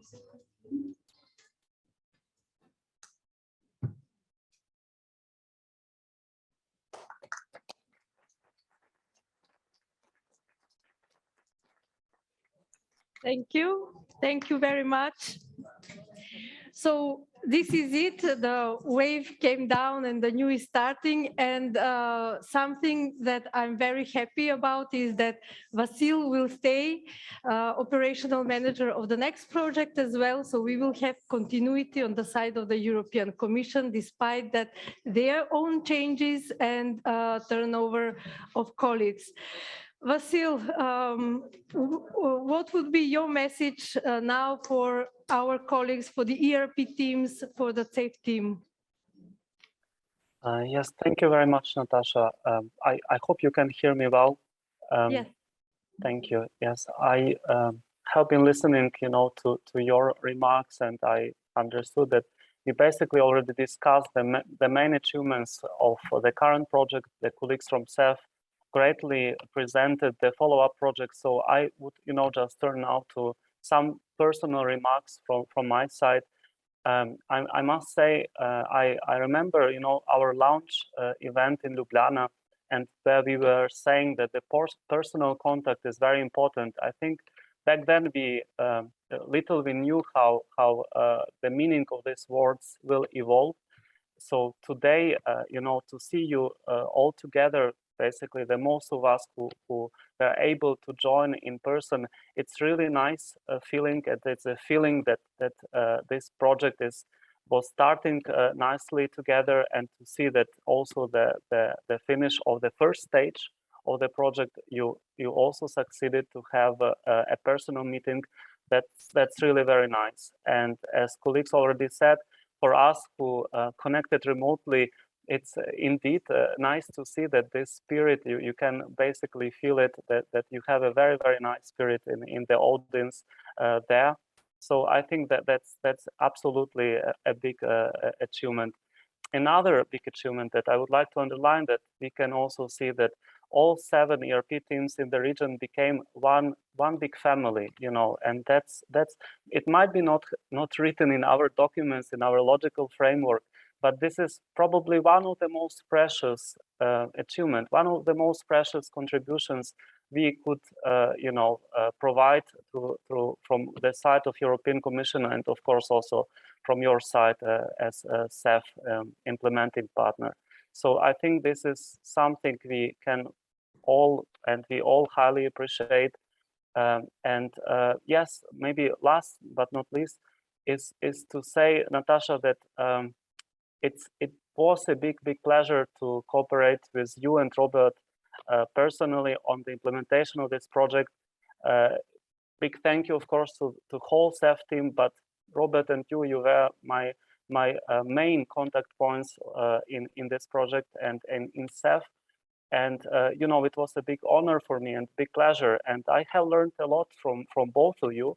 And you know, when European Commission is also constantly in the learning process. So basically, this big learning initiative or all the keywords that I mentioned today about continuing learning, this is absolutely applies to us. So thank you very much for choosing European Commission as your partner. And we are looking forward to cooperate with basically with a new project management team. Warm welcome to Tara, to Nina, and to all colleagues who will take over. And yes, and I think we are looking forward to new achievements and to new success stories. Thank you, and over to you. Thank you very much, Vasil. Thank you for joining. It was for me also very comfortable working with you. We had very good conversation, honest and open, and this is how the spirit continued towards the other members of the team in the CEP and in the countries. Thank you very much. Now we are gonna give you certificates for appreciation for your role in the FISR project, because the project is not for us. It is for me as a citizen of North Macedonia, and I am beneficiary of the project, and in that sense, double proud. But I'm also very proud for your own initiatives, contributions, etc. From this, before I invite my colleagues to join me here to give you the diplomas, I want to share two words that I heard in the last session. Jana said, dream, we need to dream. Nina said, we need to think, to learn to think. So let's make a balance, a harmony of the thinking, being, and dreaming, and continue further. Thank you for everything. And this, with this, I log out. So the colleagues present here at the CEF, please come over. We just need a microphone to announce the names. Please come over, colleagues. So I'll pass several, and you will give here the photos. So you have to. Okay. So who will start? Yes. Can we have a files, certificates? Yes. We will give this on the way down, right? Okay. So we move here.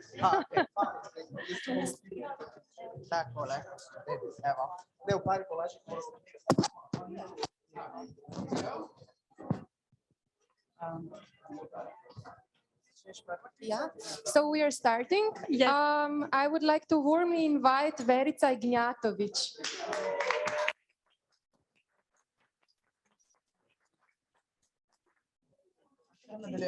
And I have welcome Ben Harnushi.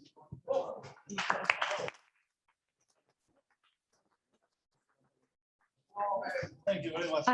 I welcome Tashki Mavalogan. Well done. Great job. Thank you. On the way down. Well done. And I welcome Elson Tsaka. The next one, Miss Ela Bulutekin.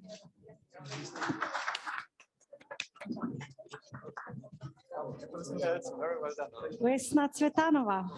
Congrats. Jelena Popovic. Congratulations for the extra now.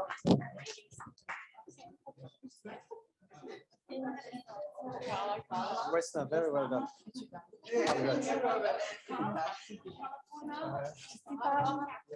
Congrats. Jelena Jeftovic.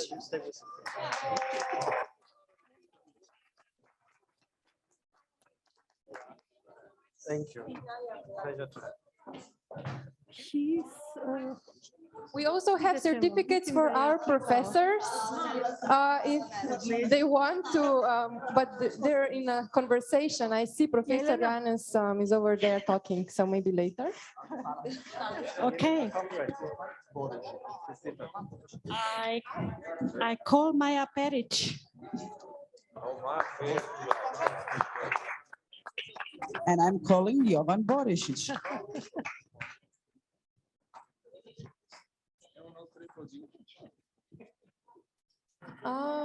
Miss Amina Mulabdic.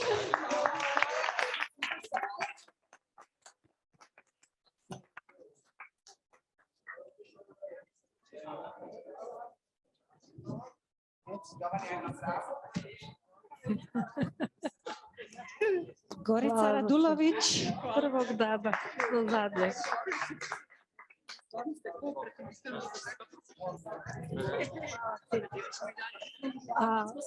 Da, čuj, ja sam tvoju bebu pomenula.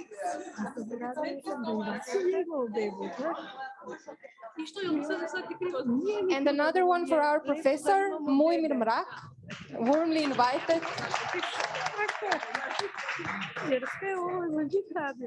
A ja imam čast pozvati Mariju Nedeljković. Hvala da ste priznali.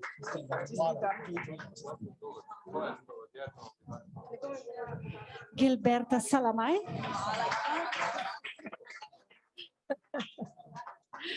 Čestitam isto, hvala. Meltem Cetinskaja Boštas. Sorry.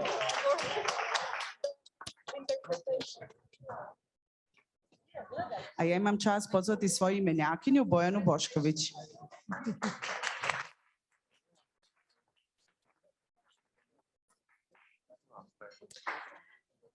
And Aleksandra Velkova. Viola Nelaj.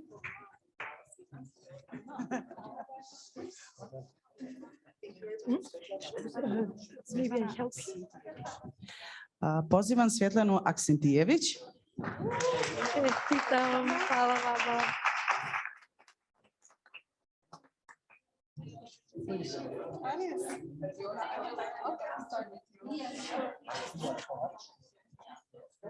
Rija Kovač. Vedat Sagonjeva.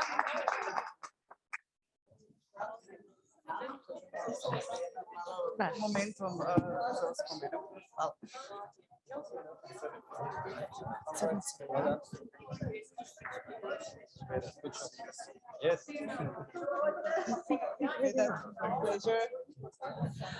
A ja pozivam Osmana Crticu.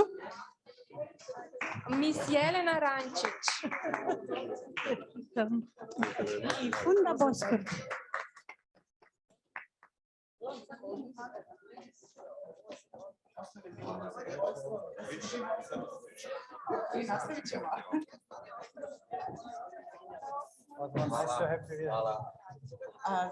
Funda, it was a pleasure.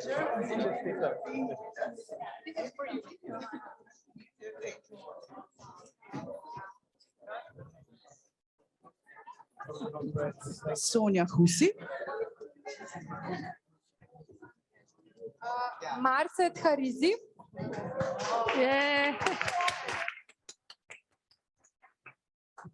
Silvana Mojsovska.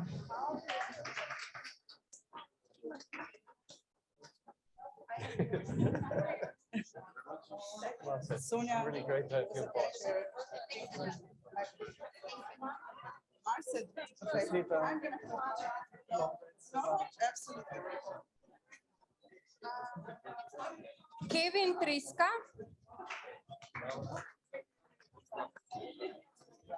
Esida Bujupi. Andrei Aleksovski. Sit okay. Well done. Nice to have you. Andrija, hvala što ste bili sa nama.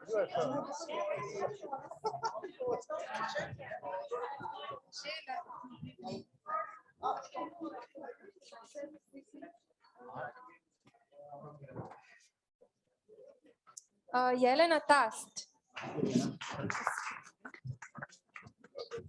Irina Drmaš. Valmira Reževkaj.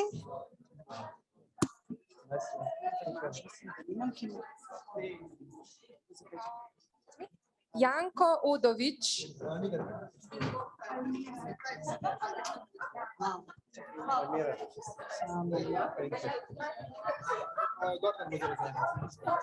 I Merđa Handalić-Pašić.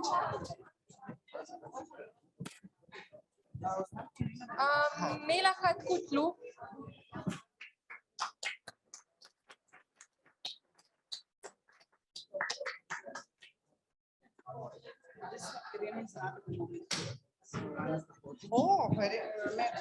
Jasna Hodžić. Great to work with you. Inspired. To je to. I nastavljamo dalje. To je to. Thank you. Saša Jazbat.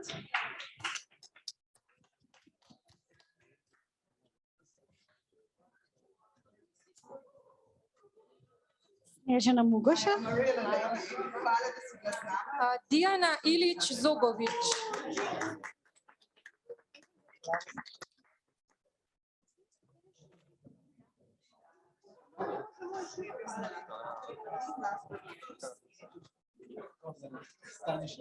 Gordana Stanišić. Diana, here. Miss Diana. Congrats. Diana Stanković.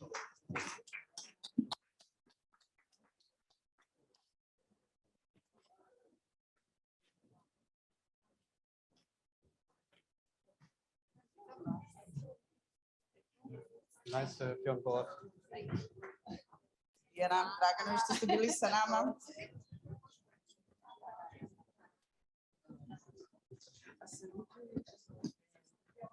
Vince will now join us on the stage. Yeah. Yes, I would like to gather us all as a SEF staff. And we have prepared a surprise for Natasha.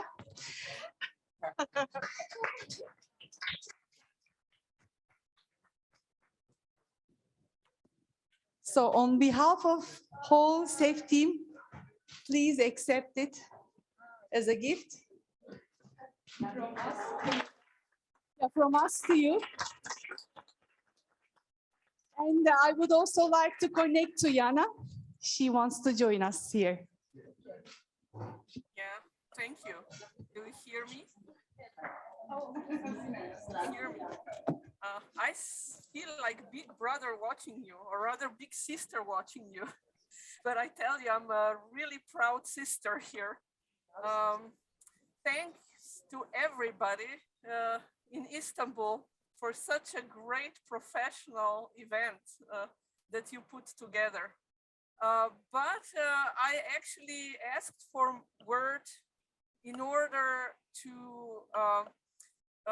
single out here Natasha as project manager of this project. Natasha, you were congratulating and thanking so many people, but at the same time, we know what the project manager does and how well you ran this project with the passion, with the energy, with devotion, with knowledge that you had. Thank you for bringing us all together, you know, as CF staff, so that we were able to support the region in the way that it is CF style. I would like to thank every single CF staff for the contribution. Here I would single out Robert in the preparation of the project before Natasha joined the CF, because Natasha joined the CF for the purpose of this project. And this was one hell of a good hire, I tell you. So Natasha, thank you. Thank you for your work. Now you set a great pavement here for us to continue, for Tara to continue. Tara, I wish you luck. I wish you well. You will excel, we know it. And you have us all here to support you. We are devoted to do good for the region. And here I should say, Vasil, thank you for the kind words that you said. I would never imagine that European Commission would thank us for the partnership. I mean, this is amazing. We thank you for the partnership, the European Commission, but moreover, you personally. It's been your heart has been felt throughout this project. Thank you. So this is from my side. Thank you so much. I shared everything that I know and my whole experience and being I put in this project. So thank you for being my partners.